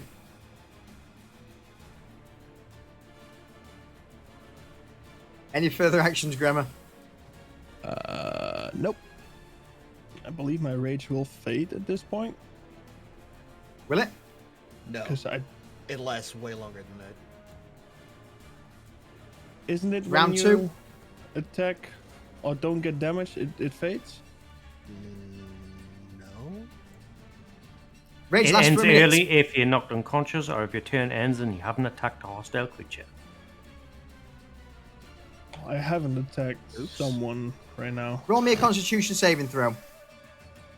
Okay. 10 or more, and I'll let you keep it. Because this is a pretty high tense situation. Well, there you go. You're fine. Oh, all right. You can stay raged for the rest of the combat with a crit. You just Thomas. rage healed someone. Aggressively put my fingers into his wounds. Thomas, You've what do you been- do? You've been fingered aggressively. Okay. So I was saying, I will move up, and I will cast Aid on Ash, on Grimmer, and let me double check the range. I don't think I can quite reach Jaren, because it has a 30-foot range and he is 35 feet out. That's alright.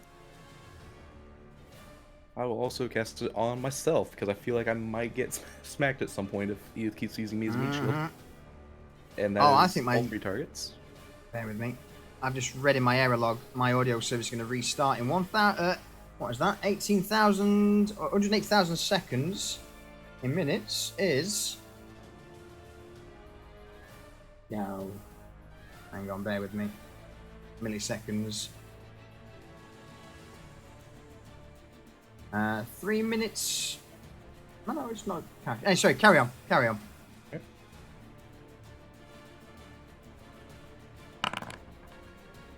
And yeah, it's a fixed 5 points of healing. All And right. that is both current health and maximum health. Target hit points increased by 5 as well as their HP. So that's pretty good. So your max HP is also increased by is. 5, Ash. Oh, okay. And that lasts for 8 hours. Yep. And it's not a concentration spell. Nice. All right. OP, Any please further no. actions, Thomas? I don't think so. Yeah, I don't think I have anything else I can do. So the skin suits, by this point, with the various tendrils of hair, just begin to stumble their way towards Jaren. And the first one just lunges towards him, almost like, again, puppets just sweeping out. First one, 10. Miss. Second one, 9. Miss.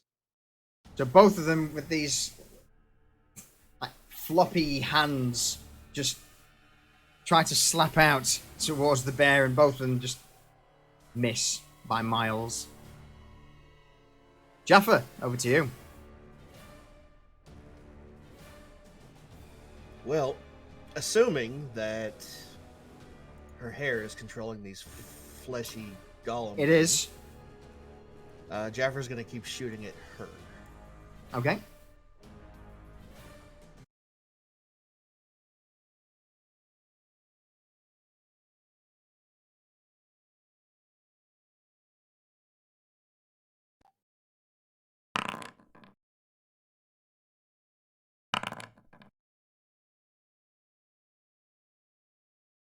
And I believe that's it for me for now.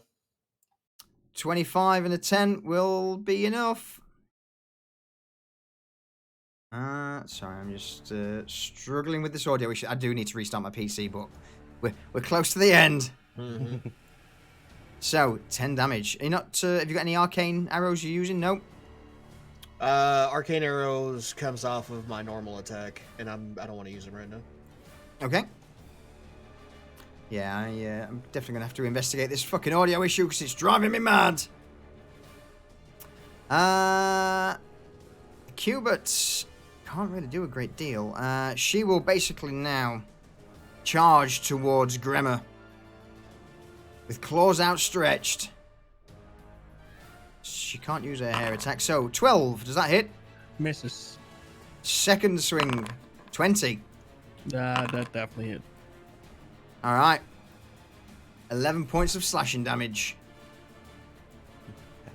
Reduced to half because I'm raging. Mm-hmm.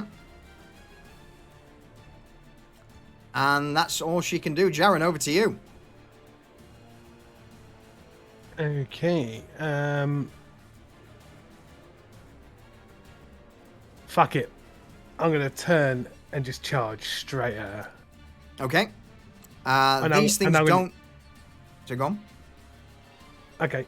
I mean, I was about to say I'll take the opportunity attacks. These, because they are slow-moving puppets of flesh, they don't get attacks of opportunity. Swish.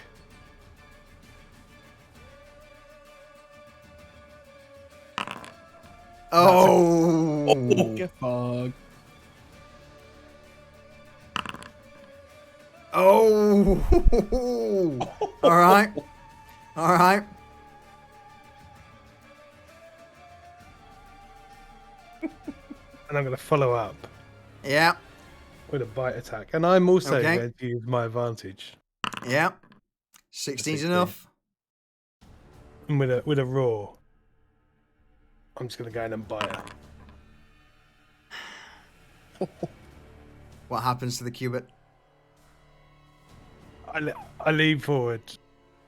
My jaw's going around her head, and I tear her head off of her neck and shake it from side to side. The puppets are whipped across the room, and I spit its severed head onto the floor.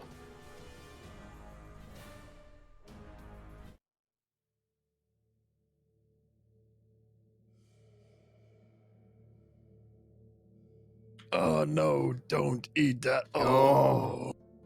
And with that, the body falls to the floor, occasionally twitching. The cubit itself remains motionless, dead.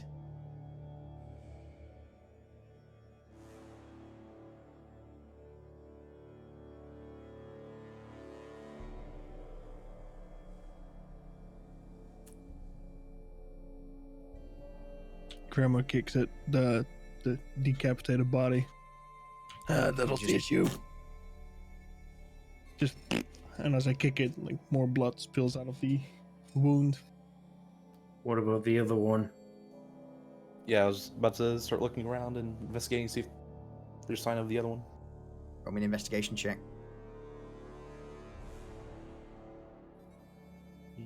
Investigation.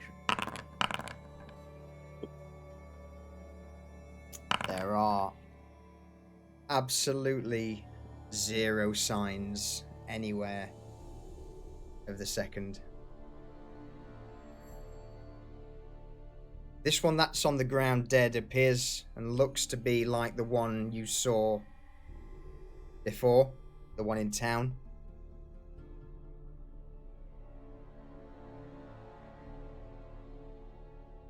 There are no signs of a second.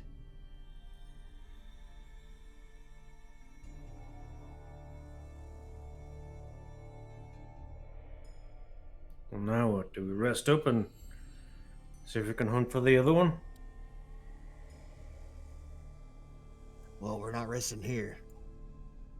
Agreed. I telepathically say to Edith, should we take the head as proof? Guys, because she's in the back of the room. Guys, guys, back here. What? Jan feels like we need proof, and I think we do too. So we take some body parts, whether it be the head or Grimmer. something, to Grandma prove. starts picking up Yeah? the body. Not the entire body, like just We're taking it. parts. Just the head? Like, what Too are late. you gonna do to the? I mean, I like bodies, No. but why take the entire body? The body is I on mean- his shoulders at this point. We could, I guess. I mean, I could use the body. And Edith straggles on over and starts to try to pick the teeth out of it. There's a lot of teeth. These could sustain me for months. We're taking the body, whether you like it or not. I mean, Oh, the head's not attached to the body at the minute, right? How many teeth? No. How many teeth do I get? Oh Solution god. before they stop me. Fucking roll me I don't know, roll me a 2d8. Okay.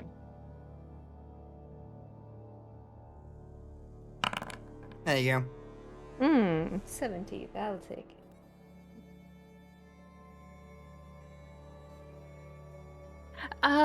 Do carry on. I mean, it's severed. I don't see how we need all of it. I don't feel like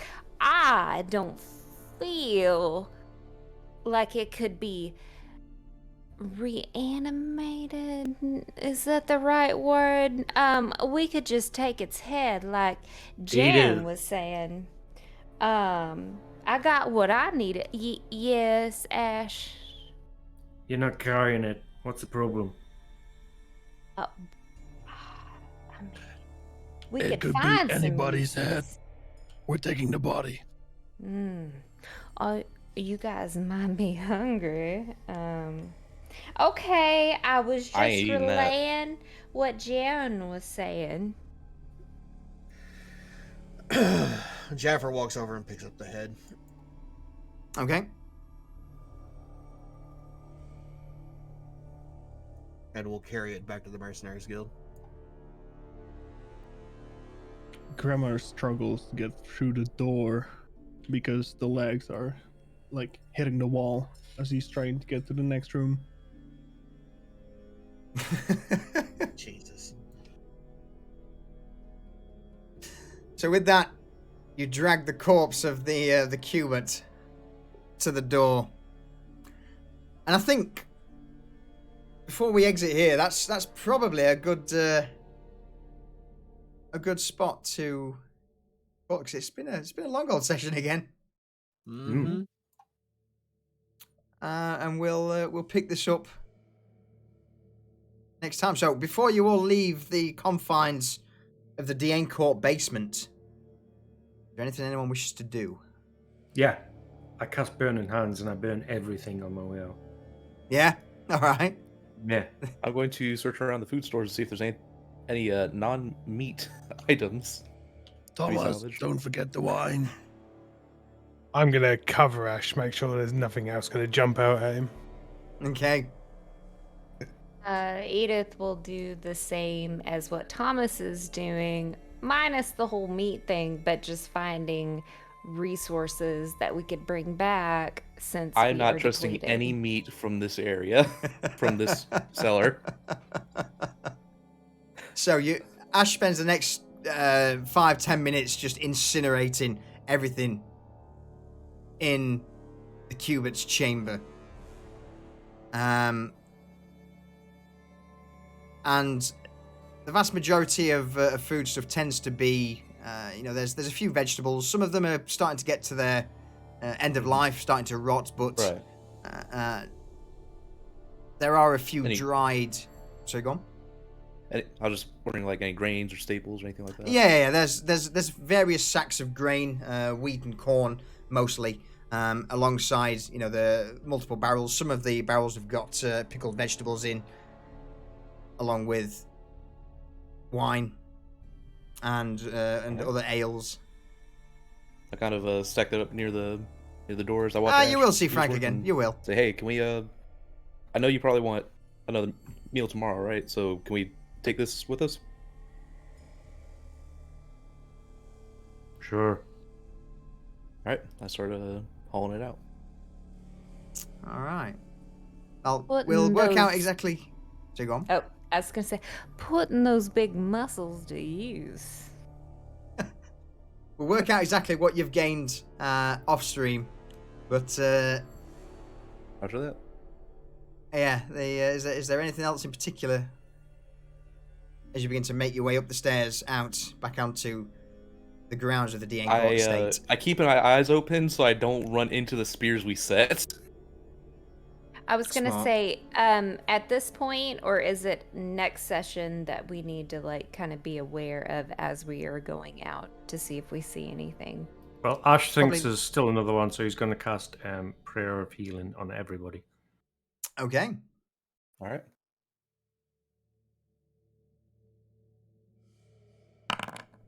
Everybody gets 11 hit points.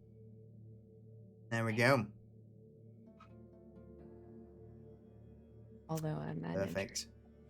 So we'll end it just as you all begin to make your way up the stairs into the D'Encourt grounds.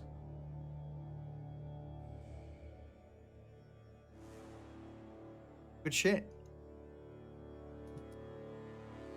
Good shit. All right. Before my audio conks out again, because I'm getting somewhat frustrated with it. Say goodbye, chat. Goodbye, Bye, chat. Hey, love Bye, you, chat. Bye, chat. buddy. Don't forget Twitch Prime. Oh, Twitch Prime.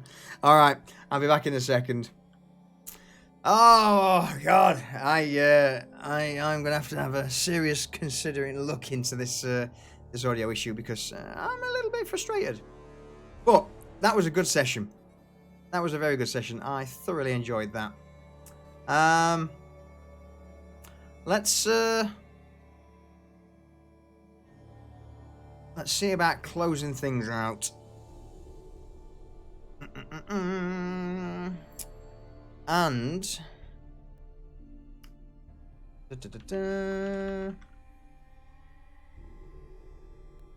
let's go with this.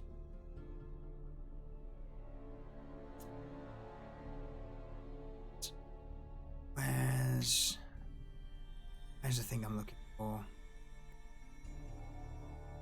There it is. There it is. All right, folks. Well, thank you for tuning in. I hope you enjoyed it as much as we did, and I look forward to seeing you all next Sunday for more Adventures of the Ebon Order. And hopefully, starting soon, I am looking at potentially pushing D&D to 2 episodes a week, and getting a few different people in. So we'll see. I'm planning it out, but I wanna do a bit more D&D. I wanna do a bit more D&D. So on that, let's kick this up. Oh, that's loud. And yeah, I will see you all next Sunday. Ta-ta for now. Cheerio. Goodbye. Bye. Let's find someone to raid.